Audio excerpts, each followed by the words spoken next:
This is a disclaimer, an invitation to listen beyond the words. Dear listeners, as you step into this tale, remember, words, like stars, shine in their own way. A name may sound different, a rhythm may shift, but these are not flaws, only the breath of a story made alive. Embrace the creases in the map, the quirks in the voice, the imperfect magic of storytelling. Listen with an open heart, and the journey will remain unchanged. Subscribe for future content updates and new stories. 5 Weeks in a Balloon by Jules Verne. Chapter 1. There was a large audience assembled on the 14th of January 1862 at the session of the Royal Geographical Society, number 3 Waterloo Place, London. The President, Sir Francis M., made an important communication to his colleagues, in an address that was frequently interrupted by applause. This rare specimen of eloquence terminated with the following sonorous phrases bubbling over with patriotism. England has always marched at the head of nations, for, the reader will observe, the nations always march at the head of each other, by the intrepidity of her explorers in the line of geographical discovery. General assent. Dr. Samuel Fergusson, one of her most glorious sons, will not reflect discredit on his origin. No, indeed, from all parts of the hall. This attempt, should it succeed, it will succeed, will complete and link together the notions as yet disjointed, which the world entertains of African cartology, vehement applause. And should it fail, it will, at least, remain on record as one of the most daring conceptions of human genius. Tremendous cheering. Huzzah! Huzzah! Shouted the immense audience, completely electrified by these inspiring words. Huzzah for the intrepid Fergusson! Cried one of the most excitable of the enthusiastic crowd. The wildest cheering resounded on all sides. The name of Fergusson was in every mouth, and we may safely believe that it lost nothing in passing through English throats. Indeed, the hall fairly shook with it, and there were present, also, those fearless travelers and explorers whose energetic temperaments had borne them through every quarter of the globe, many of them grown old and worn out in the service of science. All had, in some degree, physically or morally, undergone the sorest trials. They had escaped shipwreck, conflagration, Indian tomahawks and war clubs, the faggot and the stake, nay, even the cannibal maws of the South Sea Islanders. But still their hearts beat high during Sir Francis M.'s address, which certainly was the finest oratorical success that the Royal Geographical Society of London had yet achieved. But, in England, enthusiasm does not stop short with mere words. It strikes off money faster than the dies of the Royal Mint itself. So a subscription to encourage Dr. Fergusson was voted there and then, and it at once attained the handsome amount of £2,500. The sum was made commensurate with the importance of the enterprise. A member of the society then inquired of the president whether Dr. Fergusson was not to be officially introduced. "The doctor is at the disposition of the meeting," replied Sir Francis. "Let him come in, then." "Bring him in," shouted the audience. "We'd like to see a man of such extraordinary daring face to face." "Perhaps this incredible proposition of his is only intended to mystify us," growled an apoplectic old admiral. "Suppose that there should turn out to be no such person as Dr. Fergusson?" exclaimed another voice with a malicious twang. "Why, then, we'd have to invent one," replied a facetious member of this grave society. "Ask Dr. Fergusson to come in," was the quiet remark of Sir Francis M. And come in the doctor did, and stood there, quite unmoved by the thunders of applause that greeted his appearance. He was a man of about 40 years of age, of medium height and physique. His sanguine temperament was disclosed in the deep color of his cheeks. His countenance was coldly expressive, with regular features, and a large nose, one of those noses that resemble the prow of a ship, and stamp the faces of men predestined to accomplish great discoveries. His eyes, which were gentle and intelligent, rather than bold, lent a peculiar charm to his physiognomy. His arms were long, and his feet were planted with that solidity which indicates a great pedestrian. A calm gravity seemed to surround the doctor's entire person, and no one would dream that he could become the agent of any mystification, however harmless. Hence, the applause that greeted him at the outset continued until he, with a friendly gesture, claimed silence on his own behalf. He stepped toward the seat that had been prepared for him on his presentation, and then, standing erect and motionless, he, with a determined glance, pointed his right forefinger upward, and pronounced aloud the single word, "Excelsior!" Never had one of Bright's or Cobden's sudden onslaughts, never had one of Palmerston's abrupt demands for funds to plate the rocks of the English coast with iron, made such a sensation. Sir Francis M.'s address was completely overshadowed. The doctor had shown himself moderate, sublime, and self-contained in one. He had uttered the word of the situation, "Excelsior!" The gouty old admiral who had been finding fault was completely won over by the singular man before him, and immediately moved the insertion of Dr. Fergusson's speech in the Proceedings of the Royal Geographical Society of London. Who, then, was this person, and what was the enterprise that he proposed? Fergusson's father, a brave and worthy captain in the English Navy, had associated his son with him, from the young man's earliest years, in the perils and adventures of his profession. The fine little fellow, who seemed to have never known the meaning of fear, early revealed a keen and active mind, an investigating intelligence, and a remarkable turn for scientific study. Moreover, he disclosed uncommon address in extricating himself from difficulty. He was never perplexed, not even in handling his fork for the first time, an exercise in which children generally have so little success. His fancy kindled early at the recitals he read of daring enterprise and maritime adventure, and he followed with enthusiasm the discoveries that signalized the first part of the 19th century. He mused over the glory of the Mungo Parks, the Bruces, the Cayleys, the Levalents, and to some extent, I verily believe, of Selkirk Robinson Crusoe, whom he considered in no wise inferior to the rest. How many a well-employed hour he passed with that hero on his Isle of Juan Fernandez. Often he criticized the ideas of the shipwrecked sailor, and sometimes discussed his plans and projects. He would have done differently in such and such a case, or quite as well at least, of that he felt assured. But of one thing he was satisfied, that he never should have left that pleasant island, where he was as happy as a king without subjects. No, not if the inducement held out had been promotion to the first lordship in the Admiralty. It may readily be conjectured whether these tendencies were developed during a youth of adventure, spent in every nook and corner of the globe.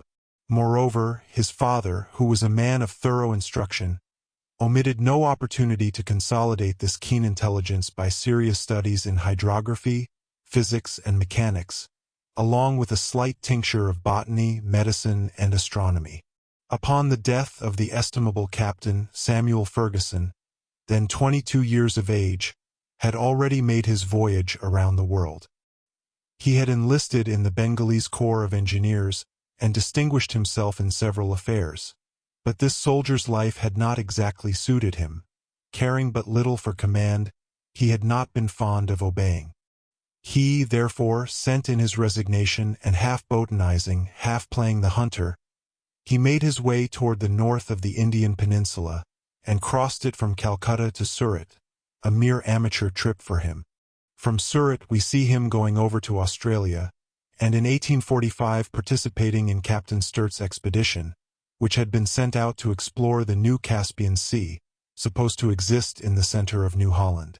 Samuel Fergusson returned to England about 1850, and, more than ever possessed by the demon of discovery, he spent the intervening time until 1853 in accompanying Captain McClure on the expedition that went around the American continent from Bering Straits to Cape Farewell.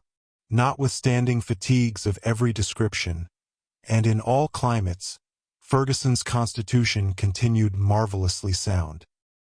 He felt at ease in the midst of the most complete privations.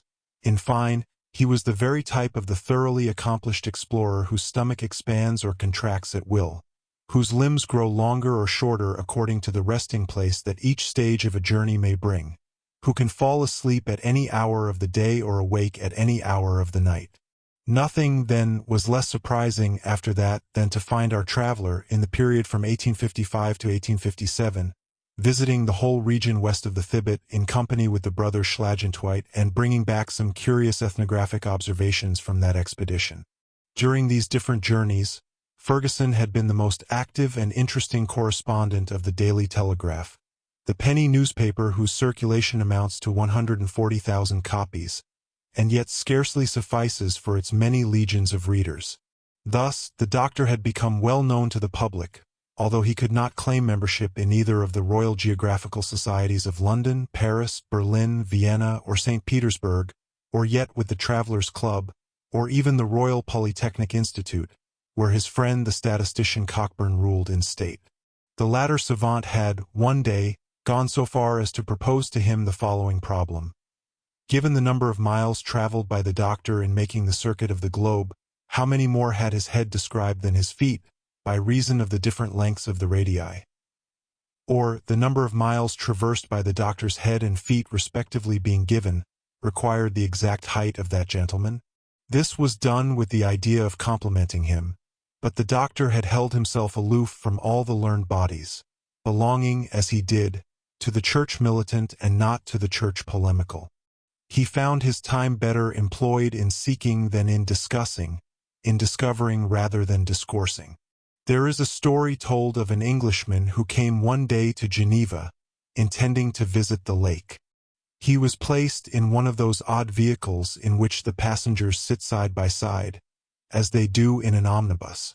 Well, it so happened that the Englishman got a seat that left him with his back turned toward the lake. The vehicle completed its circular trip without his thinking to turn around once, and he went back to London delighted with the Lake of Geneva. Dr. Fergusson, however, had turned around to look about him on his journeyings, and turned to such good purpose that he had seen a great deal. In doing so, he had simply obeyed the laws of his nature, and we have good reason to believe that he was, to some extent, a fatalist, but of an orthodox school of fatalism withal, that led him to rely upon himself and even upon Providence. He claimed that he was impelled, rather than drawn by his own volition, to journey as he did, and that he traversed the world like the locomotive which does not direct itself, but is guided and directed by the track it runs on. "I do not follow my route," he often said. "It is my route that follows me." The reader will not be surprised, then, at the calmness with which the doctor received the applause that welcomed him in the Royal Society. He was above all such trifles, having no pride, and less vanity. He looked upon the proposition addressed to him by Sir Francis M. as the simplest thing in the world, and scarcely noticed the immense effect that it produced. When the session closed, the doctor was escorted to the rooms of the Travelers' Club, in Pall Mall. A superb entertainment had been prepared there in his honor. The dimensions of the dishes served were made to correspond with the importance of the personage entertained, and the boiled sturgeon that figured at this magnificent repast was not an inch shorter than Dr. Fergusson himself.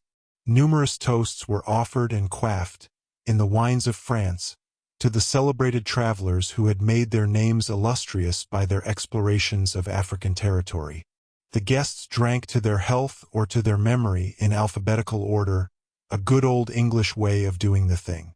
Among those remembered thus were Abadie, Adams, Adamson, Anderson, Arnaud, Bakey, Baldwin, Barth, Batuta, Beek, Beltram, Duberba, Bimbachi, Bolognesi, Balwick, Belzoni, Bonmain, Brisson, Brown, Bruce, Brunrollet, Burchell, Burkhard, Burton, Kayland, Cayley, Campbell, Chapman, Clapperton, Clotbay, Colomew, Corville, Cumming, CUNY, De Bono, Deccan, Denham, Desaventures, Dixon, Dockhard, Duchelu, Duncan, Durand, Durul, Duverier, Descarac, De Lautour, Earhart, Ferret, Freynell, Gallinier, Galton, Jeffrey, Galberry, Hahn, Halm, Harnier, Heckwart, Huglin, Hornman, Houghton, Imbert, Kaufman, Noblecher, Krapf, Kummer, Lafargue, Lang, Lafayette, Lambert, Lamerle, Lampriere, John Lander, Richard Lander, Lefebvre, Legion, Levalent, Livingstone, McCarthy, Magier, Mason, Malzac, Moffat, Mullion, Montero, Morrison, Mungo Park, Niemans, Overweg, Panet, Parter-Yeo, Pascal, Pierce, Petty, Penny, Petherick, Ponsett, Prax, Raffinal, Rab, Rebman, Richardson, Riley, Ritchie, Rochet de Harcourt, Rongowy, Rosher, Ruppel, Saugnier, Speak, Steidner, Thibault, Thompson, Thornton, Toole, Tousney, Trotter, Tuckey, Turwit, Vaudy, Vassier, Vincent, Vinco, Vogel, Wahlberg, Warrington, Washington, Wern, Wild, and last, but not least, Dr. Fergusson, who, by his incredible attempt, was to link together the achievements of all these explorers and complete the series of African discovery. Chapter 2. On the next day, in its number of January 15th, the Daily Telegraph published an article couched in the following terms. Africa is, at length, about to surrender the secret of her vast solitudes. A modern Oedipus is to give us the key to that enigma which the learned men of 60 centuries have not been able to decipher. In other days, to seek the sources of the Nile, Fontis Nili Quirera, was regarded as a mad endeavor, a chimera that could not be realized. Dr. Barth, in following out to Sudan the track traced by Denham and Clapperton. Dr. Livingstone, in multiplying his fearless explorations from the Cape of Good Hope to the basin of the Zambesi. Captains Burton and Speke, in the discovery of the great interior lakes, have opened 3 highways to modern civilization. Their point of intersection, which no traveler has yet been able to reach, is the very heart of Africa, and it is thither that all efforts should now be directed. The labors of these hardy pioneers of science are now about to be knit together by the daring project of Dr. Samuel Fergusson, whose fine explorations our readers have frequently had the opportunity of appreciating. This intrepid discoverer proposes to traverse all Africa from east to west in a balloon. If we are well informed, the point of departure for this surprising journey is to be the island of Zanzibar, upon the eastern coast. As for the point of arrival, it is reserved for Providence alone to designate. The proposal for this scientific undertaking was officially made yesterday at the rooms of the Royal Geographical Society, and the sum of £2,500 was voted to defray the expenses of the enterprise. We shall keep our readers informed as to the progress of this enterprise, which has no precedent in the annals of exploration. As may be supposed, the foregoing article had an enormous echo among scientific people. At first, it stirred up a storm of incredulity. Dr. Fergusson passed for a purely chimerical personage of the Barnum stamp, who, after having gone through the United States, proposed to do the British Isles.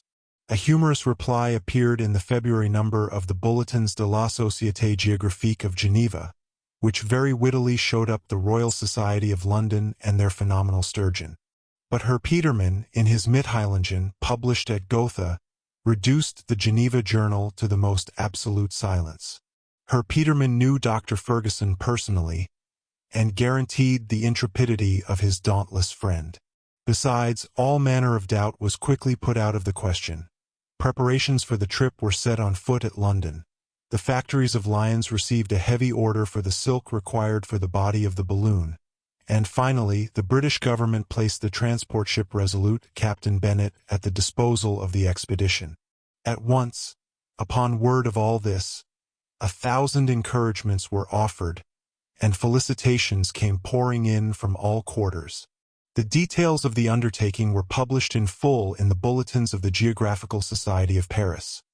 A remarkable article appeared in the Nouvelles Annales de Voyages, de la Géographie, de l'Histoire et de l'Archéologie de M.V.A. Maltibrun, New Annals of Travels, Geography, History, and Archaeology, by M.V.A. Maltibrun, and a searching essay in the Zeitschrift für Allgemeine Erdkunde, by Drive W. Kohner, triumphantly demonstrated the feasibility of the journey, its chances of success, the nature of the obstacles existing, the immense advantages of the aerial mode of locomotion, and found fault with nothing but the selected point of departure, which it contended should be Massoa, a small port in Abyssinia, whence James Bruce, in 1768, started upon his explorations in search of the sources of the Nile. Apart from that, it mentioned, in terms of unreserved admiration, the energetic character of Dr. Fergusson, and the heart, thrice panoplied in bronze, that could conceive and undertake such an enterprise. The North American Review could not, without some displeasure, contemplate so much glory monopolized by England. It therefore rather ridiculed the doctor's scheme, and urged him, by all means, to push his explorations as far as America, while he was about it. In a word, without going over all the journals in the world, there was not a scientific publication, from the Journal of Evangelical Missions to the Revue Algérienne et Coloniale, from the Annales de la Propagation de la Foi to the Church Missionary Intelligencer, that had not something to say about the affair in all its phases. Many large bets were made at London and throughout England generally, first, as to the real or supposititious existence of Dr. Fergusson. Secondly, as to the trip itself, which some contended would not be undertaken at all, and which was really contemplated according to others. Thirdly, upon the success or failure of the enterprise, and fourthly, upon the probabilities of Dr. Fergusson's return. The betting books were covered with entries of immense sums, as though the Epsom races were at stake. Thus, believers and unbelievers, the learned and the ignorant, alike had their eyes fixed on the doctor, and he became the lion of the day, without knowing that he carried such a mane. On his part, he willingly gave the most accurate information touching his project. He was very easily approached, being naturally the most affable man in the world. More than one bold adventurer presented himself, offering to share the dangers as well as the glory of the undertaking, but he refused them all without giving his reasons for rejecting them. Numerous inventors of mechanism applicable to the guidance of balloons came to propose their systems, but he would accept none, and, when he was asked whether he had discovered something of his own for that purpose, he constantly refused to give any explanation, and merely busied himself more actively than ever with the preparations for his journey. Chapter 3. Dr. Fergusson had a friend, not another self, indeed an alter ego, for friendship could not exist between two beings exactly alike. But, if they possessed different qualities, aptitudes, and temperaments, Dick Kennedy and Samuel Fergusson lived with one and the same heart, and that gave them no great trouble. In fact, quite the reverse. Dick Kennedy was a Scotchman, in the full acceptation of the word, open, resolute, and headstrong. He lived in the town of Leith, which is near Edinburgh, and, in truth, is a mere suburb of Auld Reekie. Sometimes he was a fisherman, but he was always and everywhere a determined hunter, and that was nothing remarkable for a son of Caledonia, who had known some little climbing among the Highland mountains. He was cited as a wonderful shot with a rifle, since not only could he split a bullet on a knife blade, but he could divide it into two such equal parts that, upon weighing them, scarcely any difference would be perceptible. Kennedy's countenance strikingly recalled that of Herbert Glendinning, as Sir Walter Scott has depicted it in The Monastery. His stature was above 6 feet. Full of grace and easy movement, he yet seemed gifted with Herculean strength. A face embrowned by the sun, eyes keen and black, a natural air of daring courage, in fine, something sound, solid, and reliable in his entire person spoke at first glance in favor of the bonny Scot.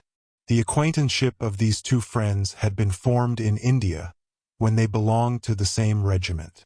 While Dick would be out in pursuit of the tiger and the elephant, Samuel would be in search of plants and insects. Each could call himself expert in his own province, and more than one rare botanical specimen. That to science was as great a victory won as the conquest of a pair of ivory tusks became the doctor's booty. These two young men, moreover, never had occasion to save each other's lives, or to render any reciprocal service. Hence, an unalterable friendship. Destiny sometimes bore them apart, but sympathy always united them again. Since their return to England, they had been frequently separated by the doctor's distant expeditions. But on his return, the latter never failed to go, not to ask for hospitality, but to bestow some weeks of his presence at the home of his crony Dick. The Scot talked of the past. The doctor busily prepared for the future. The one looked back, the other forward. Hence, a restless spirit personified in Fergusson, perfect calmness typified in Kennedy. Such was the contrast.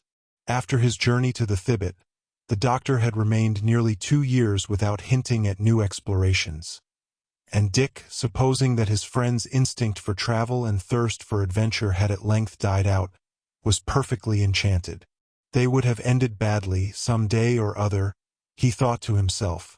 No matter what experience one has with men, one does not travel always with impunity among cannibals and wild beasts. So, Kennedy besought the doctor to tie up his bark for life, having done enough for science, and too much for the gratitude of men. The doctor contented himself with making no reply to this. He remained absorbed in his own reflections, giving himself up to secret calculations, passing his nights among heaps of figures, and making experiments with the strangest-looking machinery, inexplicable to everybody but himself. It could readily be guessed, though, that some great thought was fermenting in his brain. What can he have been planning? Wondered Kennedy, when, in the month of January, his friend quitted him to return to London. He found out one morning when he looked into the Daily Telegraph. "Merciful heaven!" he exclaimed. "The lunatic, the madman, cross Africa in a balloon. Nothing but that was wanted to cap the climax. That's what he's been bothering his wits about these 2 years past." Now, reader, substitute for all these exclamation points as many ringing thumps with a brawny fist upon the table, and you have some idea of the manual exercise that Dick went through while he thus spoke. When his confidential maid-of-all-work, the aged Elspeth, tried to insinuate that the whole thing might be a hoax. "Not a bit of it," said he. "Don't I know my man? Isn't it just like him? Travel through the air. There now, he's jealous of the eagles next. No, I warrant you he'll not do it. I'll find a way to stop him. Why, if they'd let him alone, he'd start some day for the moon." On that very evening Kennedy, half alarmed and half exasperated, took the train for London, where he arrived next morning. 3/4 of an hour later, a cab deposited him at the door of the doctor's modest dwelling, in Soho Square, Greek Street. Forthwith he bounded up the steps and announced his arrival with 5 good, hearty, sounding raps at the door. Fergusson opened in person. "Dick, you here?" he exclaimed, but with no great expression of surprise after all. "Dick himself," was the response. "What, my dear boy, you at London, and this the mid-season of the winter shooting?" "Yes, here I am, at London." "And what have you come to town for?" "To prevent the greatest piece of folly that ever was conceived." "Folly," said the doctor. "Is what this paper says the truth?" rejoined Kennedy, holding out the copy of the Daily Telegraph, mentioned above. "Ah, that's what you mean, is it? These newspapers are great tattlers. But sit down, my dear Dick." "No, I won't sit down." "Then, you really intend to attempt this journey?" "Most certainly. All my preparations are getting along finely. And where are your traps?" Let me have a chance at them. I'll make them fly. I'll put your preparations in fine order." And so saying, the gallant Scot gave way to a genuine explosion of wrath. "Come, be calm, my dear Dick," resumed the doctor. "You're angry at me because I did not acquaint you with my new project." He calls this his new project. "I have been very busy," the doctor went on, without heeding the interruption. "I have had so much to look after, but rest assured that I should not have started without writing to you." "Oh, indeed, I'm highly honored, because it is my intention to take you with me." Upon this, the Scotchman gave a leap that a wild goat would not have been ashamed of among his native crags. "Ah, really?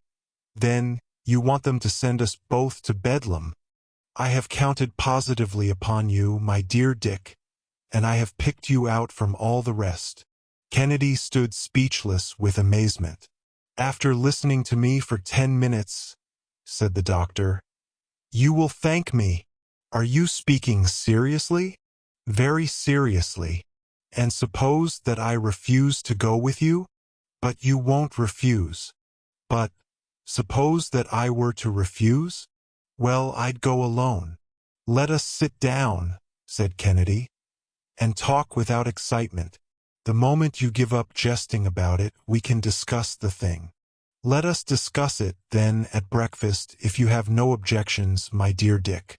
The two friends took their seats opposite to each other, at a little table with a plate of toast and a huge tea-urn before them. "My dear Samuel," said the sportsman, "your project is insane. It is impossible. It has no resemblance to anything reasonable or practicable. That's for us to find out when we shall have tried it. But trying it is exactly what you ought not to attempt." "Why so, if you please?" "Well, the risks, the difficulty of the thing." "As for difficulties," replied Fergusson in a serious tone, "they were made to be overcome. As for risks and dangers, who can flatter himself that he is to escape them? Everything in life involves danger. It may even be dangerous to sit down at one's own table, or to put one's hat on one's own head. Moreover, we must look upon what is to occur as having already occurred, and see nothing but the present in the future, for the future is but the present a little farther on." "There it is!" exclaimed Kennedy with a shrug. "As great a fatalist as ever." "Yes, but in the good sense of the word. Let us not trouble ourselves, then, about what fate has in store for us, and let us not forget our good old English proverb, 'The man who was born to be hung will never be drowned.'" There was no reply to make, but that did not prevent Kennedy from resuming a series of arguments which may be readily conjectured, but which were too long for us to repeat.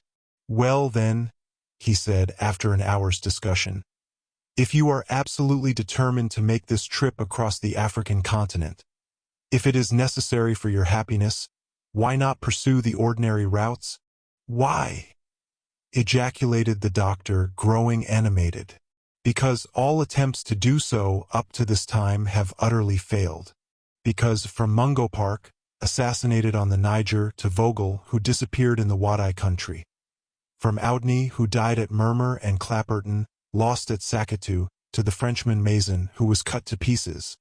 From Major Lang, killed by the Tuaregs, to Roscher, from Hamburg, massacred in the beginning of 1860, the names of victim after victim have been inscribed on the lists of African martyrdom, because to contend successfully against the elements, against hunger and thirst and fever, against savage beasts and still more savage men, is impossible, because what cannot be done in one way should be tried in another. In fine, because what one cannot pass through directly in the middle must be passed by going to one side or overhead. If passing over it were the only question, interposed Kennedy. But passing high up in the air, doctor, there's the rub. Come, then, said the doctor. What have I to fear? You will admit that I have taken my precautions in such manner as to be certain that my balloon will not fall. But should it disappoint me, I should find myself on the ground in the normal conditions imposed upon other explorers. But my balloon will not deceive me, and we need make no such calculations. Yes, but you must take them into view. No, Dick. I intend not to be separated from the balloon until I reach the western coast of Africa. With it, everything is possible. Without it, I fall back into the dangers and difficulties as well as the natural obstacles that ordinarily attend such an expedition. With it, neither heat, nor torrents, nor tempests, nor the simoom, nor unhealthy climates, nor wild animals, nor savage men, are to be feared. If I feel too hot, I can ascend. If too cold, I can come down. Should there be a mountain, I can pass over it. A precipice, I can sweep across it. A river, I can sail beyond it. A storm, I can rise away above it. A torrent, I can skim it like a bird. I can advance without fatigue. I can halt without need of repose. I can soar above the nascent cities. I can speed onward with the rapidity of a tornado, sometimes at the loftiest heights, sometimes only 100 feet above the soil, while the map of Africa unrolls itself beneath my gaze in the great atlas of the world. Even the stubborn Kennedy began to feel moved, and yet the spectacle thus conjured up before him gave him the vertigo. He riveted his eyes upon the doctor with wonder and admiration, and yet with fear, for he already felt himself swinging aloft in space. "Come, come," said he at last. "Let us see, Samuel. Then you have discovered the means of guiding a balloon." "Not by any means. That is a utopian idea." "Then you will go whithersoever Providence wills, but at all events from east to west." "Why so?" "Because I expect to avail myself of the trade winds, the direction of which is always the same." "Ah, yes, indeed," said Kennedy, reflecting. "The trade winds, yes, truly, one might. There's something in that. Something in it, yes, my excellent friend. There's everything in it. The English government has placed a transport at my disposal, and 3 or 4 vessels are to cruise off the western coast of Africa, about the presumed period of my arrival. In 3 months, at most, I shall be at Zanzibar, where I will inflate my balloon, and from that point we shall launch ourselves." "We," said Dick. "Have you still a shadow of an objection to offer? Speak, friend Kennedy." "An objection? I have 1,000. But among other things, tell me if you expect to see the country. If you expect to mount and descend at pleasure, you cannot do so without losing your gas. Up to this time no other means have been devised, and it is this that has always prevented long journeys in the air. My dear Dick, I have only one word to answer. I shall not lose one particle of gas. And yet you can descend when you please? I shall descend when I please. And how will you do that? Aha! Therein lies my secret, friend Dick. Have faith, and let my device be yours. Excelsior! Excelsior be it then, said the sportsman, who did not understand a word of Latin.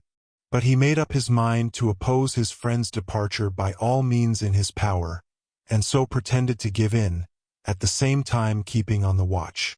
As for the doctor, he went on diligently with his preparations. Chapter 4. The aerial line which Dr. Fergusson counted upon following had not been chosen at random. His point of departure had been carefully studied, and it was not without good cause that he had resolved to ascend at the island of Zanzibar. This island, lying near to the eastern coast of Africa, is in the 6th degree of south latitude, that is to say, 430 geographical miles below the equator. From this island the latest expedition, sent by way of the Great Lakes to explore the sources of the Nile, had just set out. But it would be well to indicate what explorations Dr. Fergusson hoped to link together. The 2 principal ones were those of Dr. Barth in 1849 and of Lieutenants Burton and Speke in 1858. Dr. Barth is a Hamburger, who obtained permission for himself and for his countryman Overweg to join the expedition of the Englishman Richardson. The latter was charged with a mission in the Sudan. This vast region is situated between the 15th and 10th degrees of north latitude. That is to say, that, in order to approach it, the explorer must penetrate 1,500 miles into the interior of Africa. Until then, the country in question had been known only through the journeys of Denham, of Clapperton, and of Oudney, made from 1822 to 1824. Richardson, Barth, and Overweg, jealously anxious to push their investigations farther, arrived at Tunis and Tripoli, like their predecessors, and got as far as Mourzouk, the capital of Fezzan. They then abandoned the perpendicular line and made a sharp turn westward toward Ghaut, guided with difficulty by the Tuaregs. After 1,000 scenes of pillage, of vexation, and attacks by armed forces, their caravan arrived, in October, at the vast oasis of Aspen. Dr. Barth, separated from his companions, made an excursion to the town of Agades, and rejoined the expedition, which resumed its march on the 12th of December. At length it reached the province of Damerghou. There the three travelers parted, and Barth took the road to Kano, where he arrived by dint of perseverance, and after paying considerable tribute. In spite of an intense fever, he quitted that place on the 7th of March, accompanied by a single servant. The principal aim of his journey was to reconnoiter Lake Chad, from which he was still 350 miles distant. He therefore advanced toward the east and reached the town of Zirikolo in the Bornu country, which is the core of the great Central Empire of Africa.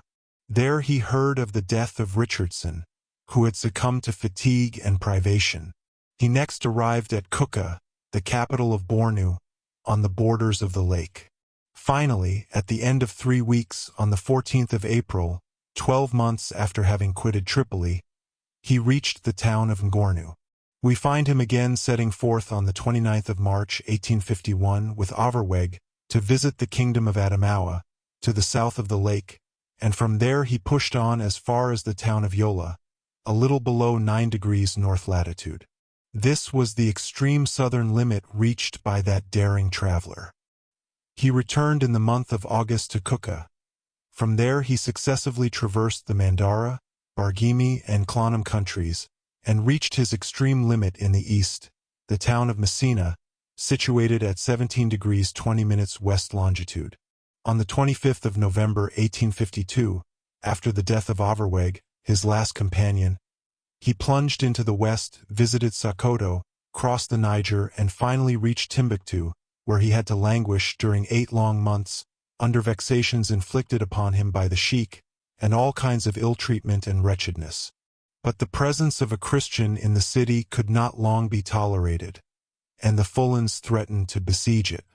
The doctor, therefore, left it on the 17th of March, 1854, and fled to the frontier, where he remained for 33 days in the most abject destitution. He then managed to get back to Kano in November, thence to Kuka, where he resumed Denham's route after 4 months' delay. He regained Tripoli toward the close of August, 1855, and arrived in London on the 6th of September, the only survivor of his party. Such was the venturesome journey of Dr. Barth. Dr. Fergusson carefully noted the fact that he had stopped at 4 degrees north latitude and 17 degrees west longitude. Now let us see what Lieutenants Burton and Speke accomplished in eastern Africa. The various expeditions that had ascended the Nile could never manage to reach the mysterious source of that river.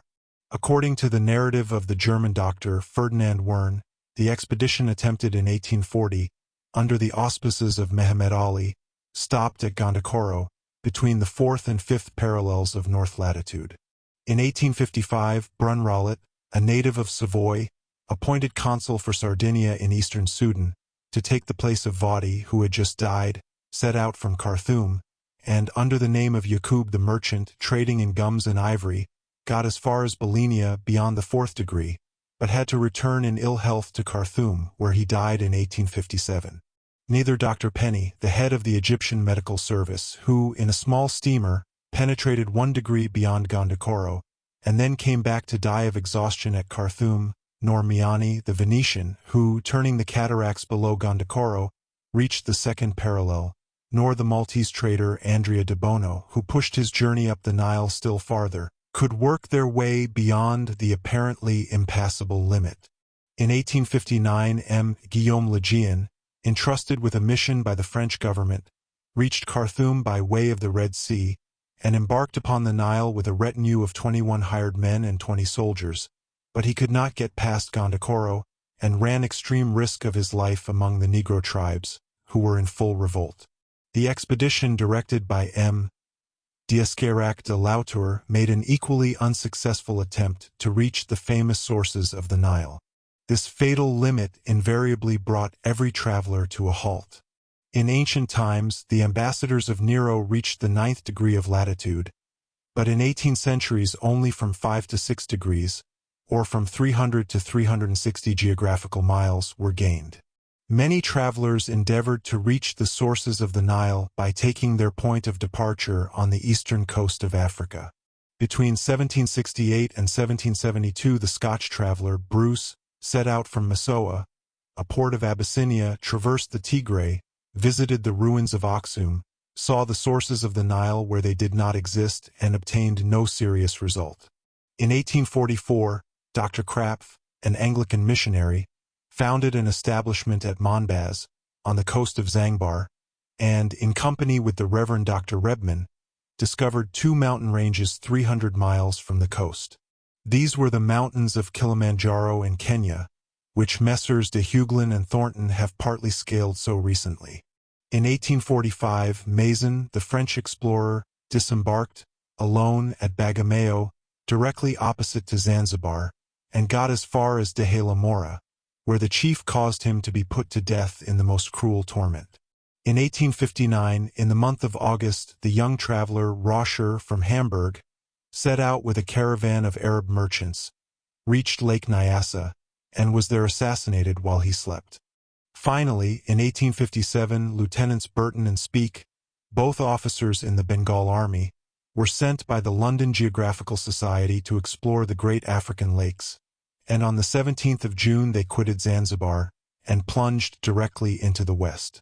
After 4 months of incredible suffering, their baggage having been pillaged, and their attendants beaten and slain, they arrived at Kaze, a sort of central rendezvous for traders and caravans. They were in the midst of the country of the moon, and there they collected some precious documents concerning the manners, government, religion, fauna, and flora of the region. They next made for the first of the Great Lakes, the one named Tanganyika, situated between the 3rd and 8th degrees of south latitude. They reached it on the 14th of February, 1858, and visited the various tribes residing on its banks, the most of whom are cannibals. They departed again on the 26th of May, and re-entered Kaze on the 20th of June. Their Burton, who was completely worn out, lay ill for several months, during which time Speke made a push to the northward of more than 300 miles, going as far as Lake Okarakwa, which he came in sight of on the 3d of August. But he could descry only the opening of it at latitude 2 degrees 30 minutes.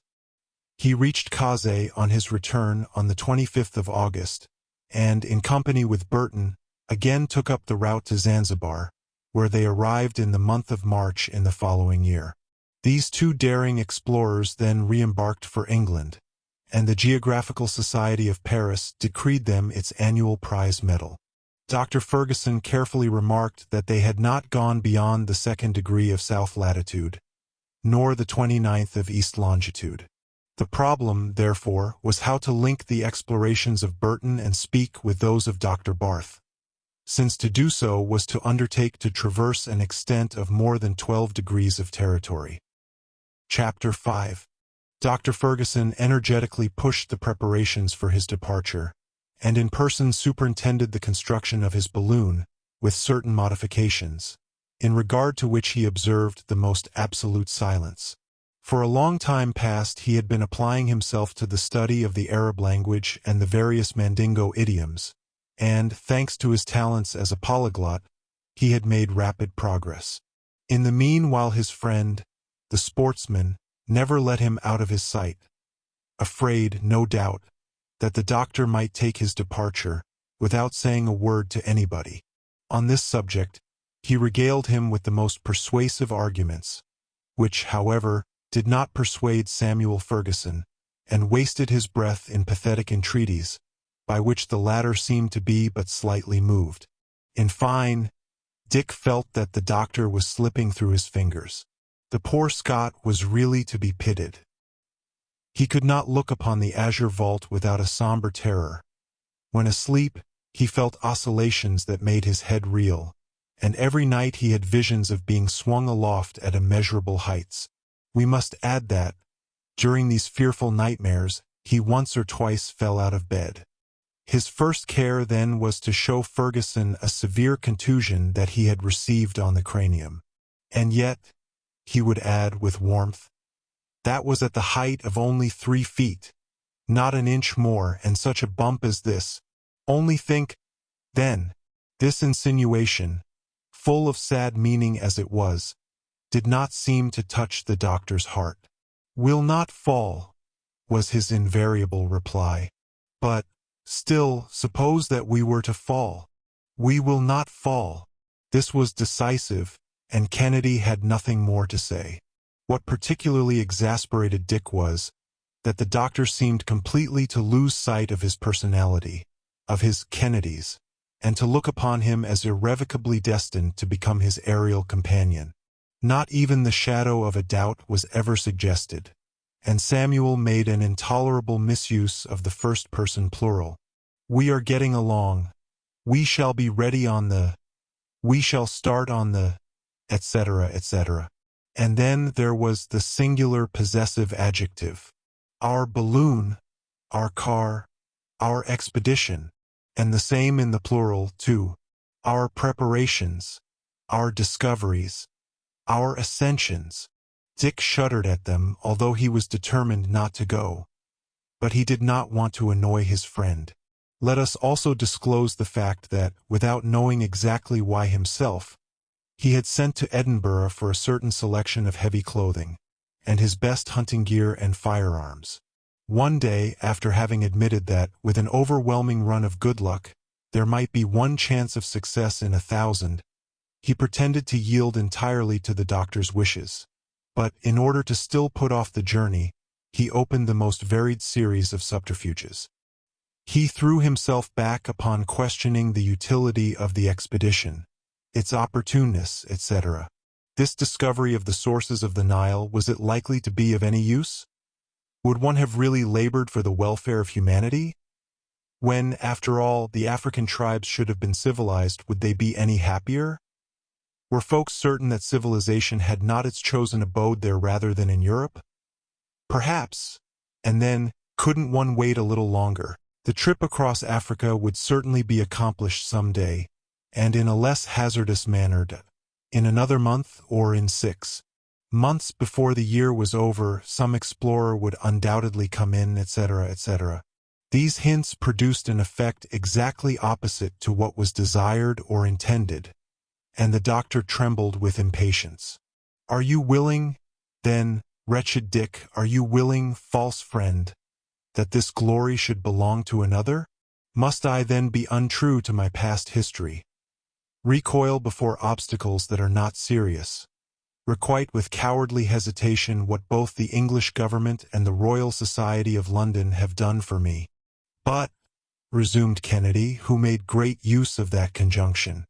"But," said the doctor, "are you not aware that my journey is to compete with the success of the expeditions now on foot? Don't you know that fresh explorers are advancing toward the center of Africa? Still, listen to me, Dick, and cast your eyes over that map." Dick glanced over it with resignation. "Now ascend the course of the Nile." "I have ascended it," replied the Scotchman with docility. "Stop at Gondokoro. I am there." And Kennedy thought to himself how easy such a trip was. On the map. Now, take one of the points of these dividers and let it rest upon that place beyond which the most daring explorers have scarcely gone. "I have done so," And now look along the coast for the island of Zanzibar, in latitude 6 degrees south. I have it. Now follow the same parallel and arrive at Kaze. I have done so. Run up again along the 33rd degree of longitude to the opening of Lake Ukirio, at the point where Lieutenant Speke had to halt. I am there. A little more and I should have tumbled into the lake. Very good. Now, do you know what we have the right to suppose, according to the information given by the tribes that live along its shores? I haven't the least idea. Why, that this lake, the lower extremity of which is in 2 degrees and 30 minutes, must extend also 2 degrees and a half above the equator. Really? Well, from this northern extremity there flows a stream which must necessarily join the Nile, if it be not the Nile itself. That is indeed curious. Then, let the other point of your dividers rest upon that extremity of Lake Ukirio. It is done, friend Fergusson. Now, how many degrees can you count between the 2 points? Scarcely 2. And do you know what that means, Dick? Not the least in the world. Why, that makes scarcely 120 miles. In other words, a nothing. Almost nothing, Samuel. Well, do you know what is taking place at this moment? No, upon my honor, I do not. Very well, then I'll tell you. The Geographical Society regard as very important the exploration of this lake of which Speke caught a glimpse. Under their auspices, Lieutenant, now Captain, Speke has associated with him Captain Grant of the Army in India. They have put themselves at the head of a numerous and well-equipped expedition. Their mission is to ascend the lake and return to Gondokoro. They have received a subsidy of more than £5,000, and the governor of the Cape of Good Hope has placed Hottentot soldiers at their disposal. They set out from Zanzibar at the close of October, 1860.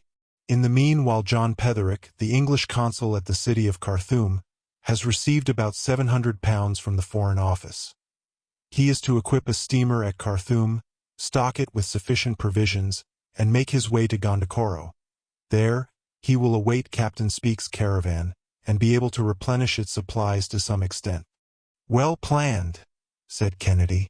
You can easily see, then, that time presses if we are to take part in these exploring labors. And that is not all, since, while some are thus advancing with sure steps to the discovery of the sources of the Nile, others are penetrating to the very heart of Africa. On foot, said Kennedy. Yes, on foot, rejoined the doctor, without noticing the insinuation. Dr. Krapf proposes to push forward, in the west, by way of the Job, a river lying under the equator. Baron de Decken has already set out from Monbaz, has reconnoitered the mountains of Kenya and Kilimanjaro, and is now plunging in toward the center. But all this time on foot? On foot or on mules? Exactly the same, so far as I am concerned, ejaculated Kennedy. Lastly, resumed the doctor, M. de Heuglin, the Austrian vice-consul at Khartoum, has just organized a very important expedition, the first aim of which is to search for the traveler Vogel, who, in 1853, was sent into the Sudan to associate himself with the labors of Dr. Barth. In 1856, he quitted Bornu and determined to explore the unknown country that lies between Lake Chad and Darfur. Nothing has been seen of him since that time. Letters that were received in Alexandria in 1860 said that he was killed at the order of the King of Wadai. But other letters, addressed by Dr. Hartmann to the traveler's father, relate that, according to the recital of a Falada of Bornu, Vogel was merely held as a prisoner at Wara. All hope is not then lost. Hence, a committee has been organized under the presidency of the Regent of Saxe-Coburg-Gotha. My friend Peterman is its secretary. A national subscription has provided for the expense of the expedition, whose strength has been increased by the voluntary accession of several learned men, and M. de Heuglin set out from Masoa in the month of June. While engaged in looking for Vogel, he is also to explore all the country between the Nile and Lake Chad, that is to say, to knit together the operations of Captain Speke and those of Dr. Barth, and then Africa will have been traversed from east to west. 1. "Well," said the canny Scot, "since everything is getting on so well, what's the use of our going down there?" Dr. Fergusson made no reply, but contented himself with a significant shrug of the shoulders. Chapter 6. Dr. Fergusson had a servant who answered with alacrity to the name of Joe. He was an excellent fellow, who testified the most absolute confidence in his master, and the most unlimited devotion to his interests, even anticipating his wishes and orders, which were always intelligently executed. In fine, he was a Caleb without the growling, and a perfect pattern of constant good humor. Had he been made on purpose for the place, it could not have been better done. Fergusson put himself entirely in his hands, so far as the ordinary details of existence were concerned, and he did well. Incomparable, whole-souled Joe, a servant who orders your dinner, who likes what you like, who packs your trunk, without forgetting your socks or your linen, who has charge of your keys and your secrets, and takes no advantage of all this. But then, what a man the doctor was in the eyes of this worthy Joe! With what respect and what confidence the latter received all his decisions. When Fergusson had spoken, he would be a fool who should attempt to question the matter. Everything he thought was exactly right. Everything he said the perfection of wisdom. Everything he ordered to be done quite feasible. All that he undertook practicable. All that he accomplished admirable. You might have cut Joe to pieces, not an agreeable operation to be sure, and yet he would not have altered his opinion of his master.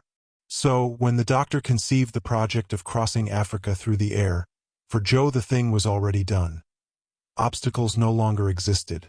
From the moment when the doctor had made up his mind to start, he had arrived, along with his faithful attendant, too, for the noble fellow knew, without a word uttered about it, that he would be one of the party.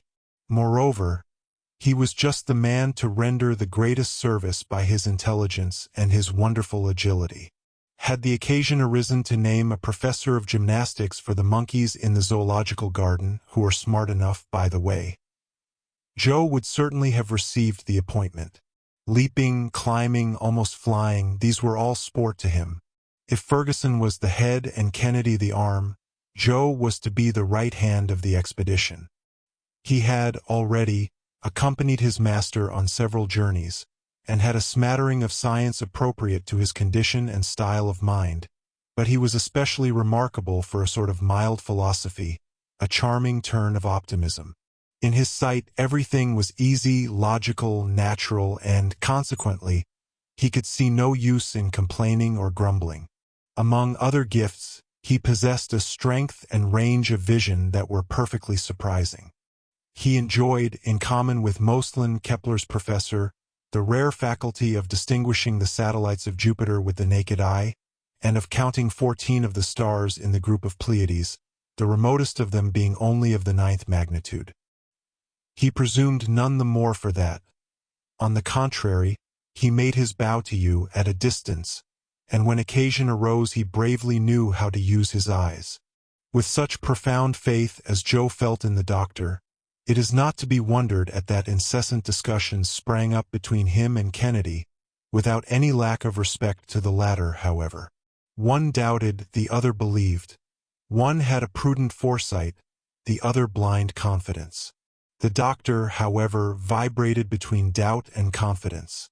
That is to say, he troubled his head with neither one nor the other.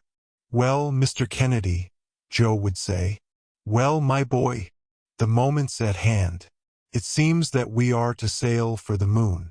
"You mean the mountains of the moon, which are not quite so far off. But, never mind. One trip is just as dangerous as the other." "Dangerous? What? With a man like Dr. Fergusson? I don't want to spoil your illusions, my good Joe, but this undertaking of his is nothing more nor less than the act of a madman." "He won't go, though." "He won't go, eh? Then you haven't seen his balloon at Mitchell's factory in the borough." "I'll take precious good care to keep away from it." "Well, you'll lose a fine sight, sir. What a splendid thing it is. What a pretty shape. What a nice car. How snug we'll feel in it. Then you really think of going with your master? I, answered Joe with an accent of profound conviction. Why, I'd go with him wherever he pleases. Who ever heard of such a thing? Leave him to go off alone, after we've been all over the world together. Who would help him when he was tired? Who would give him a hand in climbing over the rocks? Who would attend him when he was sick? No, Mr. Kennedy. Joe will always stick to the doctor. You're a fine fellow, Joe. But, then you're coming with us. Oh, certainly, said Kennedy. That is to say, I will go with you up to the last moment, to prevent Samuel even then from being guilty of such an act of folly. I will follow him as far as Zanzibar, so as to stop him there if possible. You'll stop nothing at all, Mr. Kennedy, with all respect to you, sir. My master is no harebrained person. He takes a long time to think over what he means to do, and then, when he once gets started, the evil one himself couldn't make him give it up. Well, we'll see about that.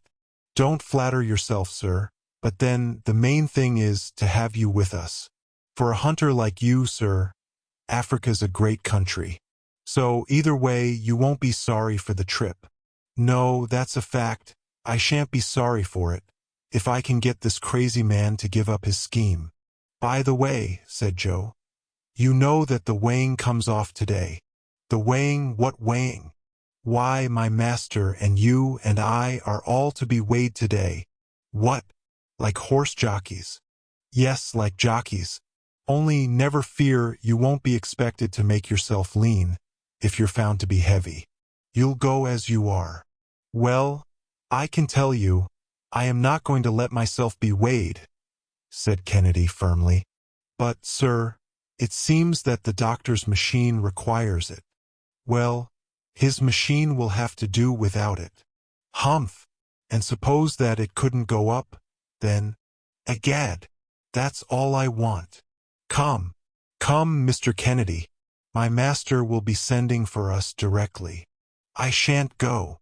Oh, now you won't vex the doctor in that way. That I will. Well, said Joe with a laugh, you say that because he's not here, but when he says to your face, Dick, with all respect to you, sir, Dick, I want to know exactly how much you weigh. You'll go, I warrant it. No, I will not go. At this moment the doctor entered his study, where this discussion had been taking place, and, as he came in, cast a glance at Kennedy, who did not feel altogether at his ease. Dick, said the doctor, come with Joe. I want to know how much you both weigh. But you may keep your hat on. Come. And Kennedy went. They repaired in company to the workshop of the Messrs. Mitchell, where one of those so-called Roman scales was in readiness. It was necessary, by the way, for the doctor to know the weight of his companions, so as to fix the equilibrium of his balloon. So he made Dick get up on the platform of the scales. The latter, without making any resistance, said, in an undertone, Oh, well, that doesn't bind me to anything. 153 pounds, said the doctor, noting it down on his tablets. Am I too heavy? Why, no, Mr. Kennedy, said Joe. And then, you know, I am light to make up for it. So saying, Joe, with enthusiasm, took his place on the scales, and very nearly upset them in his ready haste. He struck the attitude of Wellington where he is made to ape Achilles, at Hyde Park entrance, and was superb in it without the shield. 120 pounds, wrote the doctor. Ah, ha, said Joe with a smile of satisfaction. And why did he smile? He never could tell himself. It's my turn now, said Fergusson, and he put down 135 pounds to his own account. All three of us, said he, do not weigh much more than 400 pounds. But, sir, said Joe, if it was necessary for your expedition, I could make myself thinner by 20 pounds, by not eating so much. Useless, my boy, replied the doctor. You may eat as much as you like, and here's half a crown to buy you the ballast. Chapter 7. Dr. Fergusson had long been engaged upon the details of his expedition. It is easy to comprehend that the balloon, that marvelous vehicle which was to convey him through the air, was the constant object of his solicitude. At the outset, in order not to give the balloon too ponderous dimensions, he had decided to fill it with hydrogen gas, which is 14.5 times lighter than common air. The production of this gas is easy, and it has given the greatest satisfaction hitherto in aerostatic experiments. The doctor, according to very accurate calculations, found that, including the articles indispensable to his journey and his apparatus, he should have to carry a weight of 4,000 pounds. Therefore he had to find out what would be the essential force of a balloon capable of raising such a weight, and, consequently, what would be its capacity. A weight of 4,000 pounds is represented by a displacement of the air amounting to 44,847 cubic feet, or, in other words, 44,847 cubic feet of air weigh about 4,000 pounds. By giving the balloon these cubic dimensions, and filling it with hydrogen gas instead of common air, the former being 14.5 times lighter and weighing therefore only 276 pounds. A difference of 3,724 pounds in equilibrium is produced, and it is this difference between the weight of the gas contained in the balloon and the weight of the surrounding atmosphere that constitutes the essential force of the former. However, were the 44,847 cubic feet of gas of which we speak all introduced into the balloon, it would be entirely filled. But that would not do because, as the balloon continued to mount into the more rarefied layers of the atmosphere, the gas within would dilate and soon burst the cover containing it. Balloons, then, are usually only 2/3 filled. But the doctor, in carrying out a project known only to himself, resolved to fill his balloon only 1/2. And since he had to carry 44,847 cubic feet of gas, to give his balloon nearly double capacity, he arranged it in that elongated, oval shape which has come to be preferred. The horizontal diameter was 50 feet, and the vertical diameter 75 feet. He thus obtained a spheroid, the capacity of which amounted, in round numbers, to 90,000 cubic feet. Could Dr. Fergusson have used 2 balloons, his chances of success would have been increased. For, should one burst in the air, he could, by throwing out ballast, keep himself up with the other. But the management of 2 balloons would, necessarily, be very difficult, in view of the problem how to keep them both at an equal ascensional force. After having pondered the matter carefully, Dr. Fergusson, by an ingenious arrangement, combined the advantages of 2 balloons, without incurring their inconveniences. He constructed 2 of different sizes, and enclosed the smaller in the larger one. His external balloon, which had the dimensions given above, contained a less one of the same shape, which was only 45 feet in horizontal and 68 feet in vertical diameter. The capacity of this interior balloon was only 67,000 cubic feet. It was to float in the fluid surrounding it. A valve opened from one balloon into the other, and thus enabled the aeronaut to communicate with both.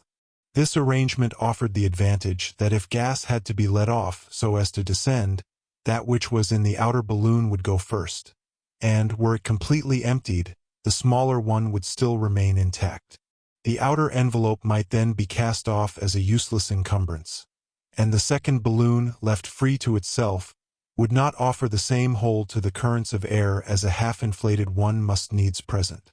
Moreover, in case of an accident happening to the outside balloon, such as getting torn, for instance, the other would remain intact.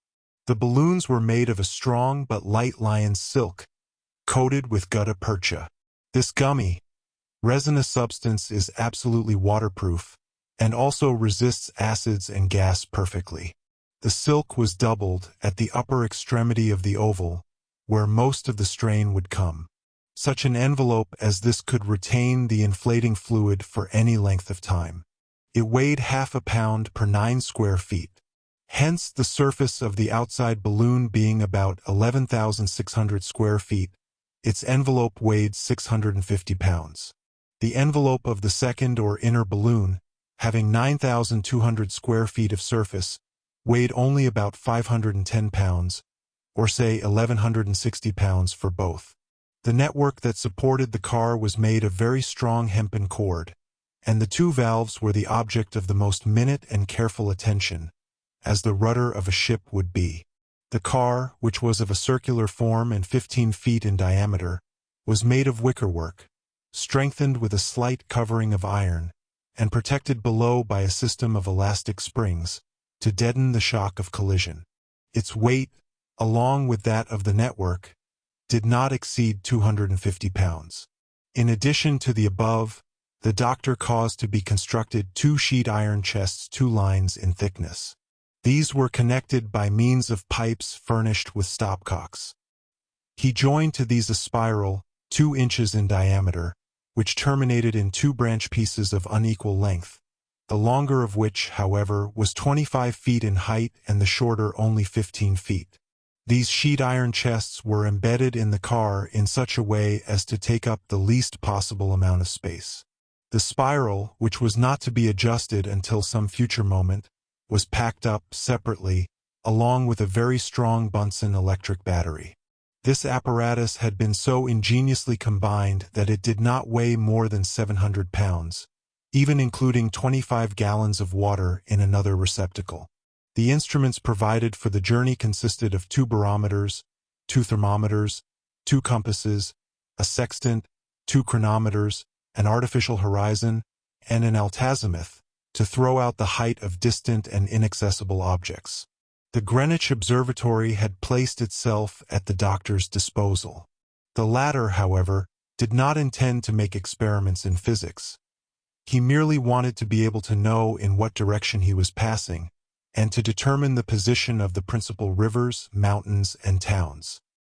He also provided himself with 3 thoroughly tested iron anchors, and a light but strong silk ladder 50 feet in length. He at the same time carefully weighed his stores of provision, which consisted of tea, coffee, biscuit, salted meat, and pemmican, a preparation which comprises many nutritive elements in a small space. Besides a sufficient stock of pure brandy, he arranged 2 water tanks, each of which contained 22 gallons. The consumption of these articles would necessarily, little by little, diminish the weight to be sustained, for it must be remembered that the equilibrium of a balloon floating in the atmosphere is extremely sensitive. The loss of an almost insignificant weight suffices to produce a very noticeable displacement. Nor did the doctor forget an awning to shelter the car, nor the coverings and blankets that were to be the bedding of the journey, nor some fowling pieces and rifles, with their requisite supply of powder and ball.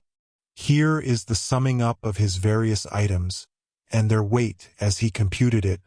Fergusson 135 pounds. Kennedy 153. Joe 120. Weight of the outside balloon 650.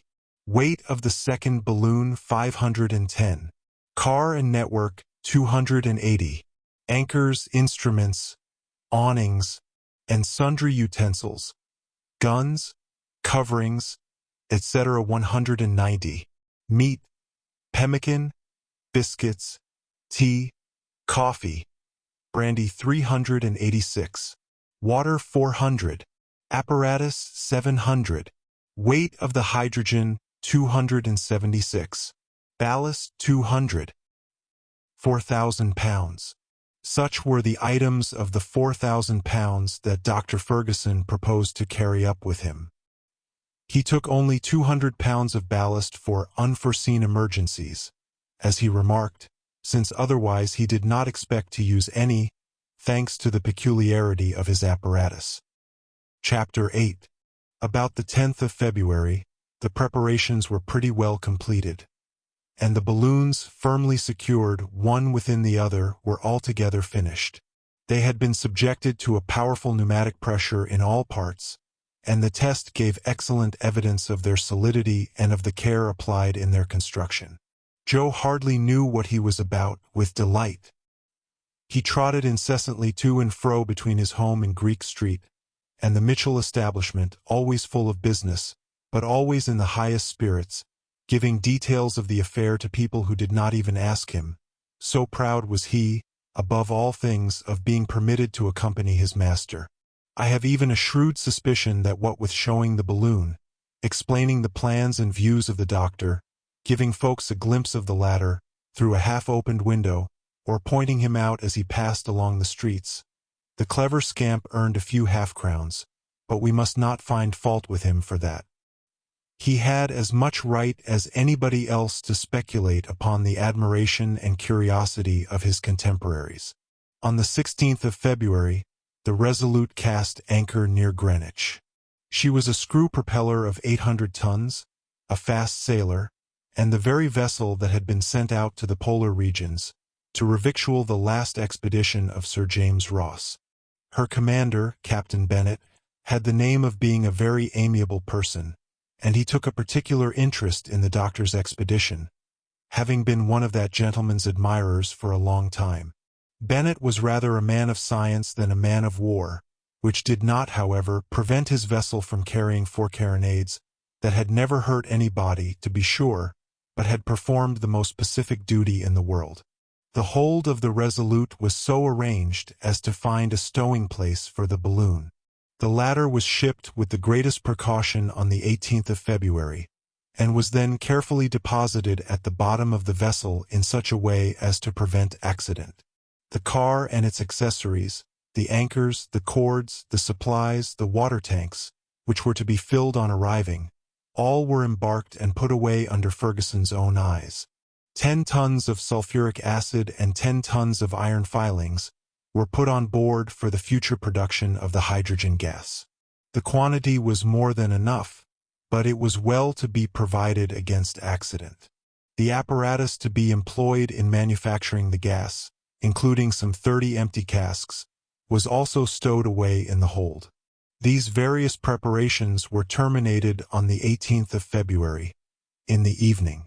2 staterooms, comfortably fitted up, were ready for the reception of Dr. Fergusson and his friend Kennedy. The latter, all the while swearing that he would not go, went on board with a regular arsenal of hunting weapons, among which were 2 double-barreled breech-loading fowling pieces, and a rifle that had withstood every test, of the make of Putty, Moore and Dixon at Edinburgh. With such a weapon a marksman would find no difficulty in lodging a bullet in the eye of a chamois at the distance of 2,000 paces. Along with these implements he had 2 of Colt's 6-shooters for unforeseen emergencies. His powder case, his cartridge pouch, his lead, and his bullets did not exceed a certain weight prescribed by the doctor. The 3 travelers got themselves to rights on board during the working hours of February 19th. They were received with much distinction by the captain and his officers, the doctor continuing as reserved as ever, and thinking of nothing but his expedition. Dick seemed a good deal moved, but was unwilling to betray it, while Joe was fairly dancing and breaking out in laughable remarks.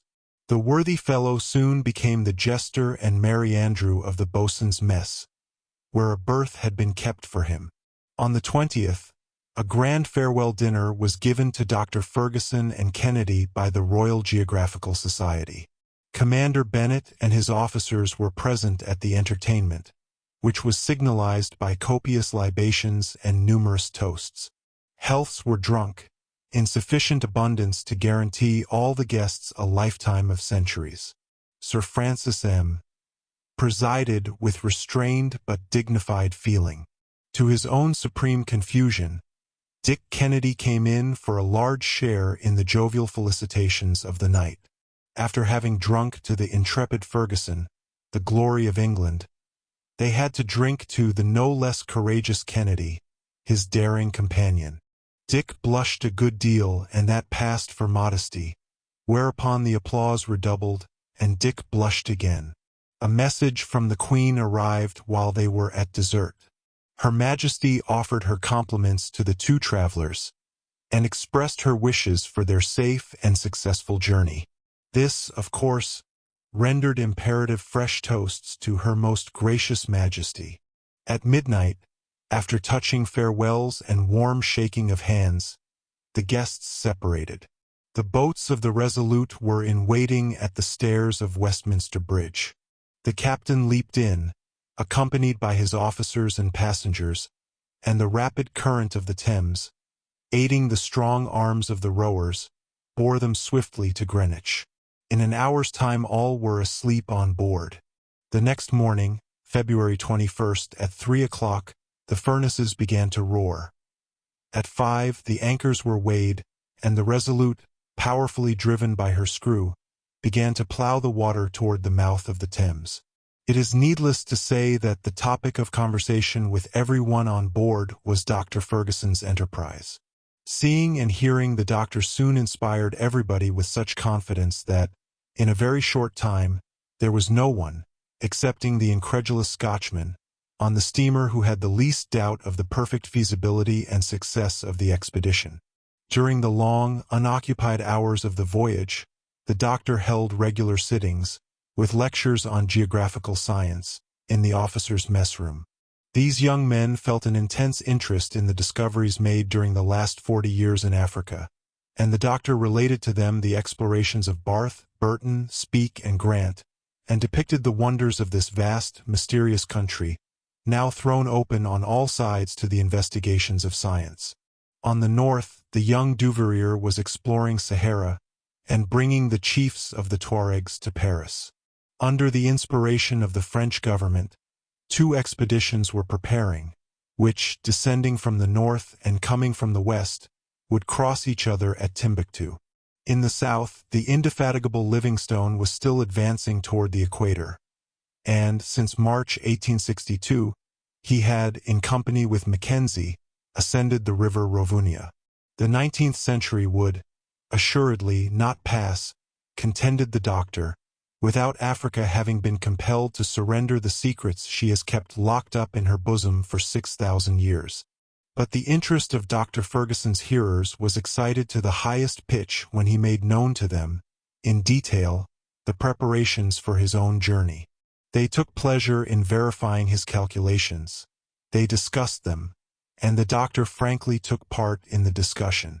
As a general thing, they were surprised at the limited quantity of provision that he took with him, and one day one of the officers questioned him on that subject. "That peculiar point astonishes you, does it?" said Fergusson. "It does, indeed. But how long do you think my trip is going to last? Whole months? If so, you are greatly mistaken. Were it to be a long one, we should be lost. We should never get back. But you must know that the distance from Zanzibar to the coast of Senegal is only 3,500, say 4,000 miles. Well, at the rate of 240 miles every 12 hours, which does not come near the rapidity of our railroad trains, by traveling day and night, it would take only 7 days to cross Africa. But then you could see nothing, make no geographical observations, or reconnoiter the face of the country." "Ah," replied the doctor, "if I am master of my balloon, if I can ascend and descend at will, I shall stop when I please, especially when 2 violent currents of air threaten to carry me out of my way with them." "And you will encounter such," said Captain Bennet. "There are tornadoes that sweep at the rate of more than 240 miles per hour. You see, then, that with such speed as that we could cross Africa in 12 hours. One would rise at Zanzibar and go to bed at St. Louis." "But," rejoined the officer, "could any balloon withstand the wear and tear of such velocity?" "It has happened before," replied Fergusson. "And the balloon withstood it?" "Perfectly well. It was at the time of the coronation of Napoleon in 1804. The aeronaut Jernerin sent up a balloon at Paris, about 11 o'clock in the evening. It bore the following inscription in letters of gold: "Paris, 25 Fermaire, year 13, coronation of the Emperor Napoleon by His Holiness, Pius VII." On the next morning, the inhabitants of Rome saw the same balloon soaring above the Vatican, whence it crossed the Campagna, and finally fluttered down into the lake of Bracciano. So you see, gentlemen, that a balloon can resist such velocities. "A balloon, that might be, but a man?" insinuated Kennedy. Yes, a man too. For the balloon is always motionless with reference to the air that surrounds it. What moves is the mass of the atmosphere itself. For instance, one may light a taper in the car, and the flame will not even waver. An aeronaut in Garnerin's balloon would not have suffered in the least from the speed. But then I have no occasion to attempt such velocity, and if I can anchor to some tree, or some favorable inequality of the ground at night, I shall not fail to do so. Besides, we take provision for 2 months with us, after all, and there is nothing to prevent our skillful huntsmen here from furnishing game in abundance when we come to alight. Ah, Mr. Kennedy, said a young midshipman with envious eyes, what splendid shots you'll have! Without counting, said another, that you'll have the glory as well as the sport. Gentlemen, replied the hunter, stammering with confusion, I greatly appreciate your compliments, but they don't belong to me. You! Exclaimed everybody. Don't you intend to go? I am not going. You won't accompany Dr. Fergusson? Not only shall I not accompany him, but I am here so as to be present at the last moment to prevent his going. Every eye was now turned to the doctor. Never mind him, said the latter calmly. This is a matter that we can't argue with him. At heart he knows perfectly well that he is going. By St. Andrew, said Kennedy, I swear to nothing, friend Dick. You have been ganged and weighed. You and your powder, your guns, and your bullets. So don't let us say anything more about it.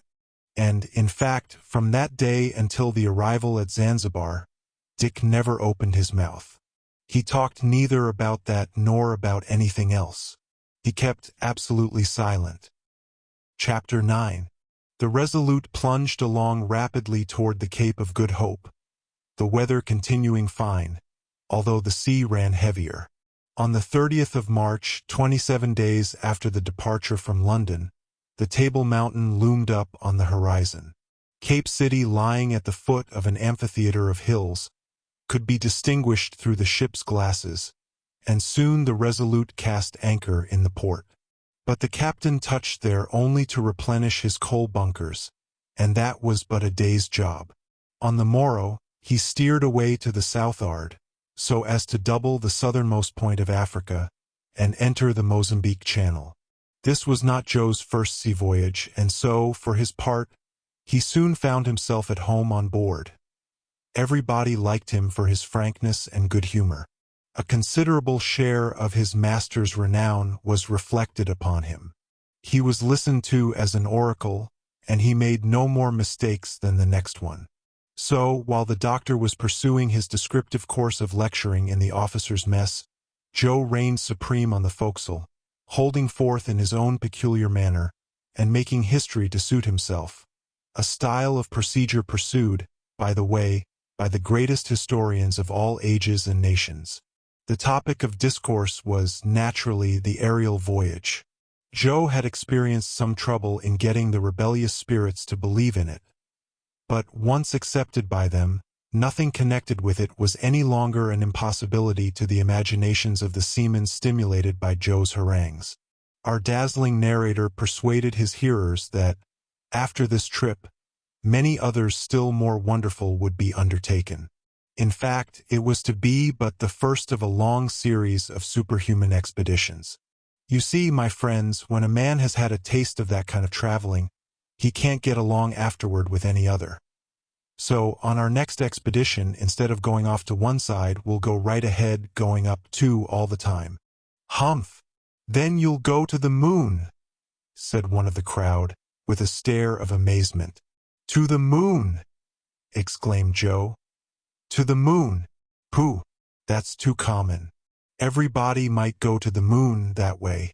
Besides, there's no water there, and you have to carry such a lot of it along with you. Then you have to take air along in bottles so as to breathe. Aye, that's all right. But can a man get a drop of the real stuff there? Said a sailor who liked his toddy. Not a drop, was Joe's answer. No, Old fellow, not in the moon.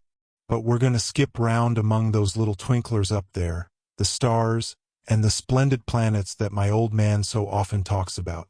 For instance, we'll commence with Saturn. That one with the ring? Asked the bosun. Yes, the wedding ring. Only no one knows what's become of his wife. What? Will you go so high up as that? Said one of the ship boys, gaping with wonder. Why, your master must be old Nick himself. Oh, no, he's too good for that. But, after Saturn, what then? Was the next inquiry of his impatient audience. After Saturn? Well, we'll visit Jupiter. A funny place that is, too, where the days are only 9 hours and a half long. A good thing for the lazy fellows, and the years, would you believe it, last 12 of hours, which is fine for folks who have only 6 months to live. They get off a little longer by that. 12 years! Ejaculated the boy. Yes, my youngster. So that in that country you'd be toddling after your mammy yet, and that old chap yonder, who looks about 50, would only be a little shaver of 4.5. Blazes! That's a good un! Shouted the whole forecastle together. Solemn truth, said Joe stoutly. But what can you expect? When people will stay in this world, they learn nothing and keep as ignorant as bears. But just come along to Jupiter and you'll see. But they have to look out up there, for he's got satellites that are not just the easiest things to pass. All the men laughed, but they more than half believed him. Then he went on to talk about Neptune, where seafaring men get a jovial reception, and Mars, where the military get the best of the sidewalk to such an extent that folks can hardly stand it. Finally, he drew them a heavenly picture of the delights of Venus. And when we get back from that expedition, said the indefatigable narrator, they'll decorate us with the Southern Cross that shines up there in the Creator's buttonhole. Aye, and you'd have well earned it, said the sailors.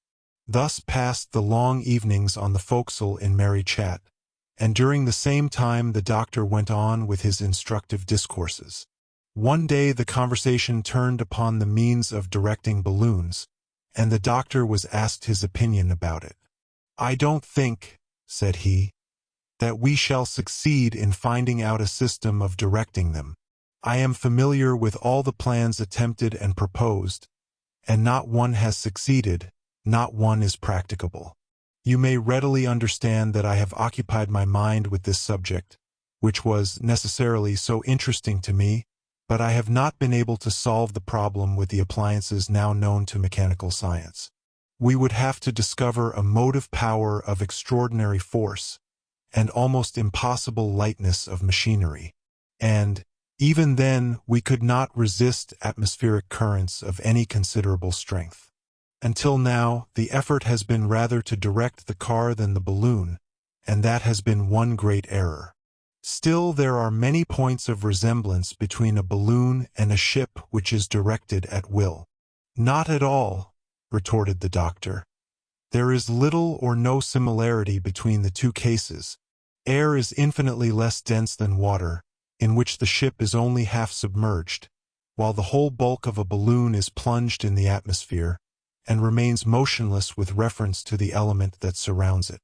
You think, then, that aerostatic science has said its last word? Not at all. Not at all. But we must look for another point in the case, and if we cannot manage to guide our balloon, we must, at least, try to keep it in favorable aerial currents. In proportion as we ascend, the latter become much more uniform and flow more constantly in one direction. They are no longer disturbed by the mountains and valleys that traverse the surface of the globe, and these, are the chief cause of the variations of the wind and the inequality of their force. Therefore, these zones having been once determined, the balloon will merely have to be placed in the currents best adapted to its destination. But then, continued Captain Bennet, in order to reach them, you must keep constantly ascending or descending. That is the real difficulty, Doctor. And why, my dear Captain? Let us understand one another. It would be a difficulty and an obstacle only for long journeys, and not for short aerial excursions. And why so, if you please? Because you can ascend only by throwing out ballast. You can descend only after letting off gas. And by these processes your ballast and your gas are soon exhausted. My dear sir, that's the whole question. There is the only difficulty that science need now seek to overcome. The problem is not how to guide the balloon, but how to take it up and down without expending the gas which is its strength, its lifeblood, its soul, if I may use the expression. You are right, my dear doctor. But this problem is not yet solved. This means has not yet been discovered. I beg your pardon. It has been discovered. By whom? By me. By you. You may readily believe that otherwise I should not have risked this expedition across Africa in a balloon. In 24 hours I should have been without gas. But you said nothing about that in England? No. I did not want to have myself overhauled in public. I saw no use in that. I made my preparatory experiments in secret and was satisfied. I have no occasion, then, to learn anything more from them. Well, doctor, would it be proper to ask what is your secret? Here it is, gentlemen. The simplest thing in the world. The attention of his auditory was now directed to the doctor in the utmost degree, as he quietly proceeded with his explanation. Chapter 10. The attempt has often been made, gentlemen, said the doctor, to rise and descend at will without losing ballast or gas from the balloon. A French aeronaut, M. Meunier, tried to accomplish this by compressing air in an inner receptacle. A Belgian, Dr. Van Heck, by means of wings and paddles, obtained a vertical power that would have sufficed in most cases, but the practical results secured from these experiments have been insignificant. I therefore resolved to go about the thing more directly. So, at the start, I dispensed with ballast altogether, excepting as a provision for cases of special emergency, such as the breakage of my apparatus, or the necessity of ascending very suddenly so as to avoid unforeseen obstacles. My means of ascent and descent consists simply in dilating or contracting the gas that is in the balloon by the application of different temperatures, and here is the method of obtaining that result. You saw me bring on board with the car several cases or receptacles, the use of which you may not have understood. They are 5 in number. The first contains about 25 gallons of water, to which I add a few drops of sulfuric acid, so as to augment its capacity as a conductor of electricity, and then I decompose it by means of a powerful Bunsen battery. Water, as you know, consists of 2 parts of hydrogen to 1 of oxygen gas. The latter, through the action of the battery, passes at its positive pole into the second receptacle. A third receptacle, placed above the second one, and of double its capacity, receives the hydrogen passing into it by the negative pole. Stopcocks, of which one has an orifice twice the size of the other, communicate between these receptacles and a fourth one, which is called the mixture reservoir, since in it the 2 gases obtained by the decomposition of the water do really commingle. The capacity of this fourth tank is about 41 cubic feet. On the upper part of this tank is a platinum tube provided with a stopcock. You will now readily understand, gentlemen, the apparatus that I have described to you is really a gas cylinder and blowpipe for oxygen and hydrogen, the heat of which exceeds that of a forge fire. This much established, I proceed to the second part of my apparatus. From the lowest part of my balloon, which is hermetically closed, issue 2 tubes a little distance apart. The one starts among the upper layers of the hydrogen gas, the other amid the lower layers. These 2 pipes are provided at intervals with strong jointings of India rubber, which enable them to move in harmony with the oscillations of the balloon. Both of them run down as far as the car and lose themselves in an iron receptacle of cylindrical form, which is called the heat tank. The latter is closed at its 2 ends by 2 strong plates of the same metal. The pipe running from the lower part of the balloon runs into this cylindrical receptacle through the lower plate. It penetrates the latter and then takes the form of a helicoidal or screw-shaped spiral, the rings of which, rising one over the other, occupy nearly the whole of the height of the tank. Before again issuing from it, this spiral runs into a small cone with a concave base that is turned downward in the shape of a spherical cap. It is from the top of this cone that the second pipe issues, and it runs, as I have said, into the upper beds of the balloon. The spherical cap of the small cone is of platinum, so as not to melt by the action of the cylinder and blowpipe, for the latter are placed upon the bottom of the iron tank in the midst of the helicoidal spiral, and the extremity of their flame will slightly touch the cap in question. You all know, gentlemen, what a calorifer to heat apartments is. You know how it acts. The air of the apartments is forced to pass through its pipes, and is then released with a heightened temperature. Well, what I have just described to you is nothing more nor less than a calorifer. In fact, what is it that takes place? The cylinder once lighted, the hydrogen in the spiral and in the concave cone becomes heated, and rapidly ascends through the pipe that leads to the upper part of the balloon. A vacuum is created below, and it attracts the gas in the lower parts. This becomes heated in its turn, and is continually replaced. Thus, an extremely rapid current of gas is established in the pipes and in the spiral, which issues from the balloon and then returns to it, and is heated over again incessantly. Now, the cases increase 1/480 of their volume for each degree of heat applied. If, then, I force the temperature 18 degrees, the hydrogen of the balloon will dilate 18/480 or 1,614 cubic feet, and will, therefore, displace 1614 more cubic feet of air, which will increase its ascensional power by 160 pounds. This is equivalent to throwing out that weight of ballast. If I augment the temperature by 180 degrees, the gas will dilate 180/480 and will displace 16,740 cubic feet more, and its ascensional force will be augmented by 1,600 pounds. Thus, you see, gentlemen, that I can easily effect very considerable changes of equilibrium. The volume of the balloon has been calculated in such manner that, when half inflated, it displaces a weight of air exactly equal to that of the envelope containing the hydrogen gas, and of the car occupied by the passengers, and all its apparatus and accessories. At this point of inflation, it is in exact equilibrium with the air, and neither mounts nor descends.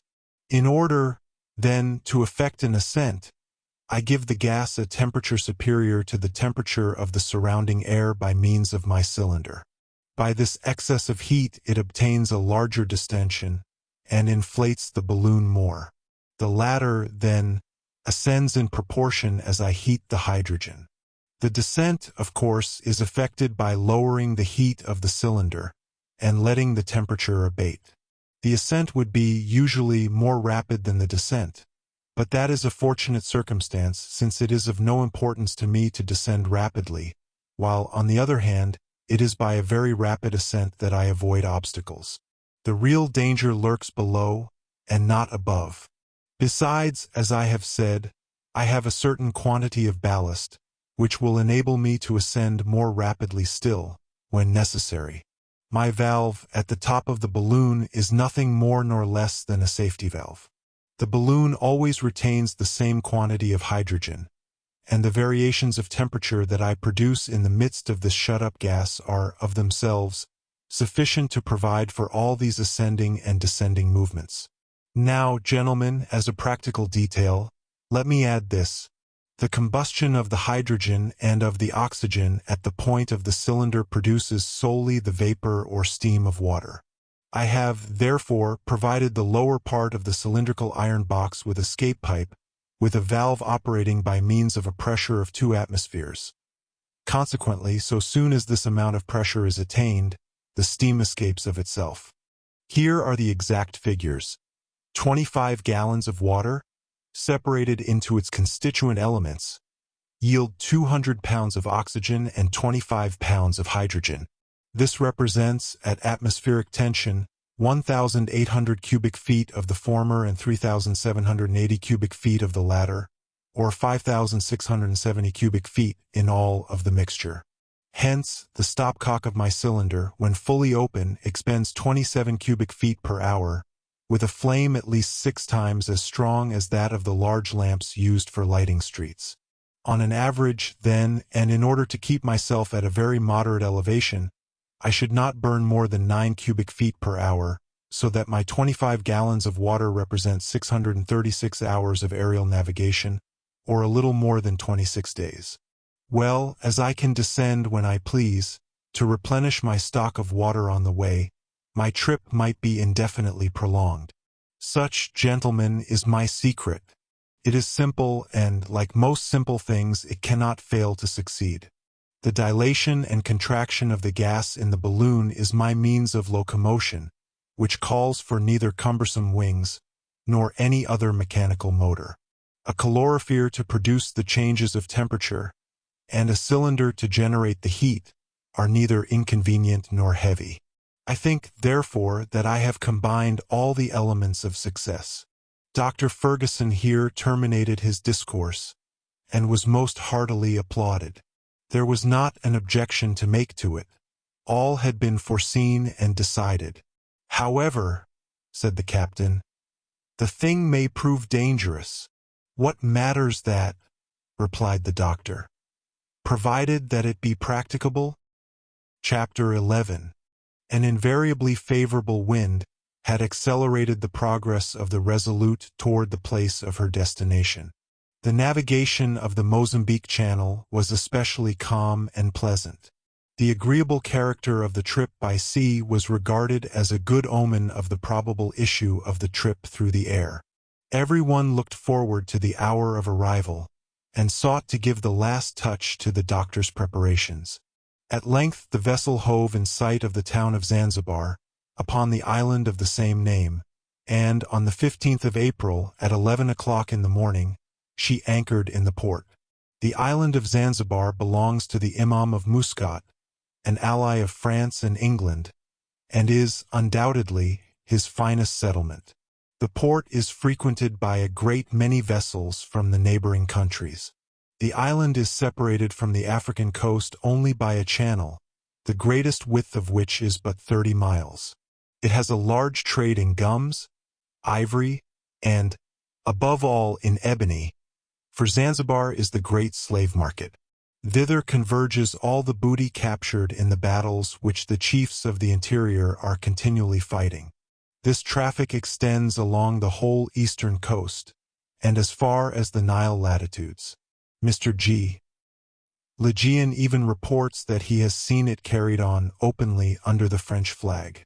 Upon the arrival of the Resolute, the English consul at Zanzibar came on board to offer his services to the doctor, of whose projects the European newspapers had made him aware for a month past. But, up to that moment, he had remained with the numerous phalanx of the incredulous. I doubted, said he, holding out his hand to Dr. Fergusson. But now I doubt no longer. He invited the doctor, Kennedy, and the faithful Joe, of course, to his own dwelling. Through his courtesy, the doctor was enabled to have knowledge of the various letters that he had received from Captain Speke.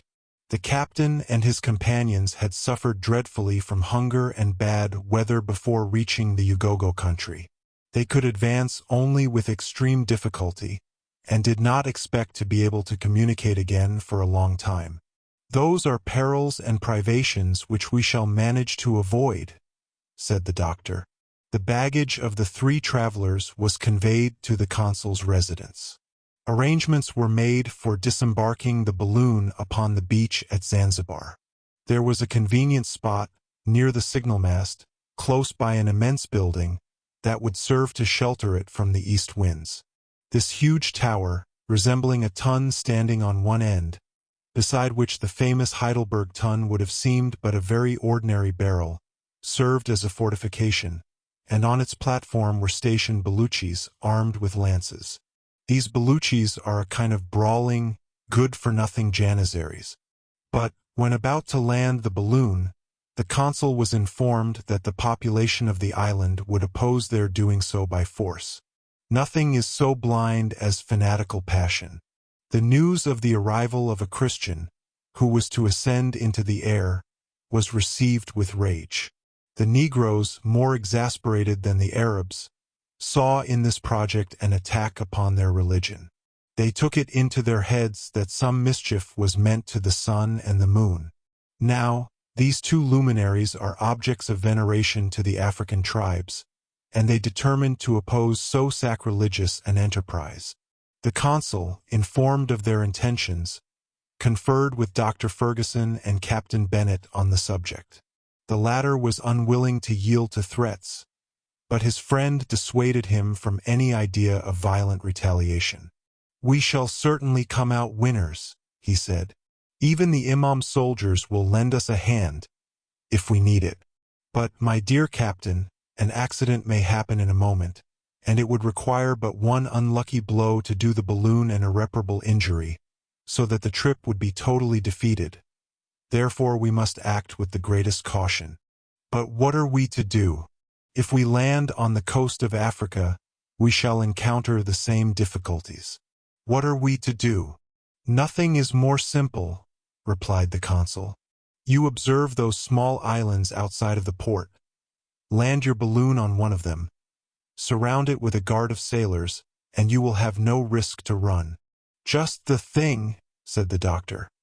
"And we shall be entirely at our ease in completing our preparations." The captain yielded to these suggestions, and the Resolute was headed for the island of Kumbini. During the morning of the April 16th, the balloon was placed in safety in the middle of a clearing in the great woods, with which the soil is studded. 2 masts, 80 feet in height, were raised at the same distance from each other. Blocks and tackle, placed at their extremities, afforded the means of elevating the balloon by the aid of a transverse rope. It was then entirely uninflated. The interior balloon was fastened to the exterior one, in such manner as to be lifted up in the same way. To the lower end of each balloon were fixed the pipes that served to introduce the hydrogen gas. The whole day, on the 17th, was spent in arranging the apparatus destined to produce the gas. It consisted of some 30 casks, in which the decomposition of water was effected by means of iron filings and sulfuric acid placed together in a large quantity of the first-named fluid. The hydrogen passed into a huge central cask, after having been washed on the way, and thence into each balloon by the conduit pipes.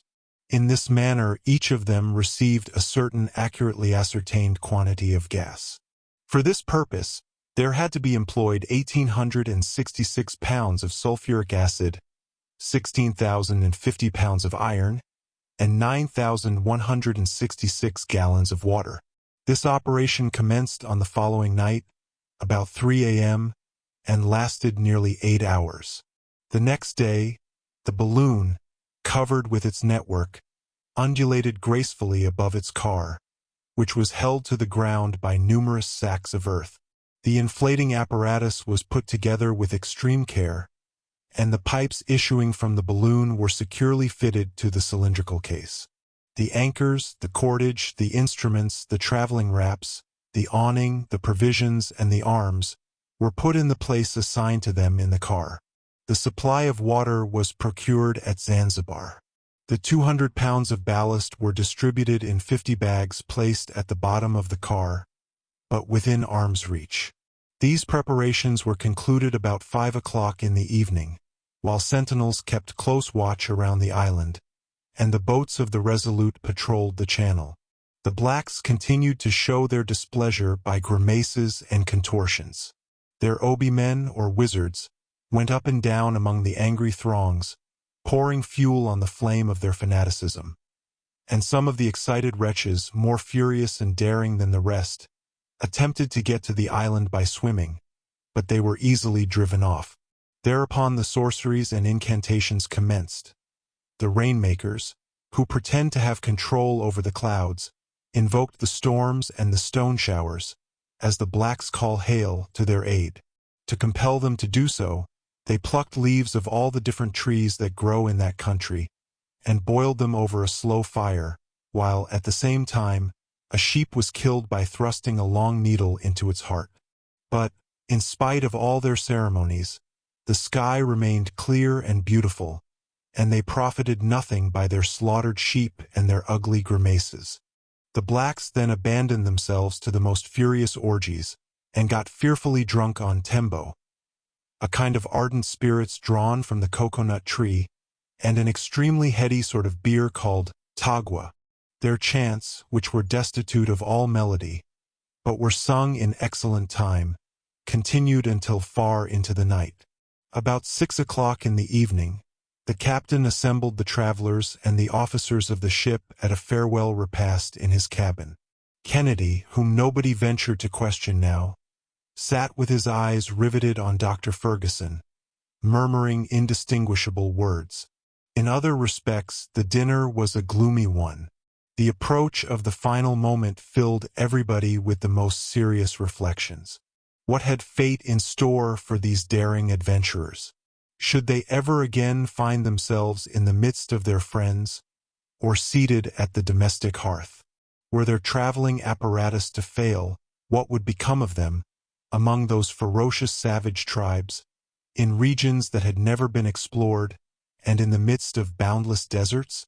Such thoughts as these, which had been dim and vague until then, or but slightly regarded when they came up, returned upon their excited fancies with intense force at this parting moment.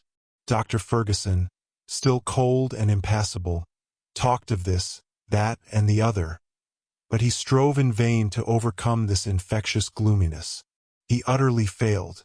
As some demonstration against the personal safety of the doctor and his companions was feared, all three slept that night on board the Resolute. At 6 o'clock in the morning they left their cabin, and landed on the island of Kumbini. The balloon was swaying gently to and fro in the morning breeze. The sandbags that had held it down were now replaced by some 20 strong armed sailors, and Captain Bennet and his officers were present to witness the solemn departure of their friends. At this moment Kennedy went right up to the doctor, grasped his hand, and said, "Samuel, have you absolutely determined to go?" "Solemnly determined, my dear Dick. I have done everything that I could to prevent this expedition, have I not?" "Everything. Well, then, my conscience is clear on that score, and I will go with you." "I was sure you would," said the doctor, betraying in his features swift traces of emotion. At last the moment of final leave-taking arrived. The captain and his officers embraced their dauntless friends with great feeling, not excepting even Joe, who, worthy fellow, was as proud and happy as a prince. Every one in the party insisted upon having a final shake of the doctor's hand. At 9 o'clock the three travelers got into their car. The doctor lit the combustible in his cylinder and turned the flame so as to produce a rapid heat, and the balloon, which had rested on the ground in perfect equipoise, began to rise in a few minutes, so that the seamen had to slacken the ropes they held it by. The car then rose about 20 feet above their heads. "My friends," exclaimed the doctor, standing up between his two companions and taking off his hat, "let us give our aerial ship a name that will bring her good luck. Let us christen her Victoria." This speech was answered with stentorian cheers of "Huzzah for the Queen! Huzzah for Old England!" At this moment the ascensional force of the balloon increased prodigiously, and Fergusson, Kennedy, and Joe waved a last goodbye to their friends. "Let go all!" shouted the doctor, and at the word the Victoria shot rapidly up into the sky, while the 4 carronades on board the Resolute thundered forth a parting salute in her honor. Chapter 12. The air was pure, the wind moderate, and the balloon ascended almost perpendicularly to a height of 1,500 feet, as indicated by a depression of 2 inches in the barometric column. At this height a more decided current carried the balloon toward the southwest. What a magnificent spectacle was then outspread beneath the gaze of the travelers! The island of Zanzibar could be seen in its entire extent, marked out by its deeper color upon a vast planisphere. The fields had the appearance of patterns of different colors, and thick clumps of green indicated the groves and thickets. The inhabitants of the island looked no larger than insects. The huzzahing and shouting were little by little lost in the distance, and only the discharge of the ship's guns could be heard in the concavity beneath the balloon, as the latter sped on its flight. "How fine that is!" said Joe, breaking silence for the first time. He got no reply. The doctor was busy observing the variations of the barometer and noting down the details of his ascent.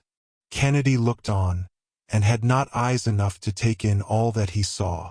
The rays of the sun coming to the aid of the heating cylinder, the tension of the gas increased, and the Victoria attained the height of 2,500 feet. The Resolute looked like a mere cockleshell, and the African coast could be distinctly seen in the west, marked out by a fringe of foam. "You don't talk?" said Joe again. "We are looking," said the doctor, directing his spyglass toward the mainland. "For my part, I must talk." "As much as you please, Joe. Talk as much as you like." And Joe went on alone with a tremendous volley of exclamations. The O's and the H's exploded one after the other, incessantly, from his lips. During his passage over the sea, the doctor deemed it best to keep at his present elevation. He could thus reconnoiter a greater stretch of the coast. The thermometer and the barometer, hanging up inside of the half-opened awning, were always within sight, and a second barometer suspended outside was to serve during the night watches. At the end of about 2 hours, the Victoria, driven along at a speed of a little more than 8 miles, very visibly neared the coast of the mainland. The doctor, thereupon, determined to descend a little nearer to the ground. So he moderated the flame of his cylinder, and the balloon, in a few moments, had descended to an altitude only 300 feet above the soil. It was then found to be passing just over the Mrima country, the name of this part of the eastern coast of Africa. Dense borders of mango trees protected its margin, and the ebb tide disclosed to view their thick roots, chafed and gnawed by the teeth of the Indian Ocean. The sands which, at an earlier period, formed the coastline, rounded away along the distant horizon, and Mount Nguru reared aloft its sharp summit in the northwest. The Victoria passed near to a village which the doctor found marked upon his chart as Kaole. Its entire population had assembled in crowds, and were yelling with anger and fear, at the same time vainly directing their arrows against this monster of the air that swept along so majestically away above all their powerless fury. The wind was setting to the southward, but the doctor felt no concern on that score, since it enabled him the better to follow the route traced by Captains Burton and Speke. Kennedy had, at length, become as talkative as Joe, and the two kept up a continual interchange of admiring interjections and exclamations. "Out upon stagecoaches," said one.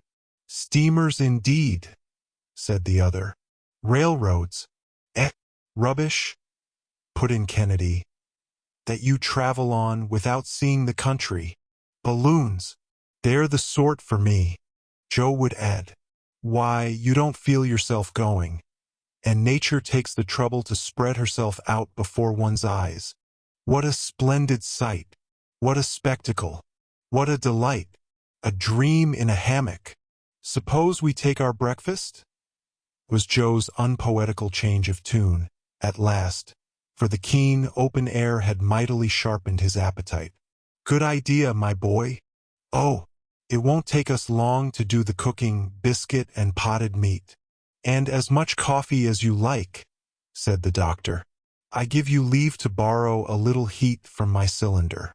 There's enough and to spare, for that matter, and so we shall avoid the risk of a conflagration." "That would be a dreadful misfortune," ejaculated Kennedy. "It's the same as a powder magazine suspended over our heads." "Not precisely," said Fergusson. "But still, if the gas were to take fire, it would burn up gradually, and we should settle down on the ground, which would be disagreeable. But never fear, our balloon is hermetically sealed." "Let us eat a bite, then," replied Kennedy. "Now, gentlemen," put in Joe, "while doing the same as you, I'm going to get you up a cup of coffee that I think you'll have something to say about. The fact is," added the doctor, "that Joe, along with 1,000 other virtues, has a remarkable talent for the preparation of that delicious beverage. He compounds it of a mixture of various origin, but he never would reveal to me the ingredients. Well, master, since we are so far above ground, I can tell you the secret. It is just to mix equal quantities of mocha, of bourbon coffee, and of Rio Nunez. A few moments later, 3 steaming cups of coffee were served, and topped off a substantial breakfast, which was additionally seasoned by the jokes and repartees of the guests. Each one then resumed his post of observation. The country over which they were passing was remarkable for its fertility. Narrow, winding paths plunged in beneath the overarching verdure. They swept along above cultivated fields of tobacco, maize, and barley at full maturity, and here and there immense rice fields, full of straight stalks and purple blossoms. They could distinguish sheep and goats too, confined in large cages, set up on piles to keep them out of reach of the leopard's fangs. Luxuriant vegetation spread in wild profuseness over this prodigal soil. Village after village rang with yells of terror and astonishment at the sight of the Victoria, and Dr. Fergusson prudently kept her above the reach of the barbarian arrows. The savages below, thus baffled, ran together from their huddle of huts and followed the travelers with their vain imprecations while they remained in sight. At noon, the doctor, upon consulting his map, calculated that they were passing over the Usuramo country. The soil was thickly studded with coconut, pawpaw, and cottonwood trees, above which the balloon seemed to disport itself like a bird. Joe found this splendid vegetation a matter of course, seeing that they were in Africa. Kennedy descried some hares and quails that asked nothing better than to get a good shot from his fowling piece. But it would have been powder wasted, since there was no time to pick up the game. The aeronauts swept on with the speed of 12 miles per hour, and soon were passing in 38 degrees 20 minutes east longitude, over the village of Tounda.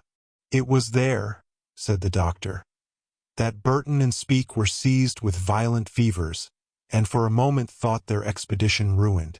And yet they were only a short distance from the coast, but fatigue and privation were beginning to tell upon them severely. In fact, there is a perpetual malaria reigning throughout the country in question. Even the doctor could hope to escape its effects only by rising above the range of the miasma that exhales from this damp region whence the blazing rays of the sun pump up its poisonous vapors. Once in a while they could descry a caravan resting in a kraal, awaiting the freshness and cool of the evening to resume its route. These kraals are wide patches of cleared land, surrounded by hedges and jungles, where traders take shelter against not only the wild beasts, but also the robber tribes of the country. They could see the natives running and scattering in all directions at the sight of the Victoria. Kennedy was keen to get a closer look at them, but the doctor invariably held out against the idea. The chiefs are armed with muskets, he said, and our balloon would be too conspicuous a mark for their bullets. Would a bullet hole bring us down? Asked Joe.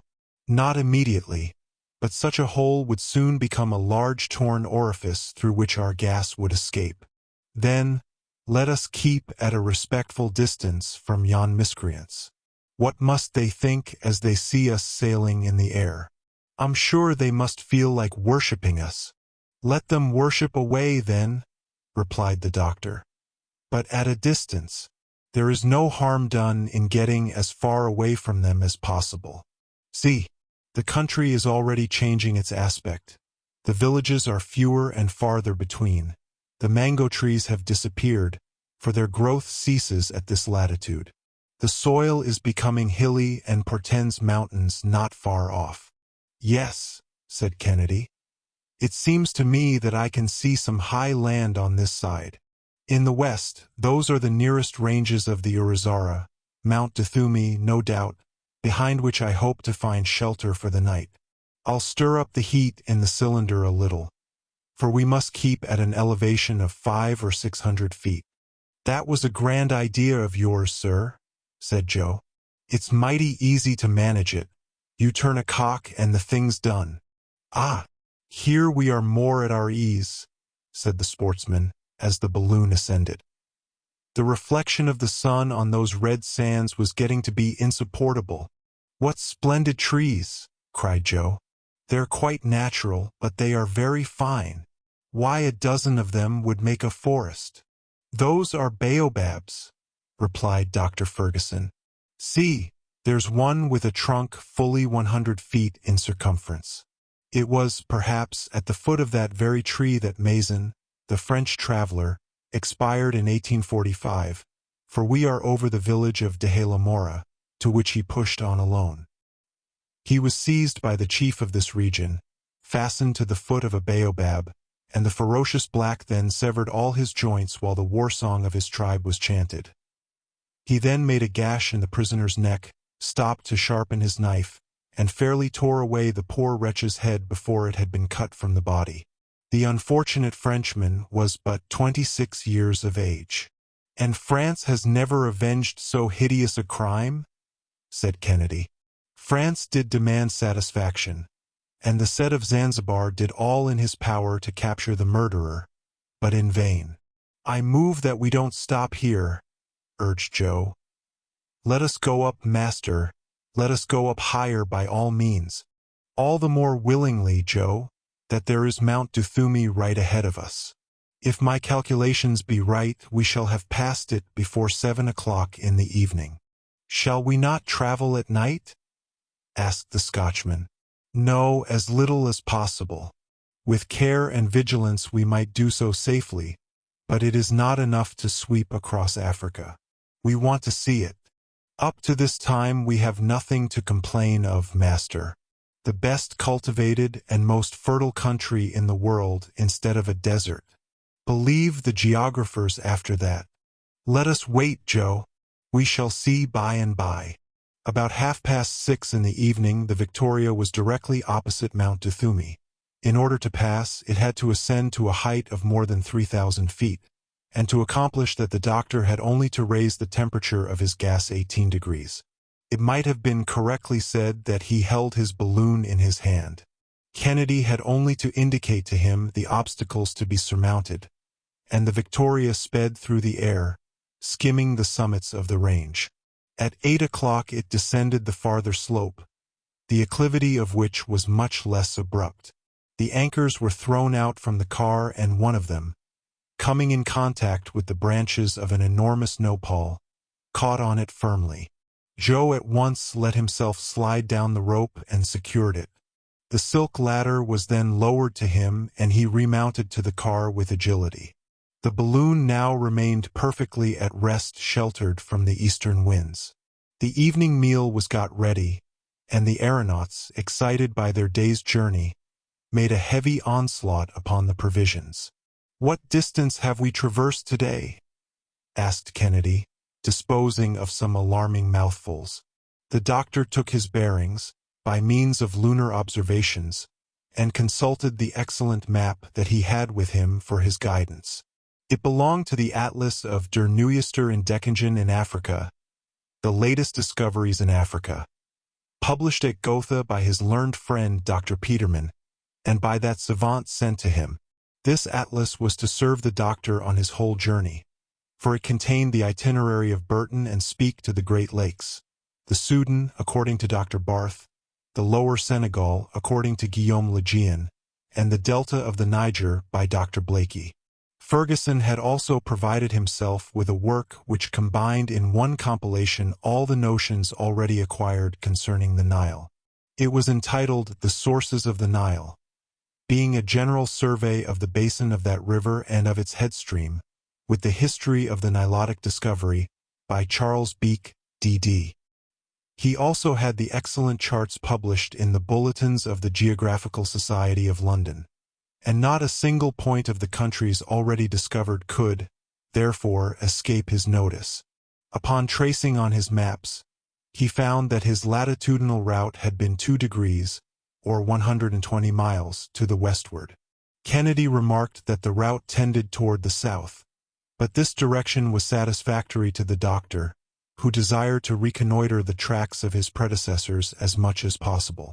It was agreed that the night should be divided into 3 watches, so that each of the party should take his turn in watching over the safety of the rest. The doctor took the watch commencing at 9 o'clock, Kennedy, the one commencing at midnight, and Joe, the 3 o'clock morning watch. So Kennedy and Joe, well wrapped in their blankets, stretched themselves at full length under the awning and slept quietly, while Dr. Fergusson kept on the lookout. Chapter 13. The night was calm. However, on Saturday morning, Kennedy, as he awoke, complained of lassitude and feverish chills. The weather was changing. The sky, covered with clouds, seemed to be laying in supplies for a fresh deluge. A gloomy region is that Zungomoro country, where it rains continually excepting, perhaps, for a couple of weeks in the month of January. A violent shower was not long in drenching our travelers. Below them, the roads, intersected by nullahs, a sort of instantaneous torrent, were soon rendered impracticable, entangled as they were, besides, with thorny thickets and gigantic lianas or creeping vines. The sulphuretted hydrogen emanations, which Captain Burton mentions, could be distinctly smelt. According to his statement, and I think he's right, said the doctor, one could readily believe that there is a corpse hidden behind every thicket. An ugly country this, sighed Joe. And it seems to me that Mr. Kennedy is none the better for having passed the night in it. To tell the truth, I have quite a high fever, said the sportsman.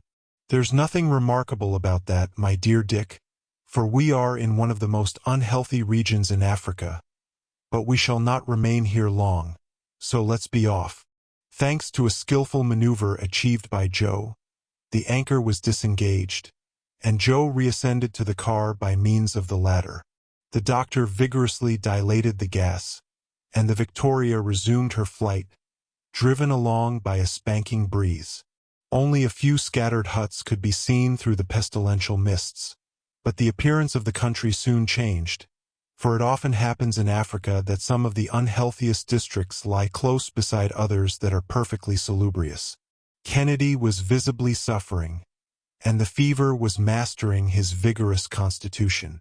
It won't do to fall ill, though, he grumbled, and so saying, he wrapped himself in a blanket and lay down under the awning. A little patience, Dick, and you'll soon get over this, said the doctor. Get over it? Egad, Samuel, if you've any drug in your traveling chest that will set me on my feet again, bring it without delay. I'll swallow it with my eyes shut. Oh, I can do better than that, friend Dick, for I can give you a febrifuge that won't cost anything. And how will you do that? Very easily. I am simply going to take you up above these clouds that are now deluging us, and remove you from this pestilential atmosphere.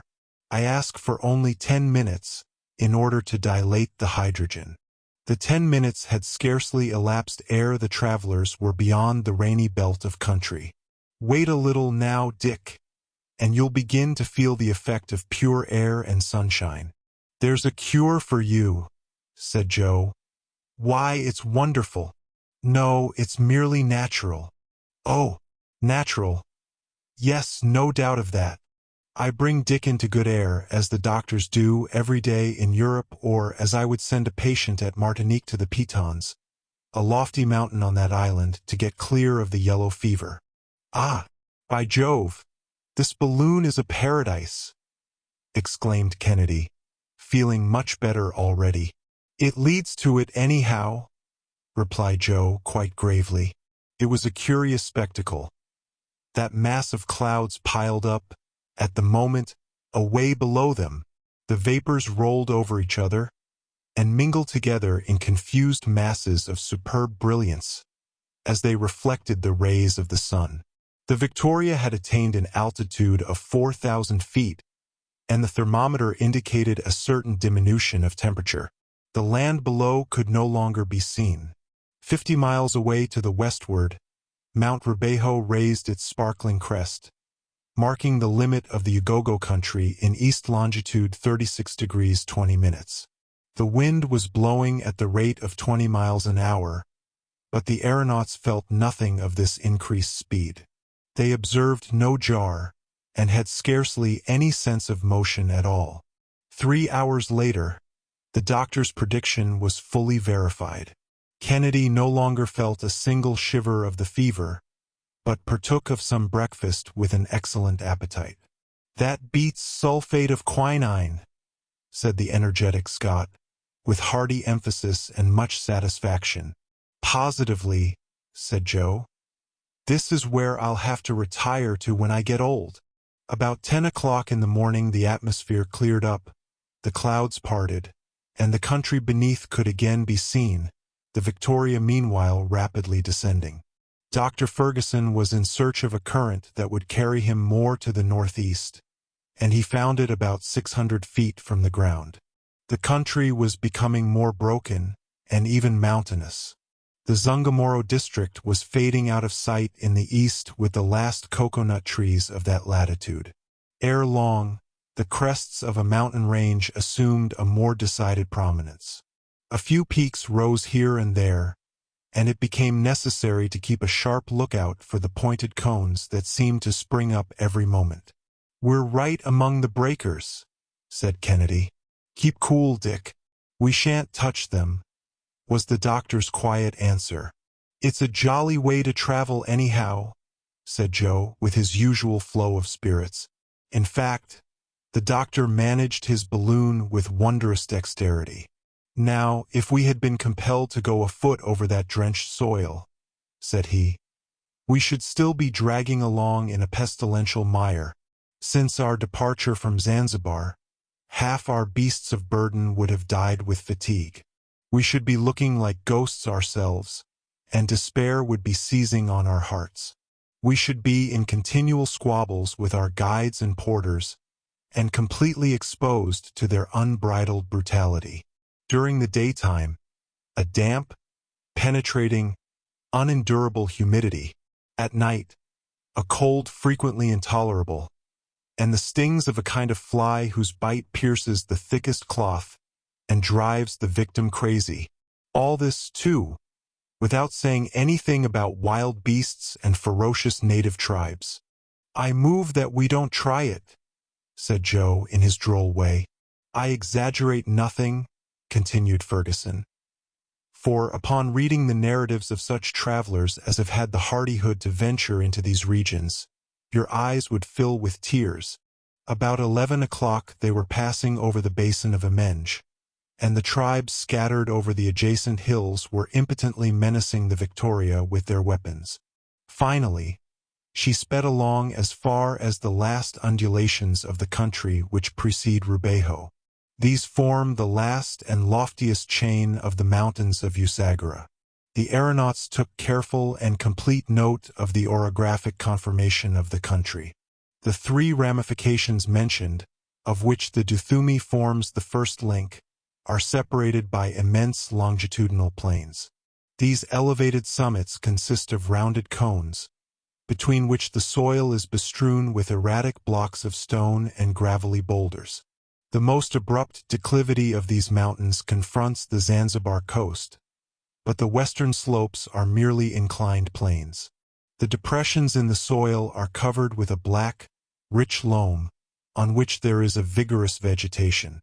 Various watercourses filter through, toward the east, and work their way onward to flow into the Kingani, in the midst of gigantic clumps of sycamore, tamarind, calabash, and palmyra trees. "Attention," said Dr. Fergusson.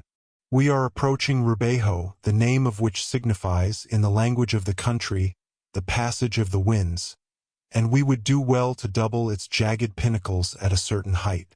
If my chart be exact, we are going to ascend to an elevation of 5,000 feet. Shall we often have occasion to reach those far upper belts of the atmosphere? Very seldom. The height of the African mountains appears to be quite moderate compared with that of the European and Asiatic ranges. But in any case, our good Victoria will find no difficulty in passing over them." In a very little while, the gas expanded under the action of the heat, and the balloon took a very decided ascensional movement. Besides, the dilation of the hydrogen involved no danger, and only 3/4 of the vast capacity of the balloon was filled when the barometer, by a depression of 8 inches, announced an elevation of 6,000 feet. "Shall we go this high very long?" asked Joe. "The atmosphere of the Earth has a height of 6,000 fathoms," said the doctor. "And with a very large balloon one might go far. That is what Messrs. Brioschi and Gay-Lussac did." But then the blood burst from their mouths and ears. Respirable air was wanting. Some years ago, two fearless Frenchmen, Messrs. Barrel and Bixio, also ventured into the very lofty regions. But their balloon burst. "And they fell?" asked Kennedy abruptly. "Certainly they did, but as learned men should always fall, namely, without hurting themselves." "Well, gentlemen," said Joe, "you may try their fall over again if you like. But as for me, who am but a dolt, I prefer keeping at the medium height, neither too far up nor too low down. It won't do to be too ambitious. At the height of 6,000 feet, the density of the atmosphere has already greatly diminished. Sound is conveyed with difficulty, and the voice is not so easily heard. The view of objects becomes confused. The gaze no longer takes in any but large, quite ill-distinguishable masses. Men and animals on the surface become absolutely invisible. The roads and rivers get to look like threads, and the lakes dwindle to ponds." The doctor and his friends felt themselves in a very anomalous condition. An atmospheric current of extreme velocity was bearing them away beyond arid mountains, upon whose summits vast fields of snow surprised the gaze, while their convulsed appearance told of titanic travail in the earliest epoch of the world's existence. The sun shone at the zenith, and his rays fell perpendicularly upon those lonely summits. The doctor took an accurate design of these mountains, which form four distinct ridges almost in a straight line, the northernmost being the longest. The Victoria soon descended the slope opposite to the Rubeho, skirting an acclivity covered with woods, and dotted with trees of very deep green foliage. Then came crests and ravines, in a sort of desert which preceded the Ugogo country, and lower down were yellow plains, parched and fissured by the intense heat, and here and there, bestrewn with saline plants and brambly thickets. Some underbrush, which, farther on, became forests, embellished the horizon. The doctor went nearer to the ground. The anchors were thrown out, and one of them soon caught in the boughs of a huge sycamore. Joe, slipping nimbly down the tree, carefully attached the anchor, and the doctor left his cylinder at work to a certain degree in order to retain sufficient ascensional force in the balloon to keep it in the air. Meanwhile the wind had suddenly died away. "Now," said Fergusson, "take 2 guns, friend Dick, one for yourself and one for Joe, and both of you try to bring back some nice cuts of antelope meat. They will make us a good dinner." "Off to the hunt!" exclaimed Kennedy joyously. He climbed briskly out of the car and descended. Joe had swung himself down from branch to branch, and was waiting for him below, stretching his limbs in the meantime. "Don't fly away without us, doctor," shouted Joe. "Never fear, my boy. I am securely lashed. I'll spend the time getting my notes into shape. A good hunt to you, but be careful. Besides, from my post here, I can observe the face of the country, and at the least suspicious thing I notice, I'll fire a signal shot, and with that you must rally home." "Agreed," said Kennedy, and off they went. Chapter 14.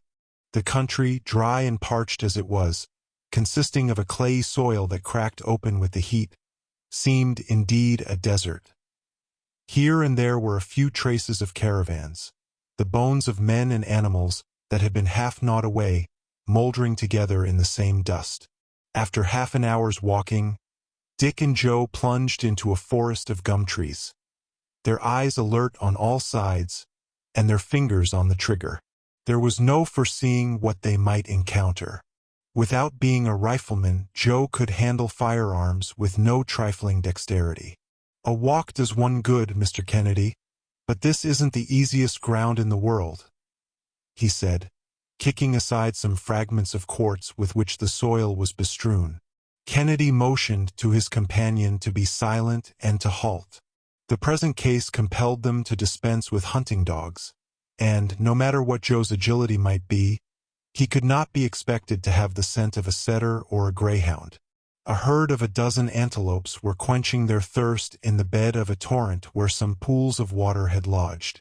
The graceful creatures, snuffing danger in the breeze, seemed to be disturbed and uneasy.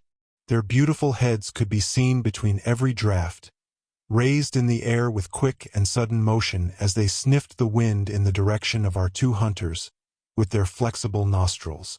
Kennedy stole around behind some clumps of shrubbery, while Joe remained motionless where he was. The former at length got within gunshot and fired. The herd disappeared in the twinkling of an eye. One male antelope only, that was hit just behind the shoulder joint, fell headlong to the ground, and Kennedy leaped toward his booty. It was a blaubock, a superb animal of a pale bluish color shading upon the gray, but with the belly and the inside of the legs as white as the driven snow. "A splendid shot!" exclaimed the hunter. "It's a very rare species of the antelope, and I hope to be able to prepare his skin in such a way as to keep it." "Indeed," said Joe. "Do you think of doing that, Mr. Kennedy?" "Why, certainly I do. Just see what a fine hide it is. But Dr. Fergusson will never allow us to take such an extra weight." "You're right, Joe. Still, it is a pity to have to leave such a noble animal." "The whole of it?" "Oh, we won't do that, sir. We'll take all the good eatable parts of it, and, if you'll let me, I'll cut him up just as well as the chairman of the Honorable Corporation of Butchers of the City of London could do." "As you please, my boy. But you know that in my hunter's way I can just as easily skin and cut up a piece of game as kill it." "I'm sure of that, Mr. Kennedy." "Well, then, you can build a fireplace with a few stones. There's plenty of dry deadwood, and I can make the hot coals tell in a few minutes." "Oh, that won't take long," said Kennedy, going to work on the fireplace, where he had a brisk flame crackling and sparkling in a minute or two. Joe had cut some of the nicest steaks and the best parts of the tenderloin from the carcass of the antelope, and these were quickly transformed to the most savory of broils. "There, those will tickle the doctor," said Kennedy. "Do you know what I was thinking about?" said Joe. "Why, about the steaks you're broiling, to be sure," replied Dick. "Not the least in the world. I was thinking what a figure we'd cut if we couldn't find the balloon again." "By George, what an idea! Why, do you think the doctor would desert us?" "No, but suppose his anchor were to slip." "Impossible! And, besides, the doctor would find no difficulty in coming down again with his balloon. He handles it at his ease. But suppose the wind were to sweep it off, so that he couldn't come back toward us?" "Come, come, Joe, a truce to your suppositions. They're anything but pleasant." "Ah, sir, everything that happens in this world is natural, of course. But then anything may happen, and we ought to look out beforehand." At this moment the report of a gun rang out upon the air. "What's that?" exclaimed Joe. "It's my rifle. I know the ring of her," said Kennedy. "A signal. Yes, danger for us. For him, too, perhaps. Let's be off." And the hunters, having gathered up the product of their expedition, rapidly made their way back along the path that they had marked by breaking boughs and bushes when they came. The density of the underbrush prevented their seeing the balloon, although they could not be far from it. A second shot was heard. "We must hurry," said Joe. "There, a third report. Why, it sounds to me as if he was defending himself against something. Let us make haste." They now began to run at the top of their speed. When they reached the outskirts of the forest, they, at first glance, saw the balloon in its place and the doctor in the car. "What's the matter?" shouted Kennedy. "Good God!" suddenly exclaimed Joe. "What do you see?" "Down there. Look, a crowd of blacks surrounding the balloon." And, in fact, there, 2 miles from where they were, they saw some 30 wild natives close together, yelling, gesticulating, and cutting all kinds of antics at the foot of the sycamore. Some, climbing into the tree itself, were making their way to the topmost branches. The danger seemed pressing. "My master is lost," cried Joe. "Come, a little more coolness, Joe, and let us see how we stand. We hold the lives of 4 of those villains in our hands. Forward!" Then, they had made a mile with headlong speed, when another report was heard from the car. The shot had, evidently, told upon a huge black demon, who had been hoisting himself up by the anchor rope. A lifeless body fell from bough to bough, and hung about 20 feet from the ground, its arms and legs swaying to and fro in the air. "Ha!" said Joe, halting. "What does that fellow hold by?" "No matter what," said Kennedy. "Let us run. Let us run." "Ah, Mr. Kennedy," said Joe again, in a roar of laughter. "By his tail! By his tail! It's an ape. They're all apes." "Well, they're worse than men," said Kennedy, as he dashed into the midst of the howling crowd. It was, indeed, a troop of very formidable baboons of the dog-faced species. These creatures are brutal, ferocious, and horrible to look upon, with their dog-like muzzles and savage expression. However, a few shots scattered them, and the chattering horde scampered off, leaving several of their number on the ground. In a moment Kennedy was on the ladder, and Joe, clambering up the branches, detached the anchor. The car then dipped to where he was, and he got into it without difficulty. A few minutes later, the Victoria slowly ascended and soared away to the eastward, wafted by a moderate wind. "That was an attack for you," said Joe. "We thought you were surrounded by natives." "Well, fortunately, they were only apes," said the doctor. "At a distance there's no great difference," remarked Kennedy. "Nor close at hand, either," added Joe. "Well, however that may be," resumed Fergusson, "this attack of apes might have had the most serious consequences. Had the anchor yielded to their repeated efforts, who knows whither the wind would have carried me? What did I tell you, Mr. Kennedy? You were right, Joe. But even right as you may have been, you were, at that moment, preparing some antelope steaks, the very sight of which gave me a monstrous appetite." "I believe you," said the doctor. "The flesh of the antelope is exquisite. You may judge of that yourself now, sir, for supper's ready. Upon my word as a sportsman, those venison steaks have a gamey flavor that's not to be sneezed at, I tell you." "Good," said Joe with his mouth full. "I could live on antelope all the days of my life, and all the better with a glass of grog to wash it down." So saying, the good fellow went to work to prepare a jorum of that fragrant beverage, and all hands tasted it with satisfaction. "Everything has gone well thus far," said he. "Very well indeed," assented Kennedy. "Come now, Mr. Kennedy, are you sorry that you came with us? I'd like to see anybody prevent my coming."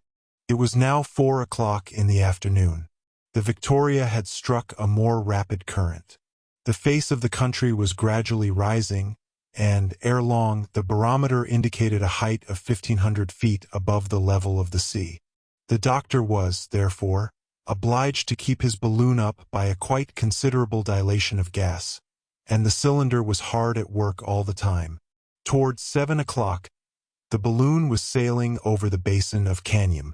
The doctor immediately recognized that immense clearing, 10 miles in extent, with its villages buried in the midst of baobab and calabash trees. It is the residence of one of the sultans of the Ugogo country, where civilization is, perhaps, the least backward. The natives there are less addicted to selling members of their own families, but still men and animals all live together in round huts, without frames that look like haystacks. Beyond Cañam the soil becomes arid and stony, but in an hour's journey, in a fertile dip of the soil, vegetation had resumed all its vigor at some distance from Deburu. The wind fell with the close of the day, and the atmosphere seemed to sleep. The doctor vainly sought for a current of air at different heights, and at last, seeing this calm of all nature, he resolved to pass the night afloat, and, for greater safety, rose to the height of 1,000 feet, where the balloon remained motionless.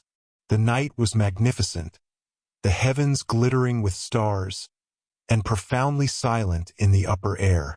Dick and Joe stretched themselves on their peaceful couch, and were soon sound asleep, the doctor keeping the first watch.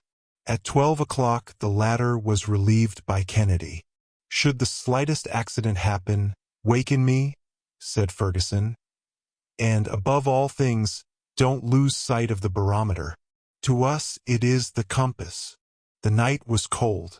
There were 27 degrees of difference between its temperature and that of the daytime. With nightfall had begun the nocturnal concert of animals driven from their hiding places by hunger and thirst. The frogs struck in their guttural soprano, redoubled by the yelping of the jackals, while the imposing bass of the African lion sustained the accords of this living orchestra. Upon resuming his post in the morning, the doctor consulted his compass, and found that the wind had changed during the night. The balloon had been bearing about 30 miles to the northwest during the last 2 hours. It was then passing over Mabungaru, a stony country, strewn with blocks of syenite of a fine polish, and knobbed with huge boulders and angular ridges of rock. Conic masses like the rocks of Karnak studded the soil like so many druidic dolmens. The bones of buffaloes and elephants whitened it here and there, but few trees could be seen excepting in the east, where there were dense woods, among which a few villages lay half concealed. Towards 7 o'clock they saw a huge round rock nearly 2 miles in extent, like an immense tortoise. "We are on the right track," said Dr. Fergusson. "There's Jihulamkoa, where we must halt for a few minutes. I am going to renew the supply of water necessary for my cylinder, and so let us try to anchor somewhere." "There are very few trees," replied the hunter. "Never mind, let us try. Joe, throw out the anchors." The balloon, gradually losing its ascensional force, approached the ground. The anchors ran along until, at last, one of them caught in the fissure of a rock, and the balloon remained motionless. It must not be supposed that the doctor could entirely extinguish his cylinder during these halts. The equilibrium of the balloon had been calculated at the level of the sea, and, as the country was continually ascending, and had reached an elevation of from 600 to 700 feet, the balloon would have had a tendency to go lower than the surface of the soil itself. It was, therefore, necessary to sustain it by a certain dilation of the gas.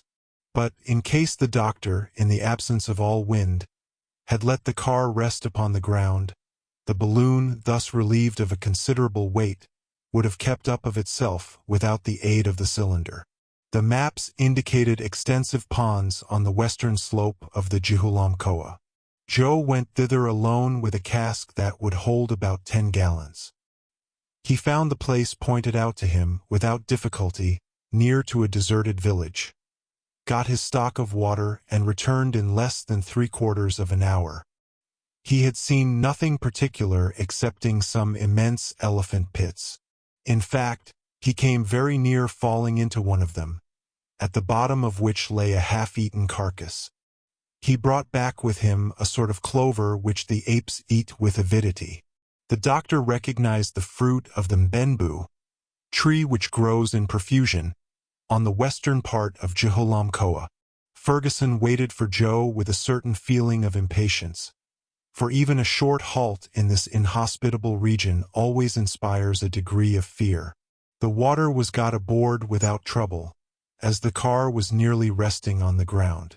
Joe then found it easy to loosen the anchor and leaped lightly to his place beside the doctor. The latter then replenished the flame in the cylinder, and the balloon majestically soared into the air. It was then about 100 miles from Kaze, an important establishment in the interior of Africa, where, thanks to a south-southeasterly current, the travelers might hope to arrive on that same day.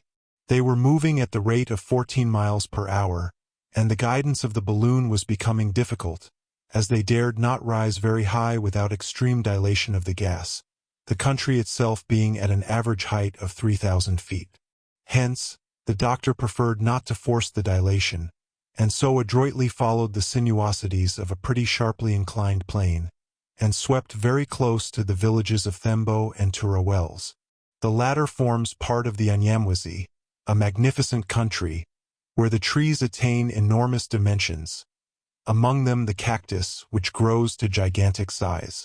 About 2 o'clock in magnificent weather, but under a fiery sun that devoured the least breath of air, the balloon was floating over the town of Kaze, situated about 350 miles from the coast. "We left Zanzibar at 9 o'clock in the morning," said the doctor, consulting his notes. "And after 2 days' passage we have, including our deviations, traveled nearly 500 geographical miles. Captains Burton and Speke took 4 months and a half to make the same distance." Chapter 15. Kaze, an important point in Central Africa, is not a city. In truth, there are no cities in the interior. Kaze is but a collection of 6 extensive excavations. There are enclosed a few houses and slave huts, with little courtyards and small gardens, carefully cultivated with onions, potatoes, cucumbers, pumpkins, and mushrooms, of perfect flavor, growing most luxuriantly. The Unyamwezi is the country of the moon, above all the rest, the fertile and magnificent garden spot of Africa. In its center is the district of Onyanembe, a delicious region, where some families of Omani, who are of very pure Arabic origin, live in luxurious idleness. They have, for a long period, held the commerce between the interior of Africa and Arabia. They trade in gums, ivory, fine muslin, and slaves. Their caravans traverse these equatorial regions on all sides, and they even make their way to the coast in search of those articles of luxury and enjoyment which the wealthy merchants covet, while the latter, surrounded by their wives and their attendants, lead in this charming country the least disturbed and most horizontal of lives, always stretched at full length, laughing, smoking, or sleeping. Around these excavations are numerous native dwellings, wide, open spaces for the markets, fields of cannabis and datura, superb trees and depths of freshest shade, such as Kaze. There, too, is held the general rendezvous of the caravans, those of the south, with their slaves and their freightage of ivory, and those of the west, which export cotton, glassware, and trinkets to the tribes of the Great Lakes. So in the marketplace there reigns perpetual excitement, a nameless hubbub, made up of the cries of mixed-breed porters and carriers, the beating of drums, and the twanging of horns, the neighing of mules, the braying of donkeys, the singing of women, the squalling of children, and the banging of the huge rattan, wielded by the jemadar or leader of the caravans, who beats time to this pastoral symphony. There, spread forth without regard to order, indeed we may say in charming disorder, are the showy stuffs, the glass beads, the ivory tusks, the rhinoceros teeth, the shark's teeth, the honey, the tobacco, and the cotton of these regions, to be purchased at the strangest of bargains by customers in whose eyes each article has a price only in proportion to the desire it excites to possess it. All at once this agitation, movement and noise stopped as though by magic. The balloon had just come in sight, far aloft in the sky, where it hovered majestically for a few moments, and then descended slowly, without deviating from its perpendicular. Men, women, children, merchants and slaves, Arabs and Negroes, as suddenly disappeared within the Thames and the huts. "My dear doctor," said Kennedy, "if we continue to produce such a sensation as this, we shall find some difficulty in establishing commercial relations with the people hereabouts." "There's one kind of trade that we might carry on, though, easily enough," said Joe, "and that would be to go down there quietly and walk off with the best of the goods, without troubling our heads about the merchants. We'd get rich that way." "Ah," said the doctor, "these natives are a little scared at first, but they won't be long in coming back either through suspicion or through curiosity." "Do you really think so, doctor?" "Well, we'll see pretty soon. But it wouldn't be prudent to go too near to them, for the balloon is not ironclad, and is, therefore, not proof against either an arrow or a bullet. Then you expect to hold a parley with these blacks? If we can do so safely, why should we not? There must be some Arab merchants here at Kaze, who are better informed than the rest, and not so barbarous. I remember that Burton and Speke had nothing but praises to utter concerning the hospitality of these people, so we might, at least, make the venture. The balloon having, meanwhile, gradually approached the ground, one of the anchors lodged in the top of a tree near the marketplace. By this time the whole population had emerged from their hiding places stealthily, thrusting their heads out first. Several Waganga, recognizable by their badges of conical shellwork, came boldly forward. They were the sorcerers of the place. They bore in their girdles small gourds, coated with tallow, and several other articles of witchcraft, all of them, by the way, most professionally filthy. Little by little the crowd gathered beside them, the women and children grouped around them. The drums renewed their deafening uproar. Hands were violently clapped together, and then raised toward the sky. "That's their style of praying," said the doctor. "And if I'm not mistaken, we're going to be called upon to play a great part." "Well, sir, play it. You too, my good Joe. Perhaps you're to be a god." "Well, master, that won't trouble me much. I like a little flattery." At this moment, one of the sorcerers, a Myanga, made a sign, and all the clamor died away into the profoundest silence. He then addressed a few words to the strangers, but in an unknown tongue. Dr. Fergusson, not having understood them, shouted some sentences in Arabic at a venture, and was immediately answered in that language. The speaker below then delivered himself of a very copious harangue, which was also very flowery and very gravely listened to by his audience. From it the doctor was not slow in learning that the balloon was mistaken for nothing less than the moon in person, and that the amiable goddess in question had condescended to approach the town with her 3 sons, an honor that would never be forgotten in this land so greatly loved by the god of day. The doctor responded, with much dignity, that the moon made her provincial tour every 1,000 years, feeling the necessity of showing herself nearer at hand to her worshippers.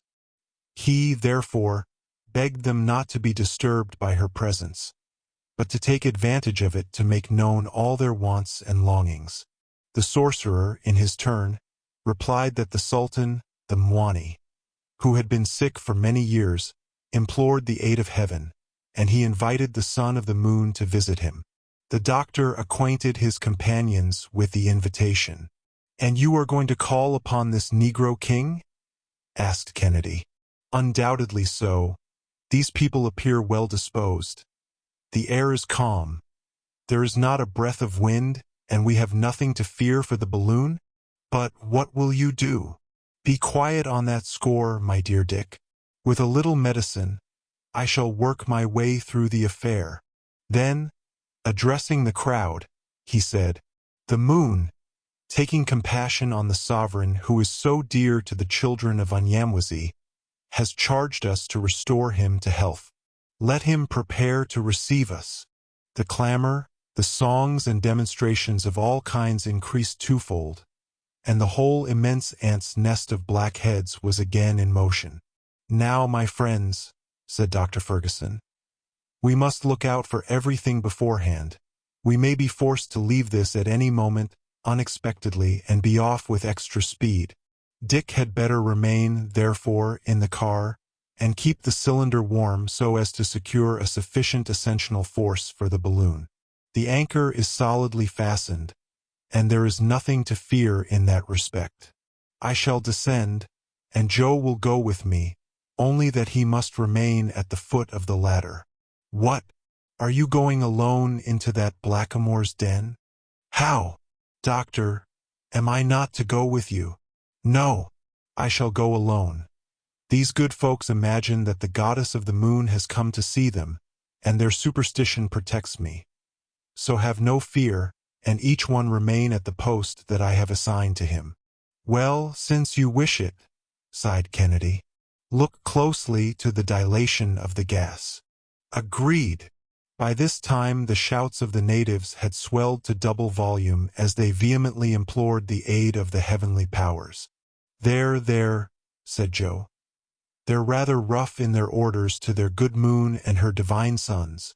The doctor, equipped with his traveling medicine chest, descended to the ground, preceded by Joe, who kept a straight countenance and looked as grave and knowing as the circumstances of the case required. He then seated himself at the foot of the ladder in the Arab fashion, with his legs crossed under him, and a portion of the crowd collected around him in a circle at respectful distances. In the meanwhile the doctor, escorted to the sound of savage instruments, and with wild religious dances, slowly proceeded toward the royal tembe, situated a considerable distance outside of the town. It was about 3 o'clock, and the sun was shining brilliantly. In fact, what less could it do upon so grand an occasion? The doctor stepped along with great dignity, the waganga surrounding him and keeping off the crowd. He was soon joined by the natural son of the Sultan, a handsomely built young fellow, who, according to the custom of the country, was the sole heir of the paternal goods, to the exclusion of the old man's legitimate children. He prostrated himself before the son of the moon, but the latter graciously raised him to his feet. 3/4 of an hour later, through shady paths, surrounded by all the luxuriance of tropical vegetation, this enthusiastic procession arrived at the Sultan's palace, a sort of square edifice called Itatinya, and situated on the slope of a hill. A kind of veranda, formed by the thatched roof, adorned the outside, supported upon wooden pillars, which had some pretensions to being carved. Long lines of dark red clay decorated the walls in characters that strove to reproduce the forms of men and serpents, the latter better imitated, of course, than the former. The roofing of this abode did not rest directly upon the walls, and the air could, therefore, circulate freely, but windows there were none, and the door hardly deserved the name. Dr. Fergusson was received with all the honors by the guards and favorites of the Sultan. These were men of a fine race, the Wanyamwezi so-called, a pure type of the Central African populations, strong, robust, well-made, and in splendid condition. Their hair, divided into a great number of small tresses, fell over their shoulders, and by means of black and blue incisions they had tattooed their cheeks from the temples to the mouth. Their ears, frightfully distended, held dangling to them discs of wood and plates of gum copal.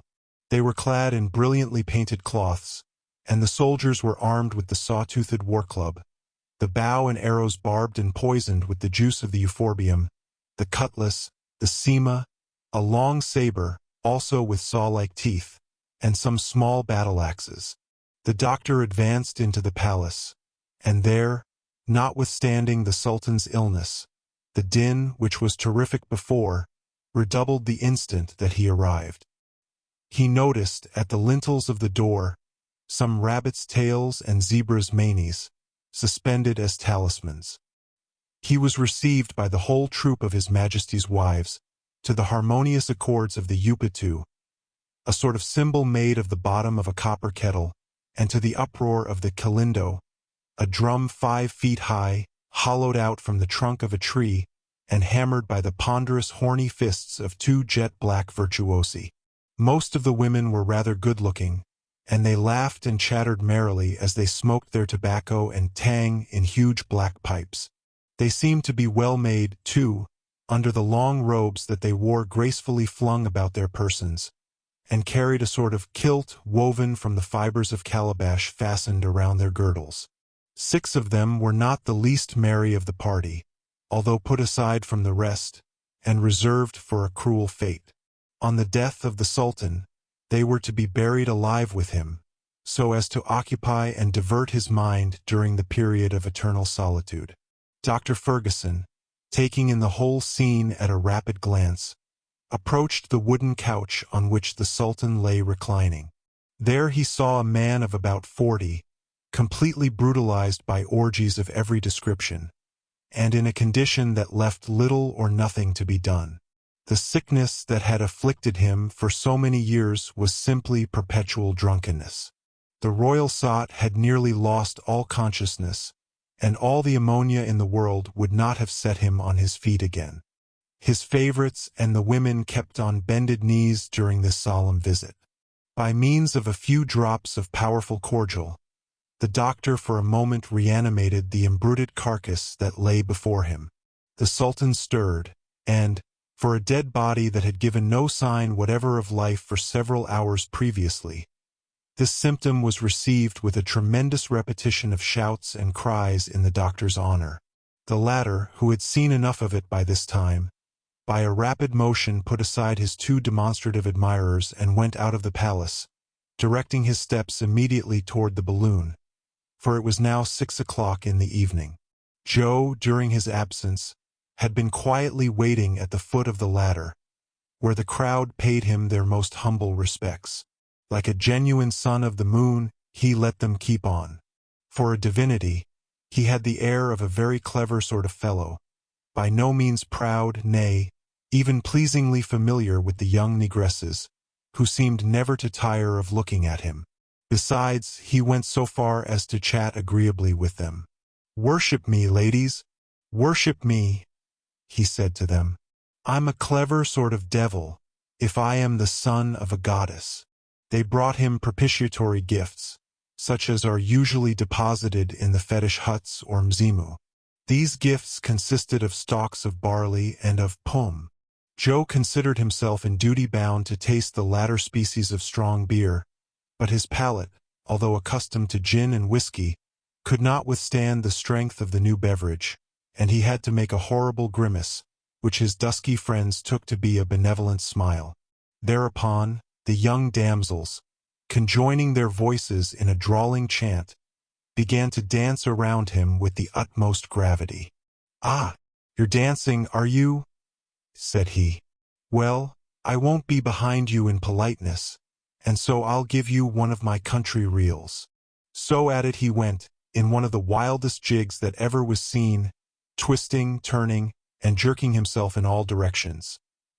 Dancing with his hands, dancing with his body, dancing with his knees, dancing with his feet, describing the most fearful contortions and extravagant evolutions, throwing himself into incredible attitudes, grimacing beyond all belief and, in fine, giving his savage admirers a strange idea of the style of ballet adopted by the deities in the moon. Then, the whole collection of blacks, naturally as imitative as monkeys, at once reproduced all his airs and graces, his leaps and shakes and contortions. They did not lose a single gesticulation. They did not forget an attitude, and the result was such a pandemonium of movement, noise, and excitement as it would be out of the question even feebly to describe. But, in the very midst of the fun, Joe saw the doctor approaching. The latter was coming at full speed, surrounded by a yelling and disorderly throng. The chiefs and sorcerers seemed to be highly excited.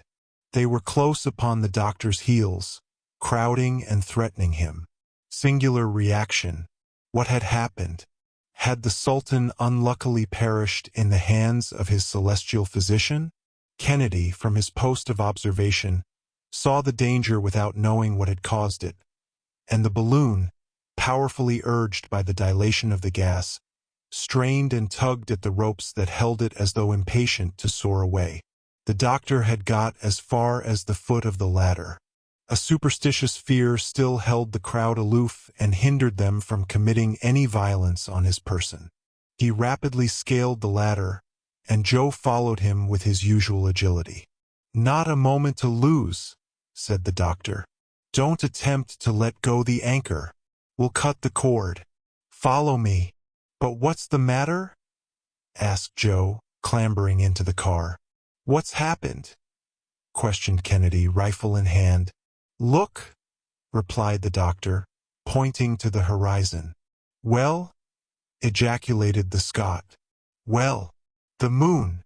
And, in fact, there was the moon rising red and magnificent, a globe of fire in a field of blue. It was she, indeed, She and the balloon, both in one sky. Either there were two moons, then, or these strangers were impostors, designing scamps, false deities. Such were the very natural reflections of the crowd, and hence the reaction in their feelings. Joe could not, for the life of him, keep in a roar of laughter, and the population of Kaze, comprehending that their prey was slipping through their clutches, set up prolonged howlings, aiming, the while, their bows and muskets at the balloon. But one of the sorcerers made a sign, and all the weapons were lowered. He then began to climb into the tree, intending to seize the rope and bring the machine to the ground. Joe leaned out with a hatchet ready. "Shall I cut away?" said he. "No, wait a moment," replied the doctor. "But this black. We may, perhaps, save our anchor, and I hold a great deal by that. There'll always be time enough to cut loose." The sorcerer, having climbed to the right place, worked so vigorously that he succeeded in detaching the anchor, and the latter, violently jerked at that moment by the start of the balloon, caught the rascal between the limbs and carried him off astride of it through the air. The stupefaction of the crowd was indescribable as they saw one of their waganga thus whirled away into space. "Huzzah!" roared Joe as the balloon, thanks to its ascensional force, shot up higher into the sky with increased rapidity. "He holds on well," said Kennedy.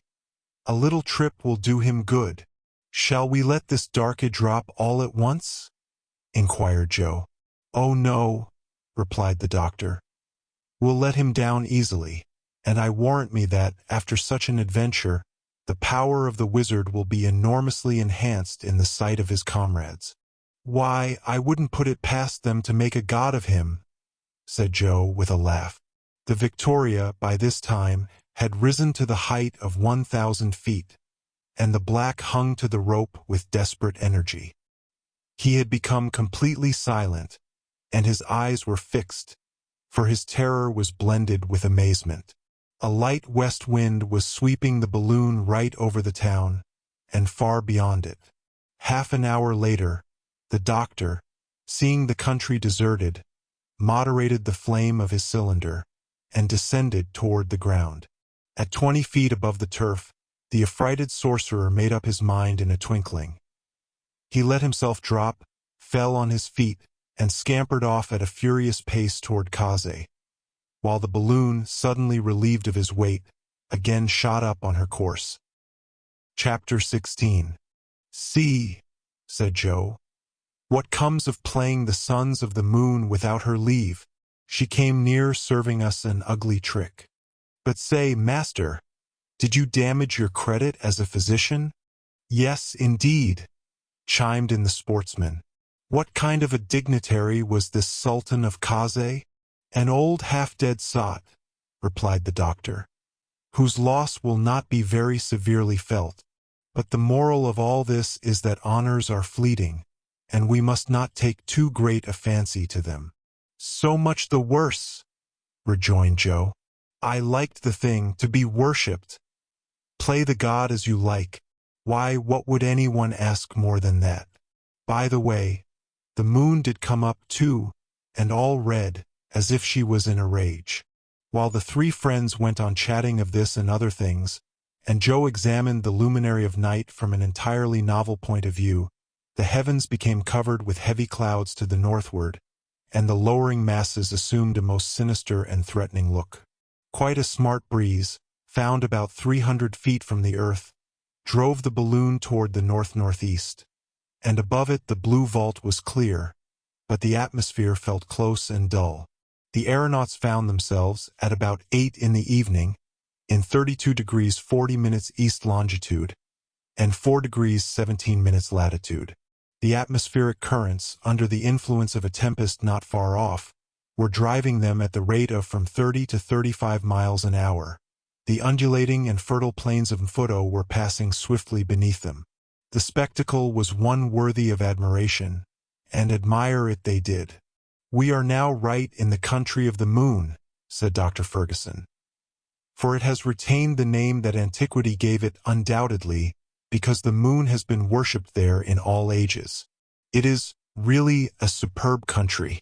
It would be hard to find more splendid vegetation. If we found the like of it around London, it would not be natural, but it would be very pleasant," put in Joe. "Why is it that such savage countries get all these fine things?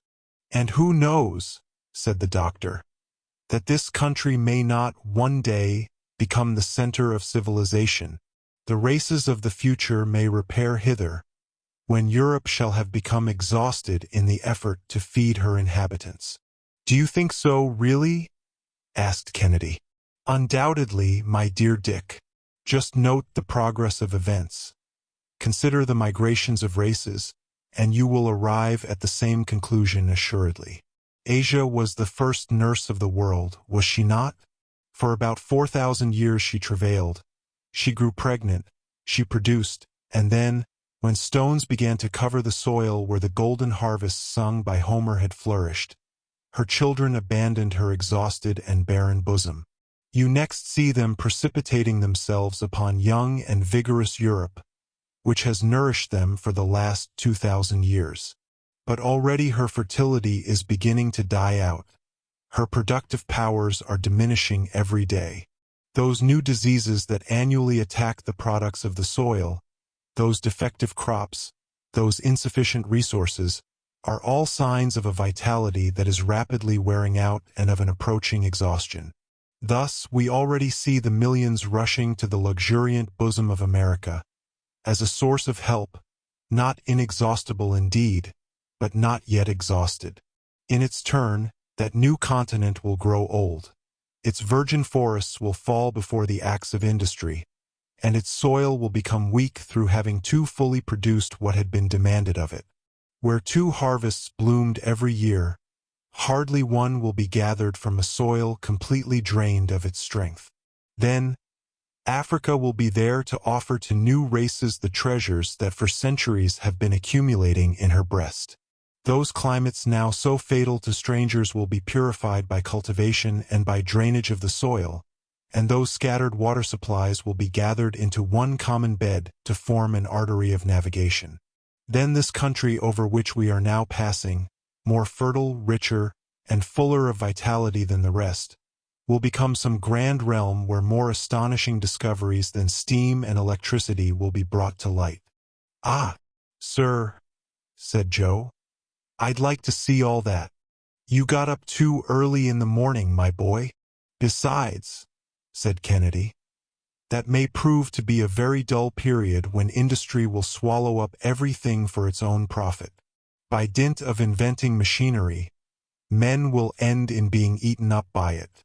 I have always fancied that the end of the earth will be when some enormous boiler, heated to 3,000 millions of atmospheric pressure, shall explode and blow up our globe. And I add that the Americans," said Joe, "will not have been the last to work at the machine." "In fact," assented the doctor, "they are great boiler makers. But, without allowing ourselves to be carried away by such speculations, let us rest content with enjoying the beauties of this country of the moon, since we have been permitted to see it. The sun, darting his last rays beneath the masses of heaped-up cloud, adorned with a crest of gold the slightest inequalities of the ground below. Gigantic trees, arborescent bushes, mosses on the even surface, all had their share of this luminous effulgence. The soil, slightly undulating, here and there rose into little conical hills. There were no mountains visible on the horizon.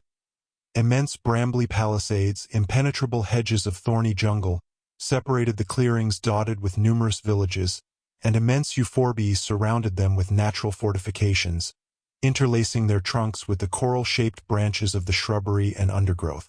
Ere long, the Malagazari, the chief tributary of Lake Tanganyika, was seen winding between heavy thickets of verdure, offering an asylum to many watercourses that spring from the torrents formed in the season of freshets, or from ponds hollowed in the clayey soil.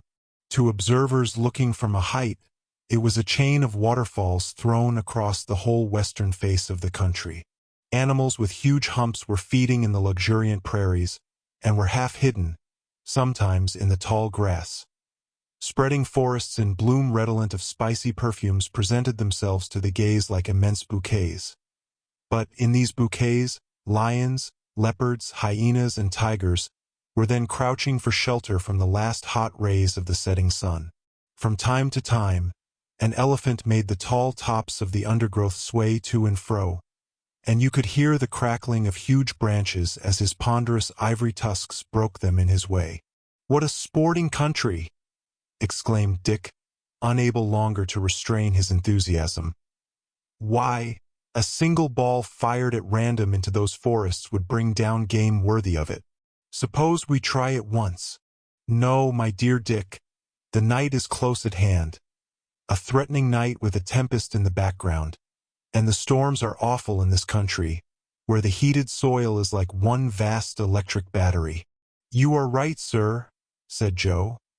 "The heat has got to be enough to choke one, and the breeze has died away. One can feel that something's coming." "The atmosphere is saturated with electricity," replied the doctor.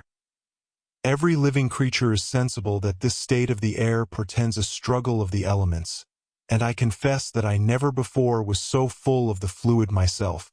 "Well, then," suggested Dick, "would it not be advisable to alight?" "On the contrary, Dick, I'd rather go up, only that I am afraid of being carried out of my course by these countercurrents contending in the atmosphere." "Have you any idea, then, of abandoning the route that we have followed since we left the coast?" "If I can manage to do so," replied the doctor, "I will turn more directly northward by from 7 to 8 degrees. I shall then endeavor to ascend toward the presumed latitudes of the sources of the Nile. Perhaps we may discover some traces of Captain Speke's expedition or of M. de Huglin's caravan. Unless I am mistaken, we are at 32 degrees 40 minutes east longitude, and I should like to ascend directly north of the equator." "Look there!" exclaimed Kennedy suddenly. "See those hippopotami sliding out of the pools, those masses of blood-colored flesh, and those crocodiles snuffing the air aloud." "They're choking!" ejaculated Joe. "Ah, what a fine way to travel this is, and how one can snap his fingers at all that vermin. Doctor, Mr. Kennedy, see those packs of wild animals hurrying along close together. There are fully 200. Those are wolves." "No, Joe, not wolves, but wild dogs. A famous breed that does not hesitate to attack the lion himself. They are the worst customers a traveler could meet, for they would instantly tear him to pieces." "Well, it isn't Joe that'll undertake to muzzle them," responded that amiable youth. "After all, though, if that's the nature of the beast, we mustn't be too hard on them for it." Silence gradually settled down under the influence of the impending storm. The thickened air actually seemed no longer adapted to the transmission of sound. The atmosphere appeared muffled, and, like a room hung with tapestry, lost all its sonorous reverberation. The rover bird so-called, the coronet crane, the red and blue jays, the mockingbird, the flycatcher, disappeared among the foliage of the immense trees, and all nature revealed symptoms of some approaching catastrophe. At 9 o'clock the Victoria hung motionless over Messine, an extensive group of villages scarcely distinguishable in the gloom. Once in a while, the reflection of a wandering ray of light in the dull water disclosed a succession of ditches regularly arranged, and, by one last gleam, the eye could make out the calm and somber forms of palm trees, sycamores, and gigantic euphorbiae. "I am stifling," said the Scot, inhaling, with all the power of his lungs, as much as possible of the rarefied air. "We are not moving an inch. Let us descend." "But the tempest," said the doctor with much uneasiness. "If you are afraid of being carried away by the wind, it seems to me that there is no other course to pursue." "Perhaps the storm won't burst tonight," said Joe. "The clouds are very high. That is just the thing that makes me hesitate about going beyond them. We should have to rise still higher, lose sight of the earth, and not know all night whether we were moving forward or not, or in what direction we were going." Make up your mind, dear doctor, for time presses. It's a pity that the wind has fallen, said Joe again. It would have carried us clear of the storm. It is indeed a pity, my friends, rejoined the doctor. The clouds are dangerous for us. They contain opposing currents which might catch us in their eddies, and lightnings that might set on fire. Again, those perils avoided, the force of the tempest might hurl us to the ground, were we to cast our anchor in the treetops. Then what shall we do? Well, we must try to get the balloon into a medium zone of the atmosphere, and there keep her suspended between the perils of the heavens and those of the earth. We have enough water for the cylinder, and our 200 pounds of ballast are untouched. In case of emergency, I can use them. We will keep watch with you, said the hunter. No, my friends, put the provisions under shelter and lie down. I will rouse you if it becomes necessary. But, master, wouldn't you do well to take some rest yourself, as there's no danger close on us just now? Insisted poor Joe.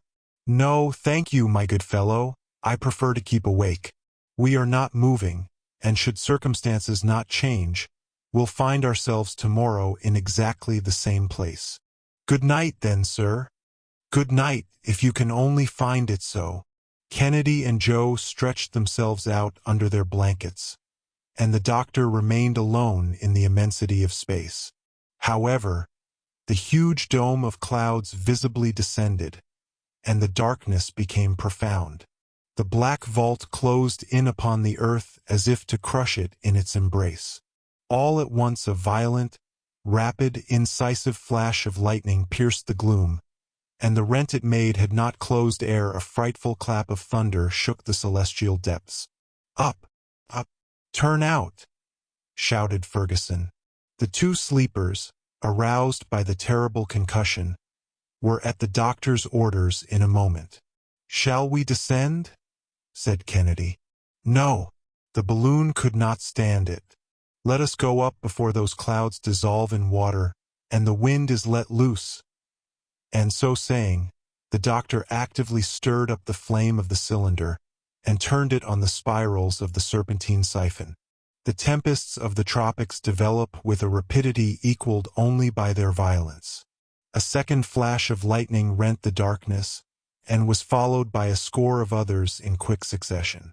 The sky was crossed and dotted, like the zebra's hide, with electric sparks, which danced and flickered beneath the great drops of rain. We have delayed too long, exclaimed the doctor. We must now pass through a zone of fire, with our balloon filled as it is with inflammable gas. But let us descend, then. Let us descend, urged Kennedy. The risk of being struck would be just about even, and we should soon be torn to pieces by the branches of the trees. We are going up, doctor. Quicker, quicker still. In this part of Africa, during the equatorial storms, it is not rare to count from 30 to 35 flashes of lightning per minute. The sky is literally on fire, and the crashes of thunder are continuous. The wind burst forth with frightful violence in this burning atmosphere. It twisted the blazing clouds. One might have compared it to the breath of some gigantic bellows, fanning all this conflagration. Dr. Fergusson kept his cylinder at full heat, and the balloon dilated and went up, while Kennedy, on his knees, held together the curtains of the awning. The balloon whirled round wildly enough to make their heads turn, and the aeronauts got some very alarming jolts, indeed, as their machine swung and swayed in all directions. Huge cavities would form in the silk of the balloon as the wind fiercely bent it in, and the stuff fairly cracked like a pistol as it flew back from the pressure. A sort of hail, preceded by a rumbling noise, hissed through the air and rattled on the covering of the Victoria. The latter, however, continued to ascend, while the lightning described tangents to the convexity of her circumference. But she bore on, right through the midst of the fire. God protect us, said Dr. Fergusson solemnly. We are in his hands. He alone can save us, but let us be ready for every event, even for fire. Our fall could not be very rapid. The doctor's voice could scarcely be heard by his companions, but they could see his countenance calm as ever even amid the flashing of the lightnings. He was watching the phenomena of phosphorescence produced by the fires of St. Elmo that were now skipping to and fro along the network of the balloon. The latter whirled and swung, but steadily ascended, and ere the hour was over, it had passed the stormy belt. The electric display was going on below it like a vast crown of artificial fireworks suspended from the car. Then they enjoyed one of the grandest spectacles that nature can offer to the gaze of man. Below them, the tempest. Above them, the starry firmament, tranquil, mute, impassible, with the moon projecting her peaceful rays over these angry clouds. Dr. Fergusson consulted the barometer. It announced 12,000 feet of elevation. It was then 11 o'clock at night. Thank heaven, all danger is past. All we have to do now is to keep ourselves at this height, said the doctor. It was frightful, remarked Kennedy. Oh, said Joe. It gives a little variety to the trip, and I'm not sorry to have seen a storm from a trifling distance up in the air. It's a fine sight. Chapter 17. About 4 in the morning, Monday, the sun reappeared in the horizon. The clouds had dispersed, and a cheery breeze refreshed the morning dawn. The earth, all redolent with fragrant exhalations, reappeared to the gaze of our travelers. The balloon, whirled about by opposing currents, had hardly budged from its place, and the doctor, letting the gas contract, descended so as to get a more northerly direction. For a long while his quest was fruitless. The wind carried him toward the west until he came in sight of the famous mountains of the moon, which grouped themselves in a semicircle around the extremity of Lake Tanganyika. Their ridges, but slightly indented, stood out against the bluish horizon, so that they might have been mistaken for a natural fortification, not to be passed by the explorers of the center of Africa. Among them were a few isolated cones, revealing the mark of the eternal snows. Here we are at last, said the doctor. In an unexplored country. Captain Burton pushed very far to the westward, but he could not reach those celebrated mountains. He even denied their existence, strongly as it was affirmed by Speke, his companion. He pretended that they were born in the latter's fancy. But for us, my friends, there is no further doubt possible. Shall we cross them? Asked Kennedy. Not if it please God. I am looking for a wind that will take me back toward the equator. I will even wait for one, if necessary, and will make the balloon like a ship that casts anchor until favorable breezes come up. But the foresight of the doctor was not long in bringing its reward. For, after having tried different heights, the Victoria at length began to sail off to the northeastward with medium speed. We are in the right track, said the doctor, consulting his compass, and scarcely 200 feet from the surface. Lucky circumstances for us, enabling us, as they do, to reconnoiter these new regions. When Captain Speke set out to discover Lake Ukiru, he ascended more to the eastward in a straight line above Kaze. Shall we keep on long in this way? Inquired the Scot. Perhaps. Our object is to push a point in the direction of the sources of the Nile, and we have more than 600 miles to make before we get to the extreme limit reached by the explorers who came from the north. And we shan't set foot on the solid ground? Murmured Joe. It's enough to cramp a fellow's legs. Oh, yes, indeed, my good Joe, said the doctor, reassuring him. We have to economize our provisions, you know, and on the way, Dick, you must get us some fresh meat. Whenever you like, doctor. We shall also have to replenish our stock of water. Who knows but we may be carried to some of the dried-up regions. So we cannot take too many precautions. At noon the Victoria was at 29 degrees 15 minutes east longitude and 3 degrees 15 minutes south latitude. She passed the village of Uyu, the last northern limit of the Unyamwezi, opposite to the Lake Ukiru, which could still be seen. The tribes living near to the equator seem to be a little more civilized, and are governed by absolute monarchs, whose control is an unlimited despotism. Their most compact union of power constitutes the province of Caragua. It was decided by the aeronauts that they would alight at the first favorable place. They found that they should have to make a prolonged halt and take a careful inspection of the balloon. So the flame of the cylinder was moderated, and the anchors, flung out from the car, ere long began to sweep the grass of an immense prairie, that, from a certain height, looked like a shaven lawn, but the growth of which, in reality, was from 7 to 8 feet in height. The balloon skimmed this tall grass without bending it, like a gigantic butterfly. Not an obstacle was in sight. It was an ocean of verdure without a single breaker. "We might proceed a long time in this style," remarked Kennedy. "I don't see one tree that we could approach, and I'm afraid that our hunt's over." "Wait, Dick. You could not hunt anyhow in this grass that grows higher than your head. We'll find a favorable place presently."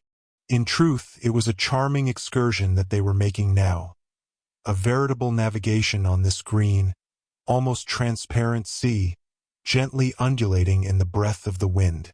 The little car seemed to cleave the waves of verdure, and, from time to time, coveys of birds of magnificent plumage would rise fluttering from the tall herbage and speed away with joyous cries. The anchors plunged into this lake of flowers and traced a furrow that closed behind them, like the wake of a ship. All at once a sharp shock was felt. The anchor had caught in the fissure of some rock hidden in the high grass. "We are fast!" exclaimed Joe. These words had scarcely been uttered when a shrill cry rang through the air, and the following phrases, mingled with exclamations, escaped from the lips of our travelers. "What's that? A strange cry! Look! Why, we're moving! The anchor has slipped!" "No, it holds and holds fast too," said Joe, who was tugging at the rope. "It's the rock, then, that's moving." An immense rustling was noticed in the grass, and soon an elongated, winding shape was seen rising above it. "A serpent!" shouted Joe. "A serpent!" repeated Kennedy, handling his rifle. "No," said the doctor. "It's an elephant's trunk." "An elephant, Samuel?"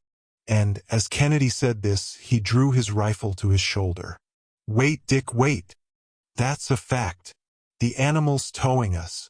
And in the right direction, Joe, in the right direction."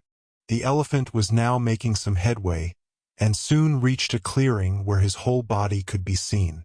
By his gigantic size, the doctor recognized a male of a superb species. He had 2 whitish tusks, beautifully curved, and about 8 feet in length, and in these the shanks of the anchor had firmly caught. The animal was vainly trying with his trunk to disengage himself from the rope that attached him to the car. "Get up! Go ahead, old fellow!" shouted Joe with delight, doing his best to urge this rather novel team. "Here is a new style of traveling. No more horses for me. An elephant, if you please." "But where is he taking us to?" said Kennedy, whose rifle itched in his grasp. "He's taking us exactly to where we want to go, my dear Dick. A little patience. Whiggamore, Whiggamore, as the Scotch country folks say," shouted Joe in high glee. Gee up there." The huge animal now broke into a very rapid gallop. He flung his trunk from side to side, and his monstrous bounds gave the car several rather heavy thumps. Meanwhile the doctor stood ready, hatchet in hand, to cut the rope should need arise. "But," said he, "we shall not give up our anchor until the last moment." This drive, with an elephant for the team, lasted about an hour and a half. Yet the animal did not seem in the least fatigued. These immense creatures can go over a great deal of ground, and, from one day to another, are found at enormous distances from where they were last seen, like the whales whose mass and speed they rival. "In fact," said Joe, "it's a whale that we have harpooned, and we're only doing just what whalemen do when out fishing. But a change in the nature of the ground compelled the doctor to vary his style of locomotion. A dense grove of commodores was descried on the horizon, about 3 miles away, on the north of the prairie. So it became necessary to detach the balloon from its draft animal at last. Kennedy was entrusted with the job of bringing the elephant to a halt. He drew his rifle to his shoulder, but his position was not favorable to a successful shot, so that the first ball fired flattened itself on the animal's skull, as it would have done against an iron plate. The creature did not seem in the least troubled by it, but at the sound of the discharge, he had increased his speed, and now was going as fast as a horse at full gallop. "The deuce!" ejaculated Kennedy. "What a solid head!" commented Joe. "We'll try some conical balls behind the shoulder joint," said Kennedy, reloading his rifle with care. In another moment he fired. The animal gave a terrible cry, but went on faster than ever. "Come," said Joe, taking aim with another gun. "I must help you or we'll never end it." And now 2 balls penetrated the creature's side. The elephant halted, lifted his trunk, and resumed his run toward the wood with all his speed. He shook his huge head, and the blood began to gush from his wounds. "Let us keep up our fire, Mr. Kennedy. And a continuous fire, too," urged the doctor. "For we are close on the woods." 10 shots more were discharged. The elephant made a fearful bound. The car and balloon cracked as though everything were going to pieces, and the shock made the doctor drop his hatchet on the ground. The situation was thus rendered really very alarming. The anchor rope, which had securely caught, could not be disengaged, nor could it yet be cut by the knives of our aeronauts, and the balloon was rushing headlong toward the wood, when the animal received a ball in the eye just as he lifted his head. On this he halted, faltered, his knees bent under him, and he uncovered his whole flank to the assaults of his enemies in the balloon. "A bullet in his heart," said Kennedy, discharging one last rifle shot. The elephant uttered a long bellow of terror and agony, then raised himself up for a moment, twirling his trunk in the air, and finally fell with all his weight upon one of his tusks, which he broke off short. He was dead. "His tusks broken!" exclaimed Kennedy. "Ivory, too, that in England would bring 35 guineas per 100 pounds. "As much as that?" said Joe, scrambling down to the ground by the anchor rope. "What's the use of sighing over it, Dick?" said the doctor. "Are we ivory merchants? Did we come hither to make money?" Joe examined the anchor and found it solidly attached to the unbroken tusk. The doctor and Dick leaped out on the ground, while the balloon, now half emptied, hovered over the body of the huge animal. "What a splendid beast!" said Kennedy. "What a mass of flesh!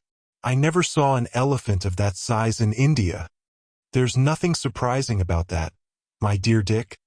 The elephants of Central Africa are the finest in the world. The Andersons and the Cummings have hunted so incessantly in the neighborhood of the Cape that these animals have migrated to the equator, where they are often met with in large herds. In the meanwhile, I hope," added Joe, "that we'll taste a morsel of this fellow. I'll undertake to get you a good dinner at his expense. Mr. Kennedy will go off and hunt for an hour or 2. The doctor will make an inspection of the balloon, and, while they're busy in that way, I'll do the cooking." "A good arrangement," said the doctor. "So do as you like, Joe." "As for me," said the hunter, "I shall avail myself of the 2 hours' recess that Joe has condescended to let me have. Go, my friend, but no imprudence. Don't wander too far away. Never fear, doctor." And so saying, Dick, shouldering his gun, plunged into the woods. Forthwith Joe went to work at his vocation. At first he made a hole in the ground 2 feet deep. This he filled with the dry wood that was so abundantly scattered about, where it had been strewn by the elephants, whose tracks could be seen where they had made their way through the forest. This hole filled, he heaped a pile of faggots on it 1 foot in height, and set fire to it. Then he went back to the carcass of the elephant, which had fallen only about 100 feet from the edge of the forest. He next proceeded adroitly to cut off the trunk, which might have been 2 feet in diameter at the base. Of this he selected the most delicate portion, and then took with it one of the animal's spongy feet. In fact, these are the finest morsels, like the hump of the bison, the paws of the bear, and the head of the wild boar. When the pile of faggots had been thoroughly consumed, inside and outside, the whole, cleared of the cinders and hot coals, retained a very high temperature. The pieces of elephant meat, surrounded with aromatic leaves, were placed in this extempore oven and covered with hot coals. Then Joe piled up a second heap of sticks over all, and when it had burned out, the meat was cooked to a turn. Then Joe took the viands from the oven, spread the savory mess upon green leaves, and arranged his dinner upon a magnificent patch of greensward. He finally brought out some biscuit, some coffee, and some cognac, and got a can of pure, fresh water from a neighboring streamlet. The repast thus prepared was a pleasant sight to behold, and Joe, without being too proud, thought that it would also be pleasant to eat. "A journey without danger or fatigue," he soliloquized. "Your meals when you please, a swinging hammock all the time. What more could a man ask?" And there was Kennedy, who didn't want to come. On his part, Dr. Fergusson was engrossed in a serious and thorough examination of the balloon. The latter did not appear to have suffered from the storm. The silk and the gutta percha had resisted wonderfully, and upon estimating the exact height of the ground and the ascensional force of the balloon, our aeronaut saw, with satisfaction, that the hydrogen was in exactly the same quantity as before. The covering had remained completely waterproof. It was now only 5 days since our travelers had quitted Zanzibar. Their pemmican had not yet been touched. Their stock of biscuit and potted meat was enough for a long trip, and there was nothing to be replenished but the water. The pipes and spiral seemed to be in perfect condition, since, thanks to their india-rubber jointings, they had yielded to all the oscillations of the balloon. His examination ended, the doctor betook himself to setting his notes in order. He made a very accurate sketch of the surrounding landscape, with its long prairie stretching away out of sight, the forest of commodores, and the balloon resting motionless over the body of the dead elephant. At the end of his 2 hours, Kennedy returned with a string of fat partridges and the haunch of an oryx, a sort of gemsbok belonging to the most agile species of antelopes. Joe took upon himself to prepare this surplus stock of provisions for a later repast. "But dinner's ready," he shouted in his most musical voice, and the 3 travelers had only to sit down on the green turf. The trunk and feet of the elephant were declared to be exquisite. Old England was toasted, as usual, and delicious Havanas perfumed this charming country for the first time. Kennedy ate, drank, and chatted like 4. He was perfectly delighted with his new life, and seriously proposed to the doctor to settle in this forest, to construct a cabin of boughs and foliage, and there and then to lay the foundation of a Robinson Crusoe dynasty in Africa. The proposition went no further, although Joe had, at once, selected the part of Man Friday for himself. The country seemed so quiet, so deserted, that the doctor resolved to pass the night on the ground, and Joe arranged a circle of watchfires as an indispensable barrier against wild animals, for the hyenas, cougars, and jackals, attracted by the smell of the dead elephant, were prowling about in the neighborhood. Kennedy had to fire his rifle several times at these unceremonious visitors, but the night passed without any untoward occurrence. Chapter 18. At 5 o'clock in the morning, preparations for departure commenced. Joe, with the hatchet which he had fortunately recovered, broke the elephant's tusks. The balloon, restored to liberty, sped away to the northwest with our travelers, at the rate of 18 miles per hour. The doctor had carefully taken his position by the altitude of the stars during the preceding night. He knew that he was in latitude 2 degrees 40 minutes below the equator, or at a distance of 160 geographical miles. He swept along over many villages without heeding the cries that the appearance of the balloon excited. He took note of the conformation of places with quick sights. He passed the slopes of the Rubema, which are nearly as abrupt as the summits of the Usagra, and farther on, at Tenga, encountered the first projections of the Caragua chains, which, in his opinion, are direct spurs of the mountains of the moon. So, the ancient legend which made these mountains the cradle of the Nile came near to the truth, since they really border upon Lake Ukiru, the conjectured reservoir of the waters of the great river. From Kafuro, the main district of the merchants of that country, he descried at length on the horizon the lake so much desired and so long sought for, of which Captain Speke caught a glimpse on the 3d of August 1858. Samuel Fergusson felt real emotion. He was almost in contact with one of the principal points of his expedition, and, with his spyglass constantly raised, he kept every nook and corner of the mysterious region in sight. His gaze wandered over details that might have been thus described.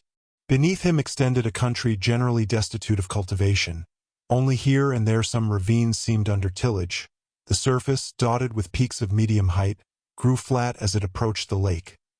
Barley fields took the place of rice plantations, and there, too, could be seen growing the species of plantain from which the wine of the country is drawn, and mwani, the wild plant which supplies a substitute for coffee. A collection of some 50 or more circular huts, covered with a flowering thatch, constituted the capital of the Caragua country. He could easily distinguish the astonished countenances of a rather fine-looking race of natives of yellowish-brown complexion. Women of incredible corpulence were dawdling about through the cultivated grounds, and the doctor greatly surprised his companions by informing them that this rotundity, which is highly esteemed in that region, was obtained by an obligatory diet of curdled milk. At noon, the Victoria was in 1 degree 45 minutes south latitude, and at 1 o'clock the wind was driving her directly toward the lake. This sheet of water was christened Uyanza Victoria, or Victoria Lake, by Captain Speke.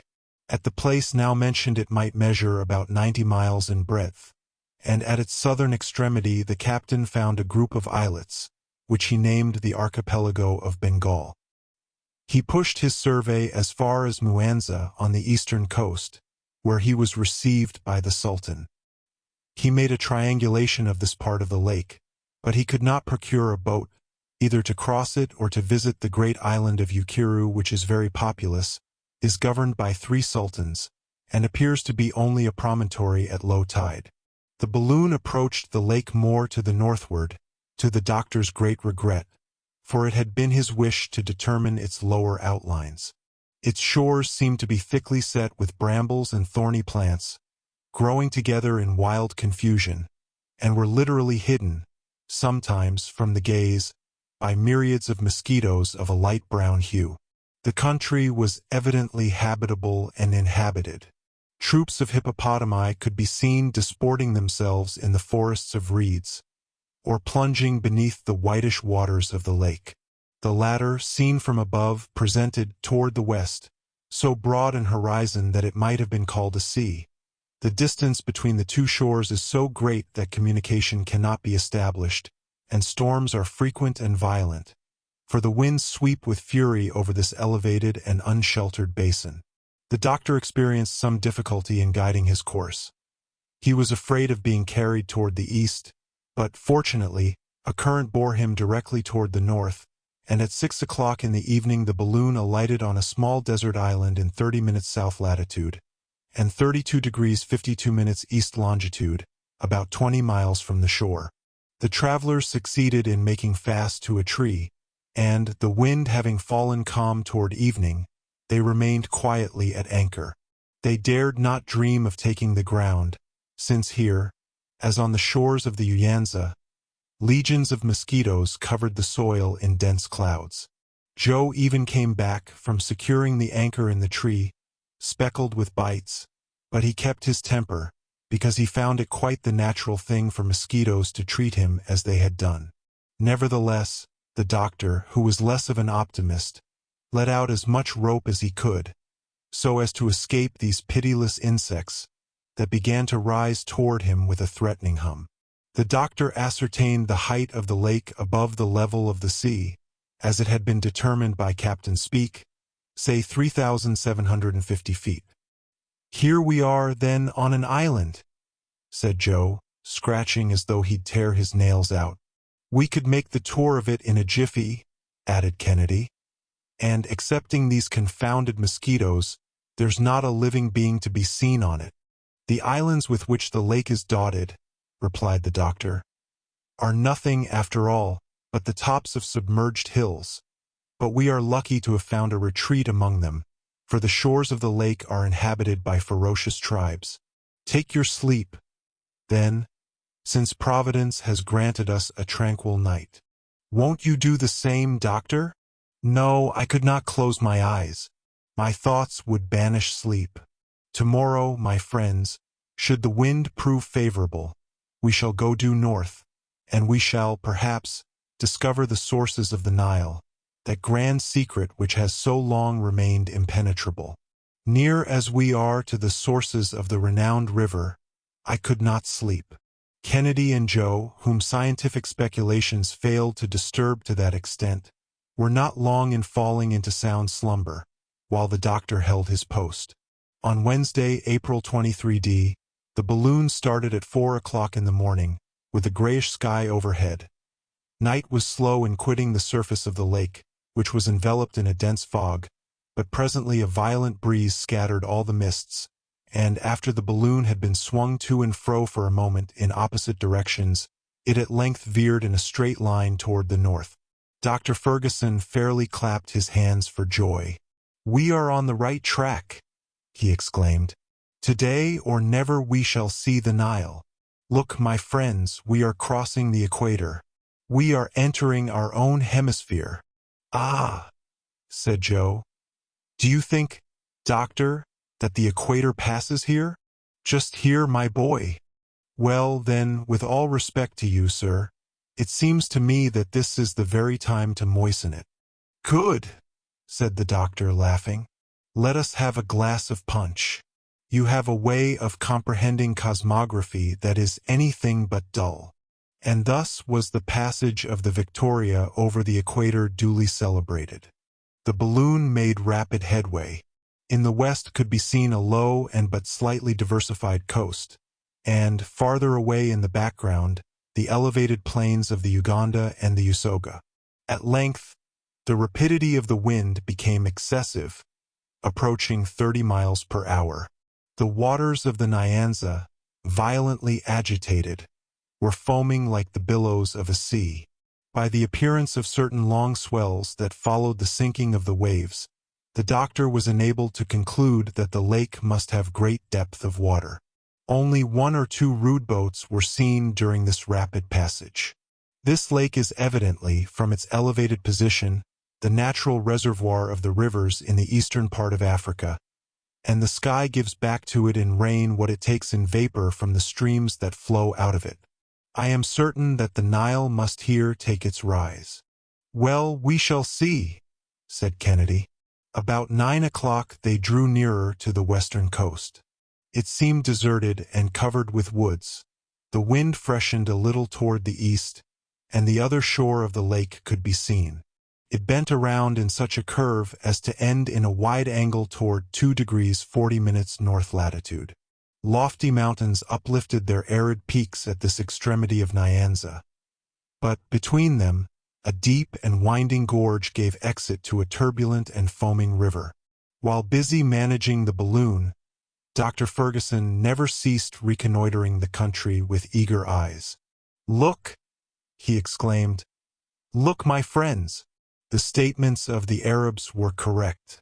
They spoke of a river by which Lake Ukiru discharged its waters toward the north, and this river exists, and we are descending it, and it flows with a speed analogous to our own.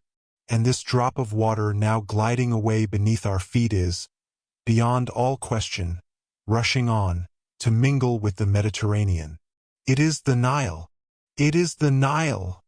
re-echoed Kennedy, carried away by the enthusiasm of his friend. "Hurrah for the Nile!" shouted Joe, glad, and always ready to cheer for something. Enormous rocks, here and there, embarrassed the course of this mysterious river. The water foamed as it fell in rapids and cataracts, which confirmed the doctor in his preconceived ideas on the subject. From the environing mountains numerous torrents came plunging and seething down, and the eye could take them in by hundreds. There could be seen, starting from the soil, delicate jets of water scattering in all directions, crossing and recrossing each other, mingling, contending in the swiftness of their progress, and all rushing toward that nascent stream which became a river after having drunk them in. "Here is indeed the Nile," reiterated the doctor, with the tone of profound conviction.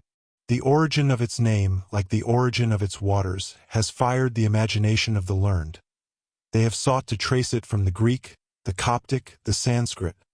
But all that matters little now, since we have made it surrender the secret of its source." "But," said the Scotchman, "how are you to make sure of the identity of this river with the one recognized by the travelers from the north?" "We shall have certain, irrefutable, convincing, and infallible proof," replied Fergusson. "Should the wind hold another hour in our favor, the mountains drew farther apart, revealing in their place numerous villages, and fields of white Indian corn, doura, and sugar-cane. The tribes inhabiting the region seemed excited and hostile.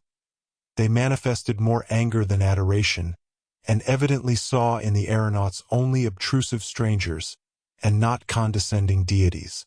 It appeared as though, in approaching the sources of the Nile, these men came to rob them of something, and so the Victoria had to keep out of range of their muskets. "To land here would be a ticklish matter," said the Scot. "Well," said Joe, "so much the worse for these natives. They'll have to do without the pleasure of our conversation." "Nevertheless, descend I must," said the doctor. "Were it only for a quarter of an hour. Without doing so, I cannot verify the results of our expedition." "It is indispensable, then, doctor?" "Indispensable, and we will descend, even if we have to do so with a volley of musketry." "The thing suits me," said Kennedy, toying with his pet rifle. "And I'm ready, master, whenever you say the word," added Joe, preparing for the fight. "It would not be the first time," remarked the doctor, "that science has been followed up sword in hand. The same thing happened to a French savant among the mountains of Spain, when he was measuring the terrestrial meridian.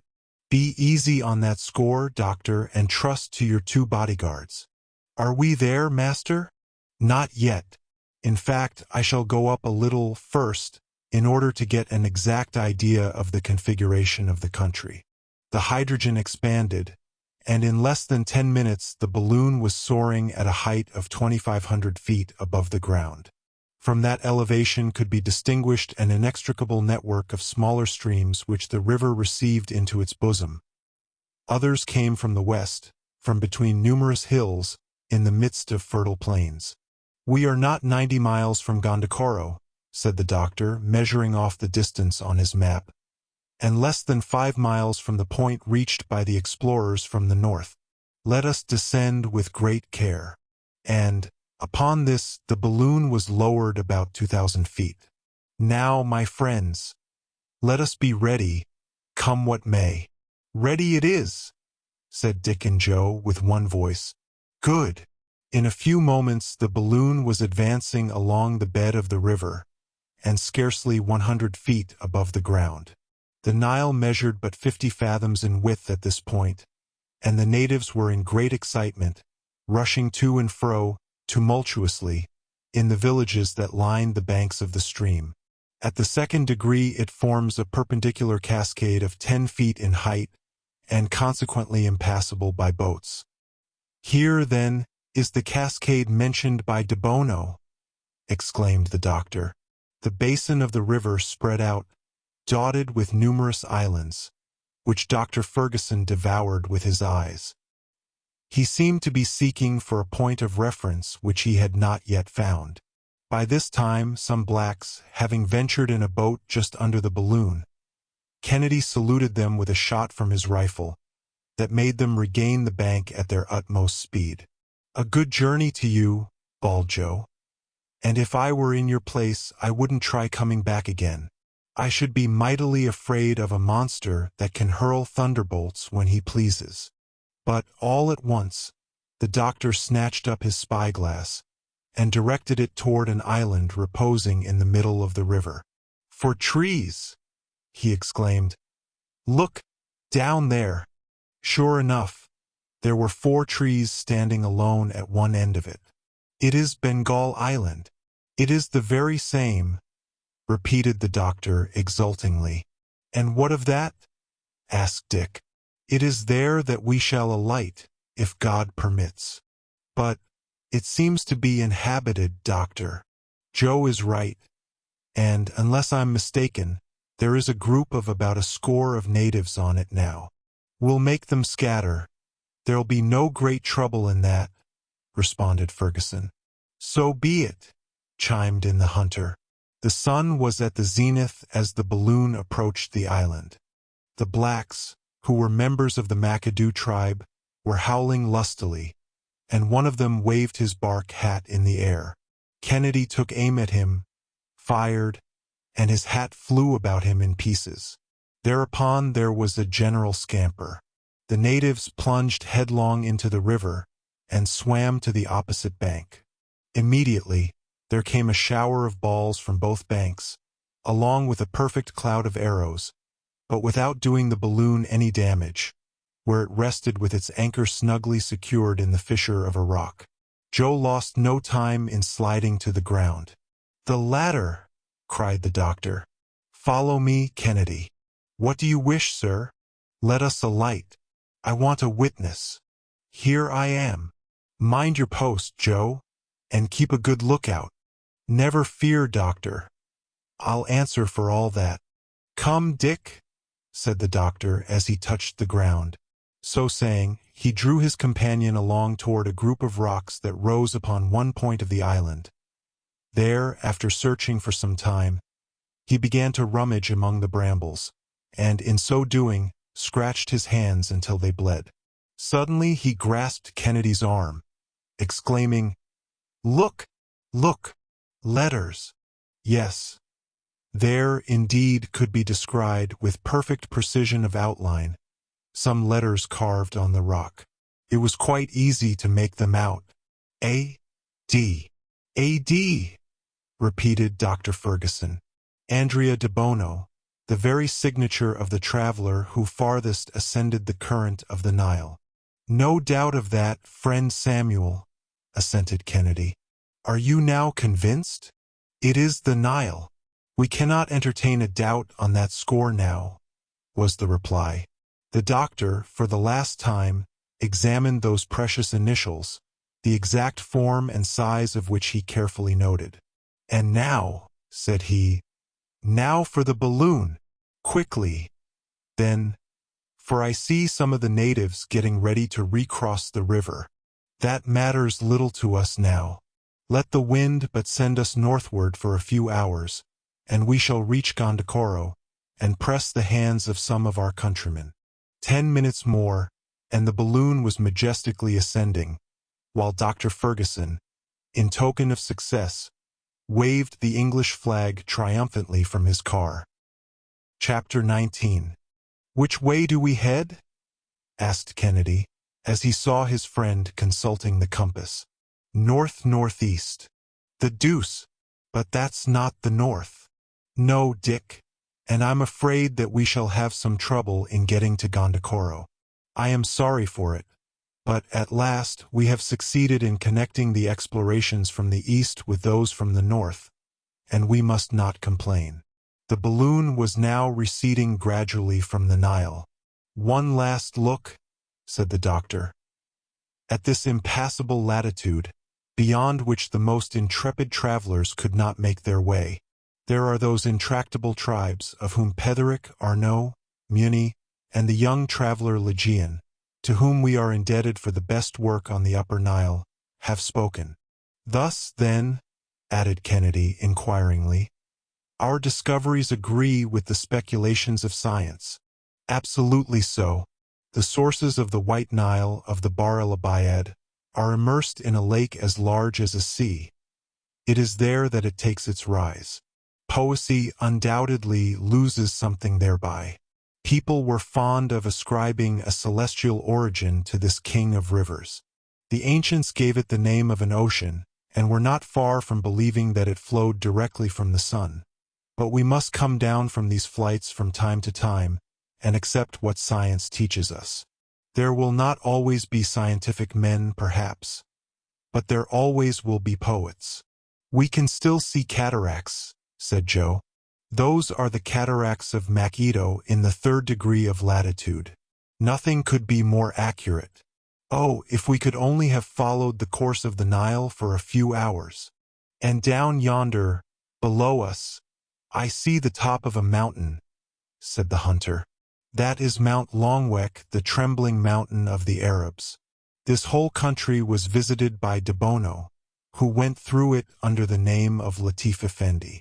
The tribes living near the Nile are hostile to each other, and are continually waging a war of extermination. You may form some idea, then, of the difficulties he had to encounter. The wind was carrying the balloon toward the northwest, and, in order to avoid Mount Longwek, it was necessary to seek a more slanting current. My friends, said the doctor, here is where our passage of the African continent really commences. Up to this time we have been following the traces of our predecessors.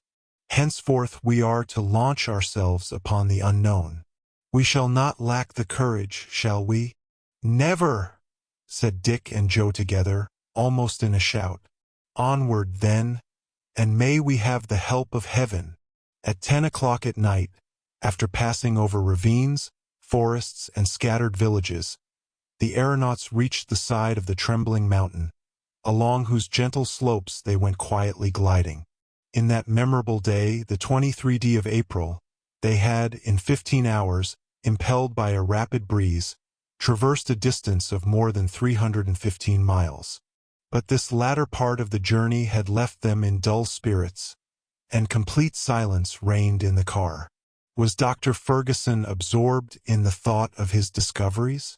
Were his 2 companions thinking of their trip through those unknown regions? There were, no doubt, mingled with these reflections, the keenest reminiscences of home and distant friends. Joe alone continued to manifest the same careless philosophy, finding it quite natural that home should not be there, from the moment that he left it, but he respected the silent mood of his friends, the doctor and Kennedy. About 10 the balloon anchored on the side of the trembling mountain, so called because, in Arab tradition, it is said to tremble the instant that a Mussulman sets foot upon it. The travelers then partook of a substantial meal, and all quietly passed the night as usual, keeping the regular watches. On awaking the next morning, they all had pleasanter feelings. The weather was fine, and the wind was blowing from the right quarter, so that a good breakfast, seasoned with Joe's merry pranks, put them in high good humor. The region they were now crossing is very extensive. It borders on the mountains of the Moon on one side, and those of Darfur on the other, a space about as broad as Europe. We are, no doubt, crossing what is supposed to be the kingdom of Usoga. Geographers have pretended that there existed, in the center of Africa, a vast depression, an immense central lake. We shall see whether there is any truth in that idea, said the doctor. But how did they come to think so? Asked Kennedy. From the recitals of the Arabs. Those fellows are great narrators, too much so, probably. Some travelers who had got as far as Kaze or the Great Lakes saw slaves that had been brought from this region, interrogated them concerning it, and, from their different narratives, made up a jumble of notions and deduced systems from them. Down at the bottom of it all there is some appearance of truth, and you see that they were right about the sources of the Nile. Nothing could be more correct, said Kennedy. It was by the aid of these documents that some attempts at maps were made, and so I am going to try to follow our route by one of them, rectifying it when need be. Is all this region inhabited? Asked Joe. Undoubtedly. And disagreeably inhabited, too. I thought so.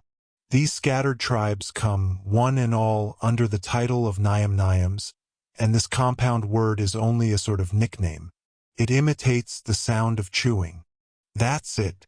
Excellent, said Joe, champing his teeth as though he were eating. Nyam-Nyam. My good Joe, if you were the immediate object of this chewing, you wouldn't find it so excellent. Why, what's the reason, sir? These tribes are considered man-eaters. Is that really the case? Not a doubt of it. It has also been asserted that these natives had tails, like mere quadrupeds. But it was soon discovered that these appendages belonged to the skins of animals that they wore for clothing. More's the pity. A tail's a nice thing to chase away mosquitoes. That may be, Joe, but we must consign the story to the domain of fable, like the dog's heads which the traveler Brun Rollet attributed to other tribes. Dog's heads, eh? Quite convenient for barking, and even for man-eating. But one thing that has been, unfortunately, proven true is the ferocity of these tribes, who are really very fond of human flesh, and devour it with avidity. I only hope that they won't take such a particular fancy to mine, said Joe with comic solemnity. See that, said Kennedy. Yes, indeed, sir. If I have to be eaten in a moment of famine, I want it to be for your benefit and my master's. But the idea of feeding those black fellows, gracious, I'd die of shame. Well then, Joe, said Kennedy. That's understood. We count upon you in case of need. At your service, gentlemen. Joe talks in this way so as to make us take good care of him and fatten him up. Maybe so, said Joe. Every man for himself. In the afternoon, the sky became covered with a warm mist that oozed from the soil. The brownish vapor scarcely allowed the beholder to distinguish objects, and so, fearing collision with some unexpected mountain peak, the doctor, about 5 o'clock, gave the signal to halt. The night passed without accident, but in such profound obscurity that it was necessary to use redoubled vigilance. The monsoon blew with extreme violence during all the next morning. The wind buried itself in the lower cavities of the balloon and shook the appendage by which the dilating pipes entered the main apparatus. They had, at last, to be tied up with cords, Joe acquitting himself very skillfully in performing that operation. He had occasion to observe, at the same time, that the orifice of the balloon still remained hermetically sealed. That is a matter of double importance for us, said the doctor. In the first place, we avoid the escape of precious gas, and then, again, we do not leave behind us an inflammable train, which we should at last inevitably set fire to, and so be consumed. That would be a disagreeable traveling incident, said Joe. Should we be hurled to the ground? Asked Kennedy. Hurled? No, not quite that. The gas would burn quietly, and we should descend little by little. A similar accident happened to a French aeronaut, Madame Blanchard. She ignited her balloon while sending off fireworks, but she did not fall, and she would not have been killed, probably, had not her car dashed against a chimney and precipitated her to the ground. Let us hope that nothing of the kind may happen to us, said the hunter. Up to this time our trip has not seemed to me very dangerous, and I can see nothing to prevent us reaching our destination. Nor can I either, my dear Dick. Accidents are generally caused by the imprudence of the aeronauts, or the defective construction of their apparatus. However, in thousands of aerial ascensions, there have not been 20 fatal accidents. Usually, the danger is in the moment of leaving the ground, or of alighting, and therefore at those junctures we should never omit the utmost precaution. It's breakfast time, said Joe. We'll have to put up with preserved meat and coffee until Mr. Kennedy has had another chance to get us a good slice of venison. Chapter 20. The wind had become violent and irregular. The balloon was running the gauntlet through the air. Tossed at one moment toward the north, at another toward the south, it could not find one steady current. "We are moving very swiftly without advancing much," said Kennedy, remarking the frequent oscillations of the needle of the compass. "The balloon is rushing at the rate of at least 30 miles an hour. Lean over and see how the country is gliding away beneath us," said the doctor. "See, that forest looks as though it were precipitating itself upon us." "The forest has become a clearing," added the other. "And the clearing a village," continued Joe, a moment or two later. "Look at the faces of those astonished darkies." "Oh, it's natural enough that they should be astonished," said the doctor. "The French peasants, when they first saw a balloon, fired at it, thinking that it was an aerial monster. A Soudan Negro may be excused, then, for opening his eyes very wide." "Faith," said Joe, as the Victoria skimmed closely along the ground, at scarcely the elevation of 100 feet, and immediately over a village. "I'll throw them an empty bottle, with your leave, doctor, and if it reaches them safe and sound, they'll worship it. If it breaks, they'll make talismans of the pieces." So saying, he flung out a bottle, which, of course, was broken into 1,000 fragments, while the Negroes scampered into their round huts, uttering shrill cries. A little farther on, Kennedy called out, "Look at that strange tree! The upper part is of one kind and the lower part of another." "Well," said Joe, "here's a country where the trees grow on top of each other." "It's simply the trunk of a fig tree," replied the doctor, "on which there is a little vegetating earth. Some fine day, the wind left the seed of a palm on it, and the seed has taken root and grown as though it were on the plain ground." "A fine new style of gardening," said Joe, "and I'll import the idea to England. It would be just the thing in the London parks, without counting that it would be another way to increase the number of fruit trees. We could have gardens up in the air, and the small house owners would like that." At this moment they had to raise the balloon so as to pass over a forest of trees that were more than 300 feet in height, a kind of ancient banyan. "What magnificent trees!" exclaimed Kennedy. "I never saw anything so fine as the appearance of these venerable forests. Look, doctor, the height of these banyans is really remarkable, my dear Dick, and yet they would be nothing astonishing in the New World. Why, are there still loftier trees in existence? Undoubtedly, among the mammoth trees of California, there is a cedar 480 feet in height. It would overtop the Houses of Parliament, and even the Great Pyramid of Egypt. The trunk at the surface of the ground was 120 feet in circumference, and the concentric layers of the wood disclosed an age of more than 4,000 years. But then, sir, there was nothing wonderful in it. When one has lived 4,000 years, one ought to be pretty tall," was Joe's remark. Meanwhile, during the doctor's recital and Joe's response, the forest had given place to a large collection of huts surrounding an open space. In the middle of this grew a solitary tree, and Joe exclaimed, as he caught sight of it, "Well, if that tree has produced such flowers as those, for the last 4,000 years, I have to offer it my compliments, anyhow." And he pointed to a gigantic sycamore, whose whole trunk was covered with human bones. The flowers of which Joe spoke were heads freshly severed from the bodies, and suspended by daggers thrust into the bark of the tree. "The war tree of these cannibals," said the doctor. "The Indians merely carry off the scalp, but these Negroes take the whole head." "A mere matter of fashion," said Joe. But already the village and the bleeding heads were disappearing on the horizon. Another place offered a still more revolting spectacle: half-devoured corpses, skeletons moldering to dust, human limbs scattered here and there, and left to feed the jackals and hyenas. No doubt, these are the bodies of criminals. According to the custom in Abyssinia, these people have left them a prey to the wild beasts, who kill them with their terrible teeth and claws, and then devour them at their leisure. Not a whit more cruel than hanging, said the Scot. Filthier, that's all.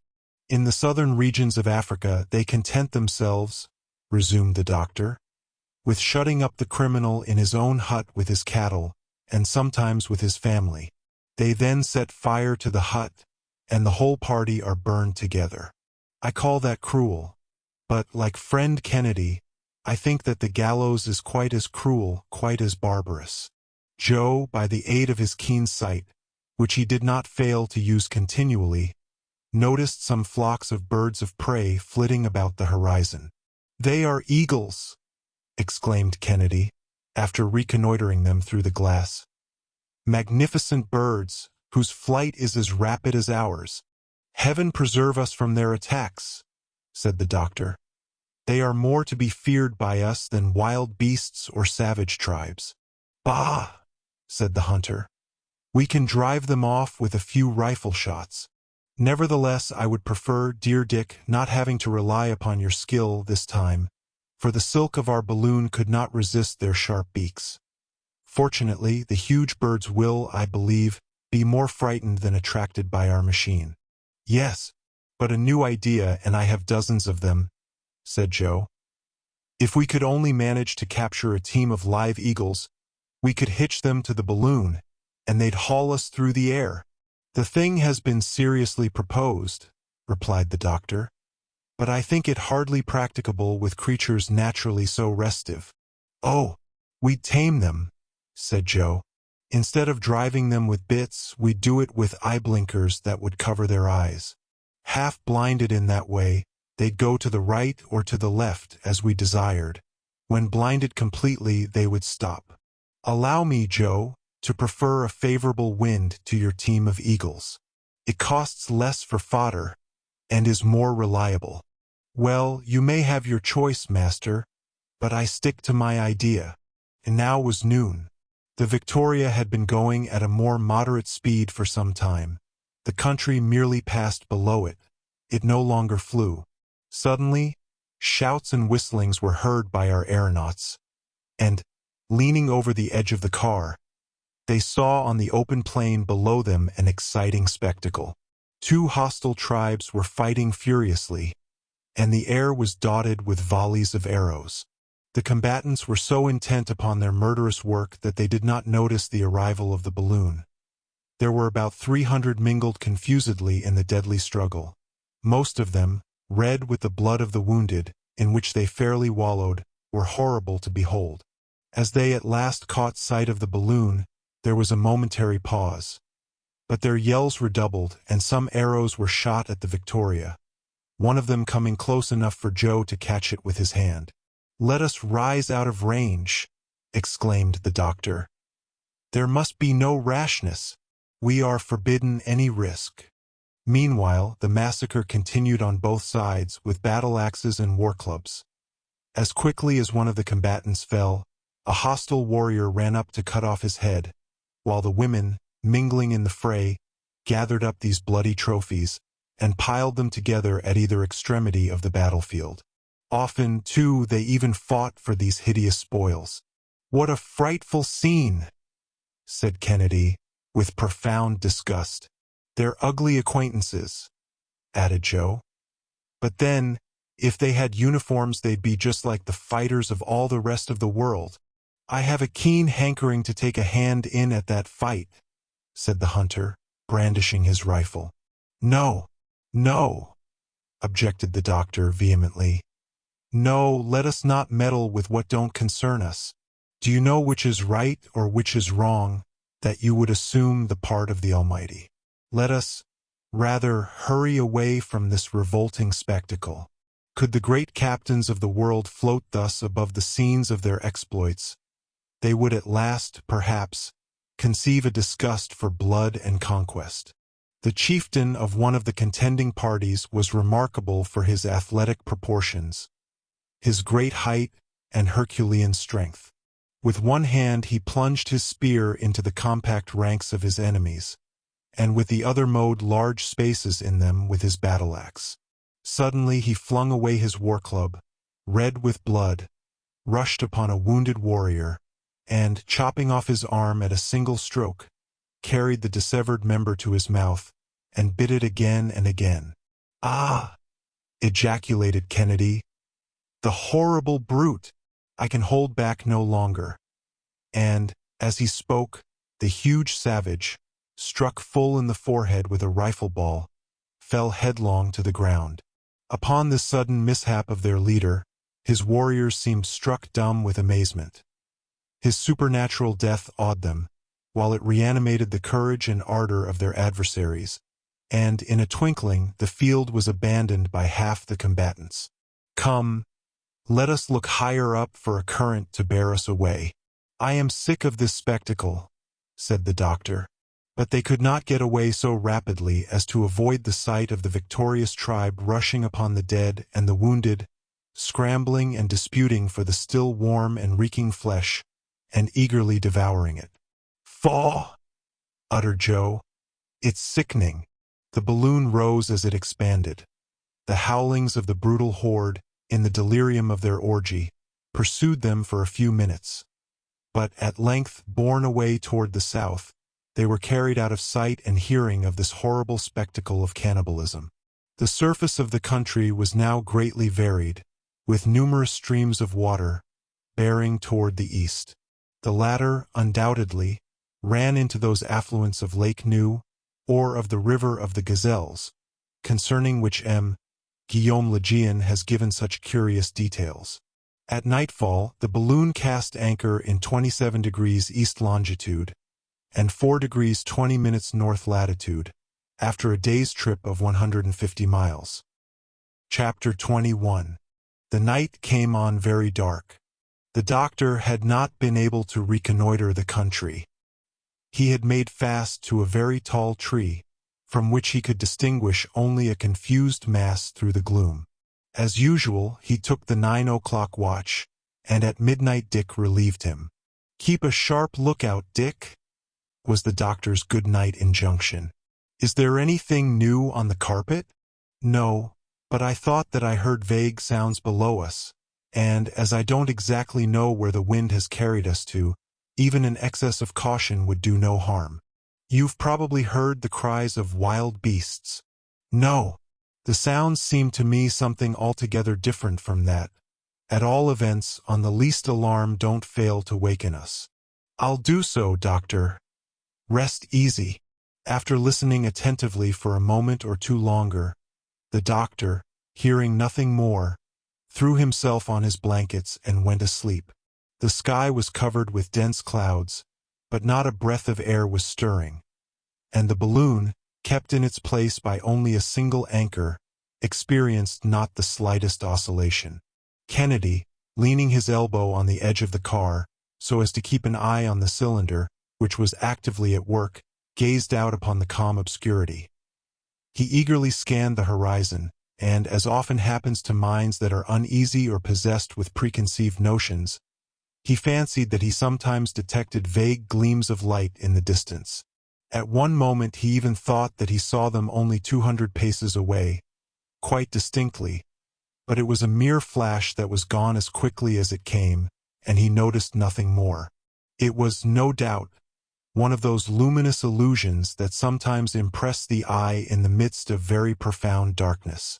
Kennedy was getting over his nervousness and falling into his wandering meditations again, when a sharp whistle pierced his ear. Was that the cry of an animal or of a night bird, or did it come from human lips?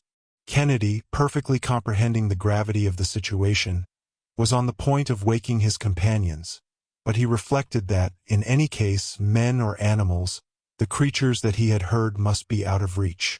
So he merely saw that his weapons were all right, and then, with his night-glass, again plunged his gaze into space. It was not long before he thought he could perceive below him vague forms that seemed to be gliding toward the tree, and then, by the aid of a ray of moonlight that shot like an electric flash between two masses of cloud, he distinctly made out a group of human figures moving in the shadow. The adventure with the dog-faced baboons returned to his memory, and he placed his hand on the doctor's shoulder. The latter was awake in a moment. "Silence," said Dick. Let us speak below our breath. Has anything happened? Yes. Let us waken Joe. The instant that Joe was aroused, Kennedy told him what he had seen. Those confounded monkeys again, said Joe. Possibly, but we must be on our guard. Joe and I, said Kennedy, will climb down the tree by the ladder. And in the meanwhile, added the doctor, I will take my measures so that we can ascend rapidly at a moment's warning. Agreed. Let us go down then, said Joe. Don't use your weapons, excepting at the last extremity. It would be a useless risk to make the natives aware of our presence in such a place as this. Dick and Joe replied with signs of assent, and then letting themselves slide noiselessly toward the tree, took their position in a fork among the strong branches where the anchor had caught. For some moments they listened minutely and motionlessly among the foliage, and ere long Joe seized Kennedy's hand as he heard a sort of rubbing sound against the bark of the tree. "Don't you hear that?" he whispered. "Yes, and it's coming nearer. Suppose it should be a serpent? That hissing or whistling that you heard before? No, there was something human in it. I'd prefer the savages, for I have a horror of those snakes." "The noise is increasing," said Kennedy again, after a lapse of a few moments. "Yes, something's coming up toward us, climbing. Keep watch on this side, and I'll take care of the other." "Very good." There they were, isolated at the top of one of the larger branches shooting out in the midst of one of those miniature forests called baobab trees. The darkness, heightened by the density of the foliage, was profound. However, Joe, leaning over to Kennedy's ear and pointing down the tree, whispered, "The blacks! They're climbing toward us." The two friends could even catch the sound of a few words uttered in the lowest possible tones. Joe gently brought his rifle to his shoulder as he spoke. "Wait," said Kennedy. Some of the natives had really climbed the baobab, and now they were seen rising on all sides, winding along the boughs like reptiles, and advancing slowly but surely, all the time plainly enough discernible, not merely to the eye but to the nostrils, by the horrible odors of the rancid grease with which they bedaubed their bodies. Ere long, two heads appeared to the gaze of Kennedy and Joe, on a level with the very branch to which they were clinging. "Attention," said Kennedy. "Fire!" The double concussion resounded like a thunderbolt and died away into cries of rage and pain, and in a moment the whole horde had disappeared. But, in the midst of these yells and howls, a strange, unexpected, nay, what seemed an impossible cry had been heard. A human voice had, distinctly, called aloud in the French language. "Help! Help!" Kennedy and Joe, dumb with amazement, had regained the car immediately. "Did you hear that?" the doctor asked them. "Undoubtedly, that supernatural cry, "À moi! À moi!" comes from a Frenchman in the hands of these barbarians. A traveler, a missionary, perhaps. Poor wretch," said Kennedy. "They're assassinating him, making a martyr of him." The doctor then spoke, and it was impossible for him to conceal his emotions. "There can be no doubt of it," he said. "Some unfortunate Frenchman has fallen into the hands of these savages. We must not leave this place without doing all in our power to save him." When he heard the sound of our guns, he recognized an unhoped-for assistance, a providential interposition. We shall not disappoint his last hope. Are such your views? They are, doctor, and we are ready to obey you. Let us, then, lay our heads together to devise some plan, and in the morning we'll try to rescue him. "But how shall we drive off those abominable blacks?" asked Kennedy. "It's quite clear to me, from the way in which they made off, that they are unacquainted with firearms. We must, therefore, profit by their fears, but we shall await daylight before acting, and then we can form our plans of rescue according to circumstances." "The poor captive cannot be far off," said Joe. "Because, Help! Help!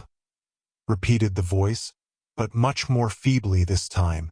The savage wretches! Exclaimed Joe, trembling with indignation. Suppose they should kill him tonight. Do you hear, Doctor? Resumed Kennedy, seizing the doctor's hand.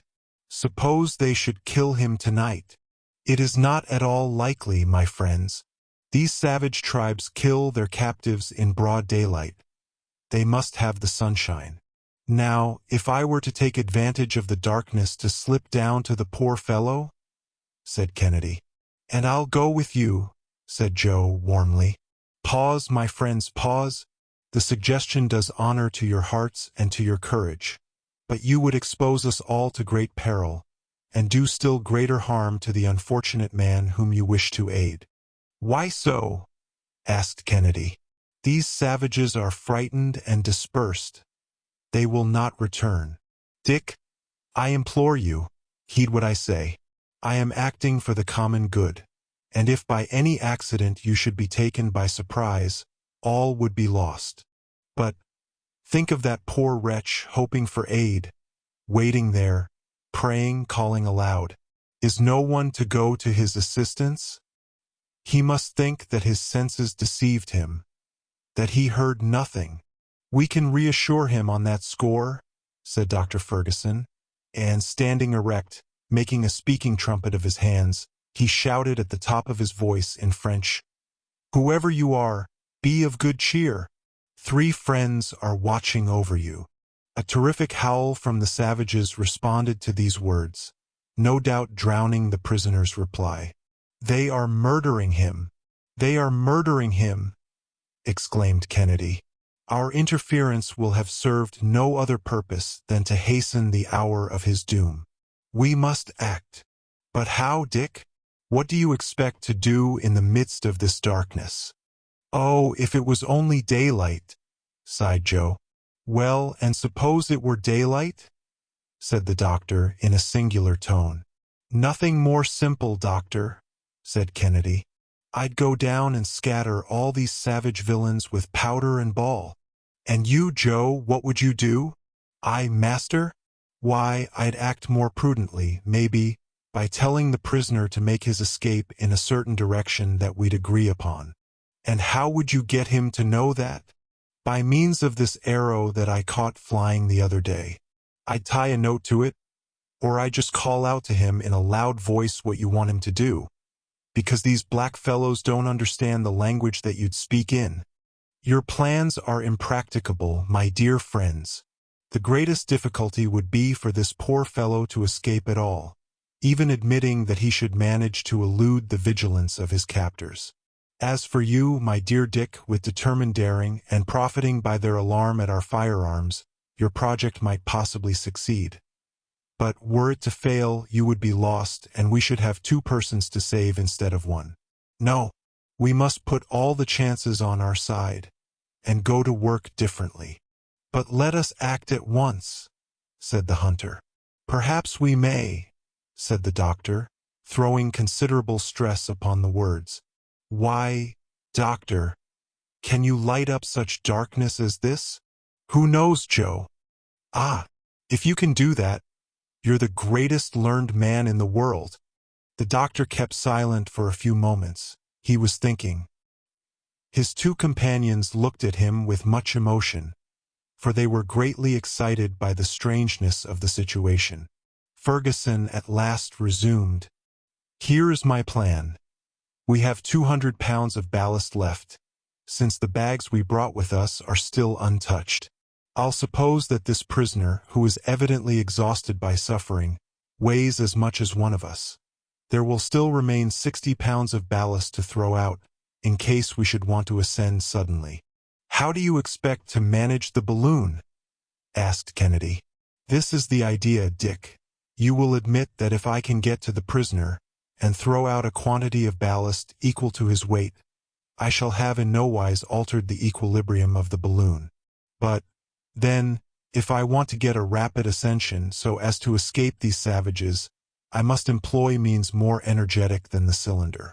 Well, then, in throwing out this overplus of ballast at a given moment, I am certain to rise with great rapidity. That's plain enough. Yes, but there is one drawback.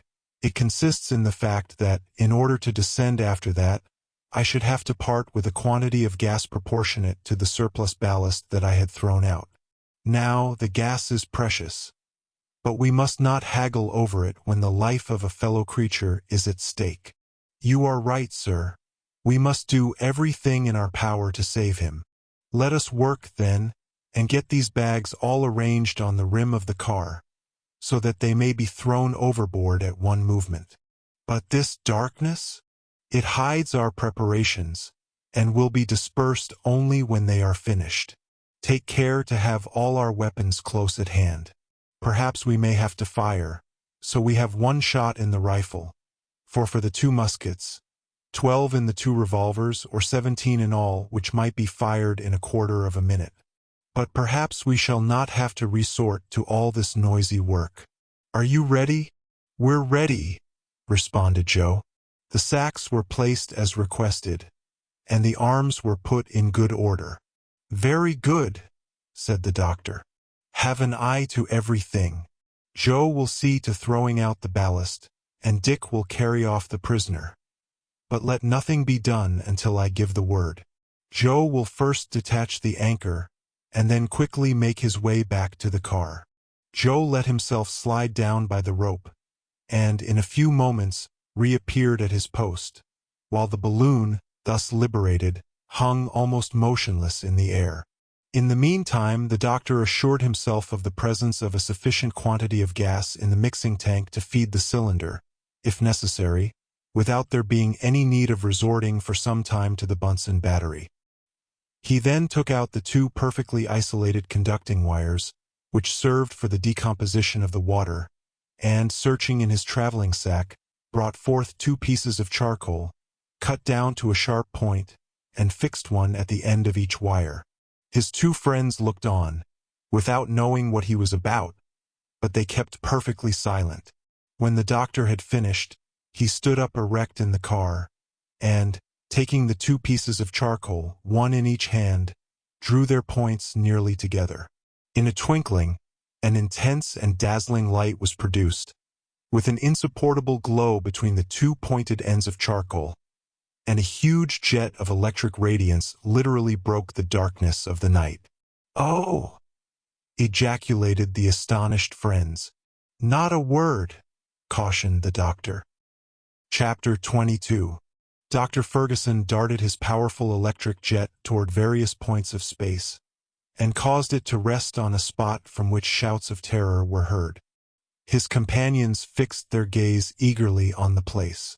The baobab, over which the balloon was hanging almost motionless, stood in the center of a clearing, where, between fields of Indian corn and sugar-cane, were seen some 50 low, conical huts, around which swarmed a numerous tribe. 100 feet below the balloon stood a large post or stake, and at its foot lay a human being. A young man of 30 years or more, with long black hair, half-naked, wasted and wan, bleeding, covered with wounds, his head bowed over upon his breast, as Christ's was when he hung upon the cross. The hair, cut shorter on the top of his skull, still indicated the place of a half-effaced tonsure. "A missionary! A priest!" exclaimed Joe. "Poor, unfortunate man," said Kennedy. "We must save him, Dick," responded the doctor. "We must save him."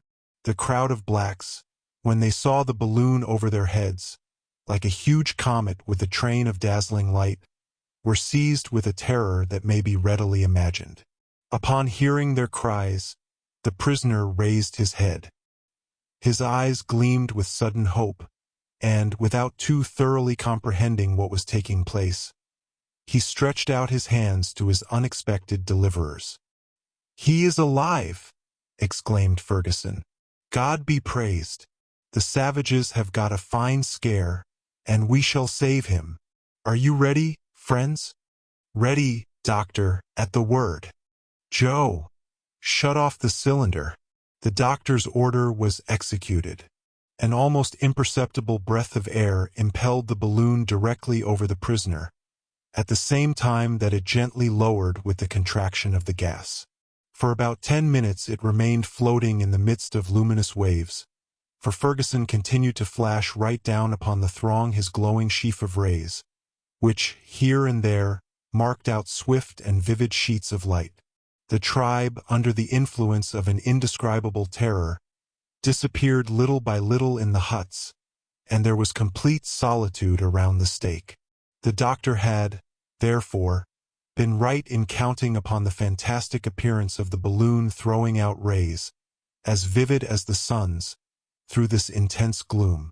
The car was approaching the ground, but a few of the savages, more audacious than the rest, guessing that their victim was about to escape from their clutches, came back with loud yells, and Kennedy seized his rifle. The doctor, however, besought him not to fire. The priest, on his knees, for he had not the strength to stand erect, was not even fastened to the stake, his weakness rendering that precaution superfluous. At the instant when the car was close to the ground, the brawny Scot, laying aside his rifle and seizing the priest around the waist, lifted him into the car, while at the same moment Joe tossed over the 200 pounds of ballast. The doctor had expected to ascend rapidly, but, contrary to his calculations, the balloon, after going up some 3 or 4 feet, remained there perfectly motionless. "What holds us?" he asked, with an accent of terror. Some of the savages were running toward them, uttering ferocious cries. "Ah, ha!" said Joe. "One of those cursed blacks is hanging to the car." "Dick! Dick!" cried the doctor. "The water tank!" Kennedy caught his friend's idea on the instant, and, snatching up with desperate strength one of the water tanks weighing about 100 pounds, he tossed it overboard. The balloon, thus suddenly lightened, made a leap of 300 feet into the air, amid the howlings of the tribe whose prisoner thus escaped them in a blaze of dazzling light. "Hurrah!" shouted the doctor's comrades. Suddenly, the balloon took a fresh leap, which carried it up to an elevation of 1,000 feet. "What's that?" said Kennedy, who had nearly lost his balance. "Oh, nothing, only that black villain leaving us," replied the doctor, tranquilly, and Joe, leaning over, saw the savage that had clung to the car whirling over and over, with his arms outstretched in the air, and presently dashed to pieces on the ground. The doctor then separated his electric wires, and everything was again buried in profound obscurity. It was now 1 o'clock in the morning. The Frenchman, who had swooned away, at length opened his eyes. "You are saved," were the doctor's first words. "Saved!" He, with a sad smile, replied in English, "Saved from a cruel death. My brethren, I thank you, but my days are numbered, nay, even my hours, and I have but little longer to live." With this, the missionary, again yielding to exhaustion, relapsed into his fainting fit. "He is dying," said Kennedy.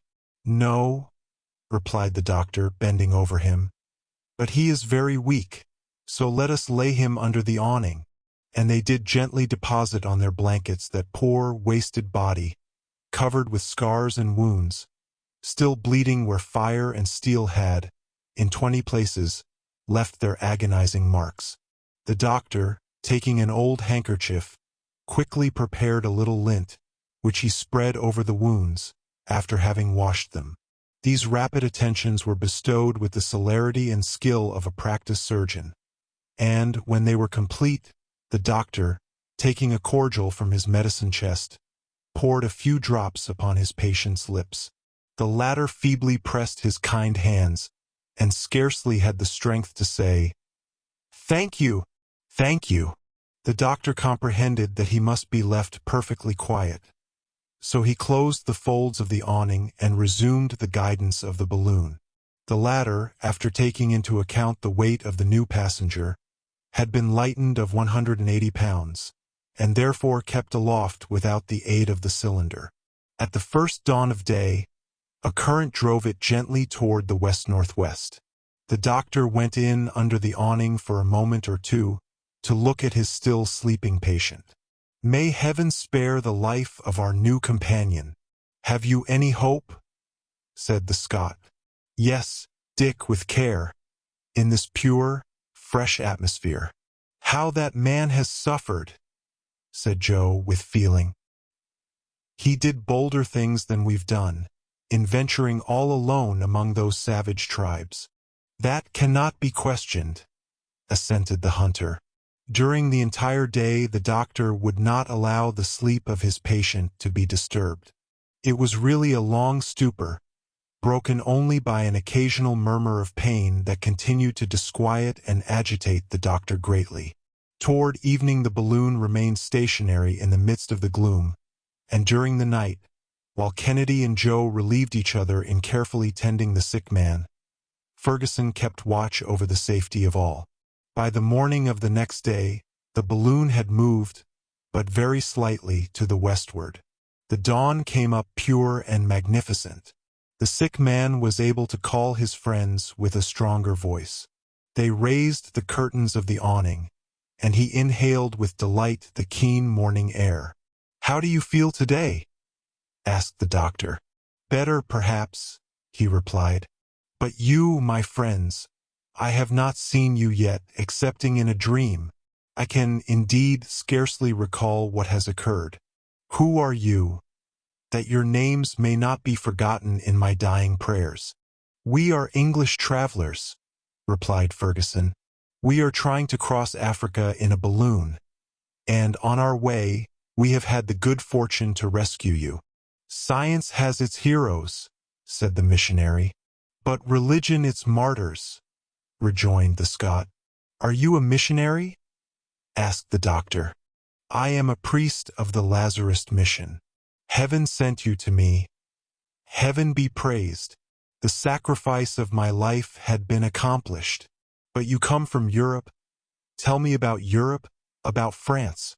I have been without news for the last 5 years. 5 years. Alone. And among these savages," exclaimed Kennedy with amazement. "They are souls to redeem, ignorant and barbarous brethren, whom religion alone can instruct and civilize." Dr. Fergusson, yielding to the priest's request, talked to him long and fully about France. He listened eagerly, and his eyes filled with tears. He seized Kennedy's and Joe's hands by turns in his own, which were burning with fever. The doctor prepared him some tea, and he drank it with satisfaction. After that, he had strength enough to raise himself up a little, and smiled with pleasure at seeing himself borne along through so pure a sky. "You are daring travelers," he said, "and you will succeed in your bold enterprise. You will again behold your relatives, your friends, your country, you." At this moment, the weakness of the young missionary became so extreme that they had to lay him again on the bed, where a prostration, lasting for several hours, held him like a dead man under the eye of Dr. Fergusson. The latter could not suppress his emotion, for he felt that this life now in his charge was ebbing away. Were they then so soon to lose him whom they had snatched from an agonizing death? The doctor again washed and dressed the young martyr's frightful wounds, and had to sacrifice nearly his whole stock of water to refresh his burning limbs. He surrounded him with the tenderest and most intelligent care, until, at length, the sick man revived, little by little, in his arms, and recovered his consciousness if not his strength. The doctor was able to gather something of his history from his broken murmurs. "Speak in your native language," he said to the sufferer. "I understand it, and it will fatigue you less." The missionary was a poor young man from the village of Eridon, in Brittany, in the Morbihan country. His earliest instincts had drawn him toward an ecclesiastical career, but to this life of self-sacrifice he was also desirous of joining a life of danger, by entering the mission of the order of priesthood of which St. Vincent Delaware Paul was the founder. And, at 20, he quitted his country for the inhospitable shores of Africa. From the seacoast, overcoming obstacles, little by little, braving all privations, pushing onward, afoot and praying. He had advanced to the very center of those tribes that dwell among the tributary streams of the Upper Nile. For 2 years his faith was spurned, his zeal denied recognition, his charities taken in ill part, and he remained a prisoner to one of the cruelest tribes of the Nyambara, the object of every species of maltreatment. But still he went on teaching, instructing, and praying. The tribe having been dispersed and he left for dead, in one of those combats which are so frequent between the tribes, instead of retracing his steps, he persisted in his evangelical mission. His most tranquil time was when he was taken for a madman. Meanwhile, he had made himself familiar with the idioms of the country, and he catechized in them. At length, during 2 more long years, he traversed these barbarous regions, impelled by that superhuman energy that comes from God. For a year past he had been residing with that tribe of the Nyams known as the Barafri, one of the wildest and most ferocious of them all. The chief having died a few days before our travelers appeared, his sudden death was attributed to the missionary, and the tribe resolved to immolate him. His sufferings had already continued for the space of 40 hours, and, as the doctor had supposed, he was to have perished in the blaze of the noonday sun. When he heard the sound of firearms, nature got the best of him, and he had cried out, "Help! Help!" He then thought that he must have been dreaming, when a voice, that seemed to come from the sky, had uttered words of consolation. "I have no regrets," he said, "for the life that is passing away from me. My life belongs to God." "Hope still," said the doctor. "We are near you, and we will save you now as we saved you from the tortures of the stake." "I do not ask so much of heaven," said the priest with resignation. "Blessed be God for having vouchsafed to me the joy before I die of having pressed your friendly hands, and having heard, once more, the language of my country." The missionary here grew weak again, and the whole day went by between hope and fear, Kennedy deeply moved, and Joe drawing his hand over his eyes more than once when he thought that no one saw him. The balloon made little progress, and the wind seemed as though unwilling to jostle its precious burden. Toward evening, Joe discovered a great light in the west. Under more elevated latitudes, it might have been mistaken for an immense aurora borealis, for the sky appeared on fire. The doctor very attentively examined the phenomenon. "It is, perhaps, only a volcano in full activity," said he. "But the wind is carrying us directly over it," replied Kennedy. "Very well, we shall cross it then at a safe height," said the doctor. 3 hours later, the Victoria was right among the mountains. Her exact position was 24 degrees 15 minutes east longitude, and 4 degrees 42 minutes north latitude, and 4 degrees 42 minutes north latitude. In front of her a volcanic crater was pouring forth torrents of melted lava, and hurling masses of rock to an enormous height. There were jets, too, of liquid fire that fell back in dazzling cascades. A superb but dangerous spectacle, for the wind with unswerving certainty was carrying the balloon directly toward this blazing atmosphere. This obstacle, which could not be turned, had to be crossed, so the cylinder was put to its utmost power, and the balloon rose to the height of 6,000 feet, leaving between it and the volcano a space of more than 300 fathoms. From his bed of suffering, the dying missionary could contemplate that fiery crater from which 1,000 jets of dazzling flame were that moment escaping. "How grand it is," said he, "and how infinite is the power of God even in its most terrible manifestations." This overflow of blazing lava wrapped the sides of the mountain with a veritable drapery of flame. The lower half of the balloon glowed redly in the upper night. A torrid heat ascended to the car, and Dr. Fergusson made all possible haste to escape from this perilous situation. By 10 o'clock the volcano could be seen only as a red point on the horizon, and the balloon tranquilly pursued her course in a less elevated zone of the atmosphere. Dear listener, we close the pages on another tale, a journey through words, imagination, and emotion. Here at the Falls Audiobook, where stories flow like a river's current, carrying you to distant worlds and uncharted depths, we thank you for joining us. As always, we invite you to linger a little longer. Subscribe to our channel to discover more stories waiting to be heard, each a cascade of voices, ideas, and artistry. And remember, every great story begins with a single word. Perhaps the next one will begin with you. Until our voices meet again, may your days be filled with quiet moments, rich pages, and the soothing sound of a story well told. This is the Falls Audiobook, signing off.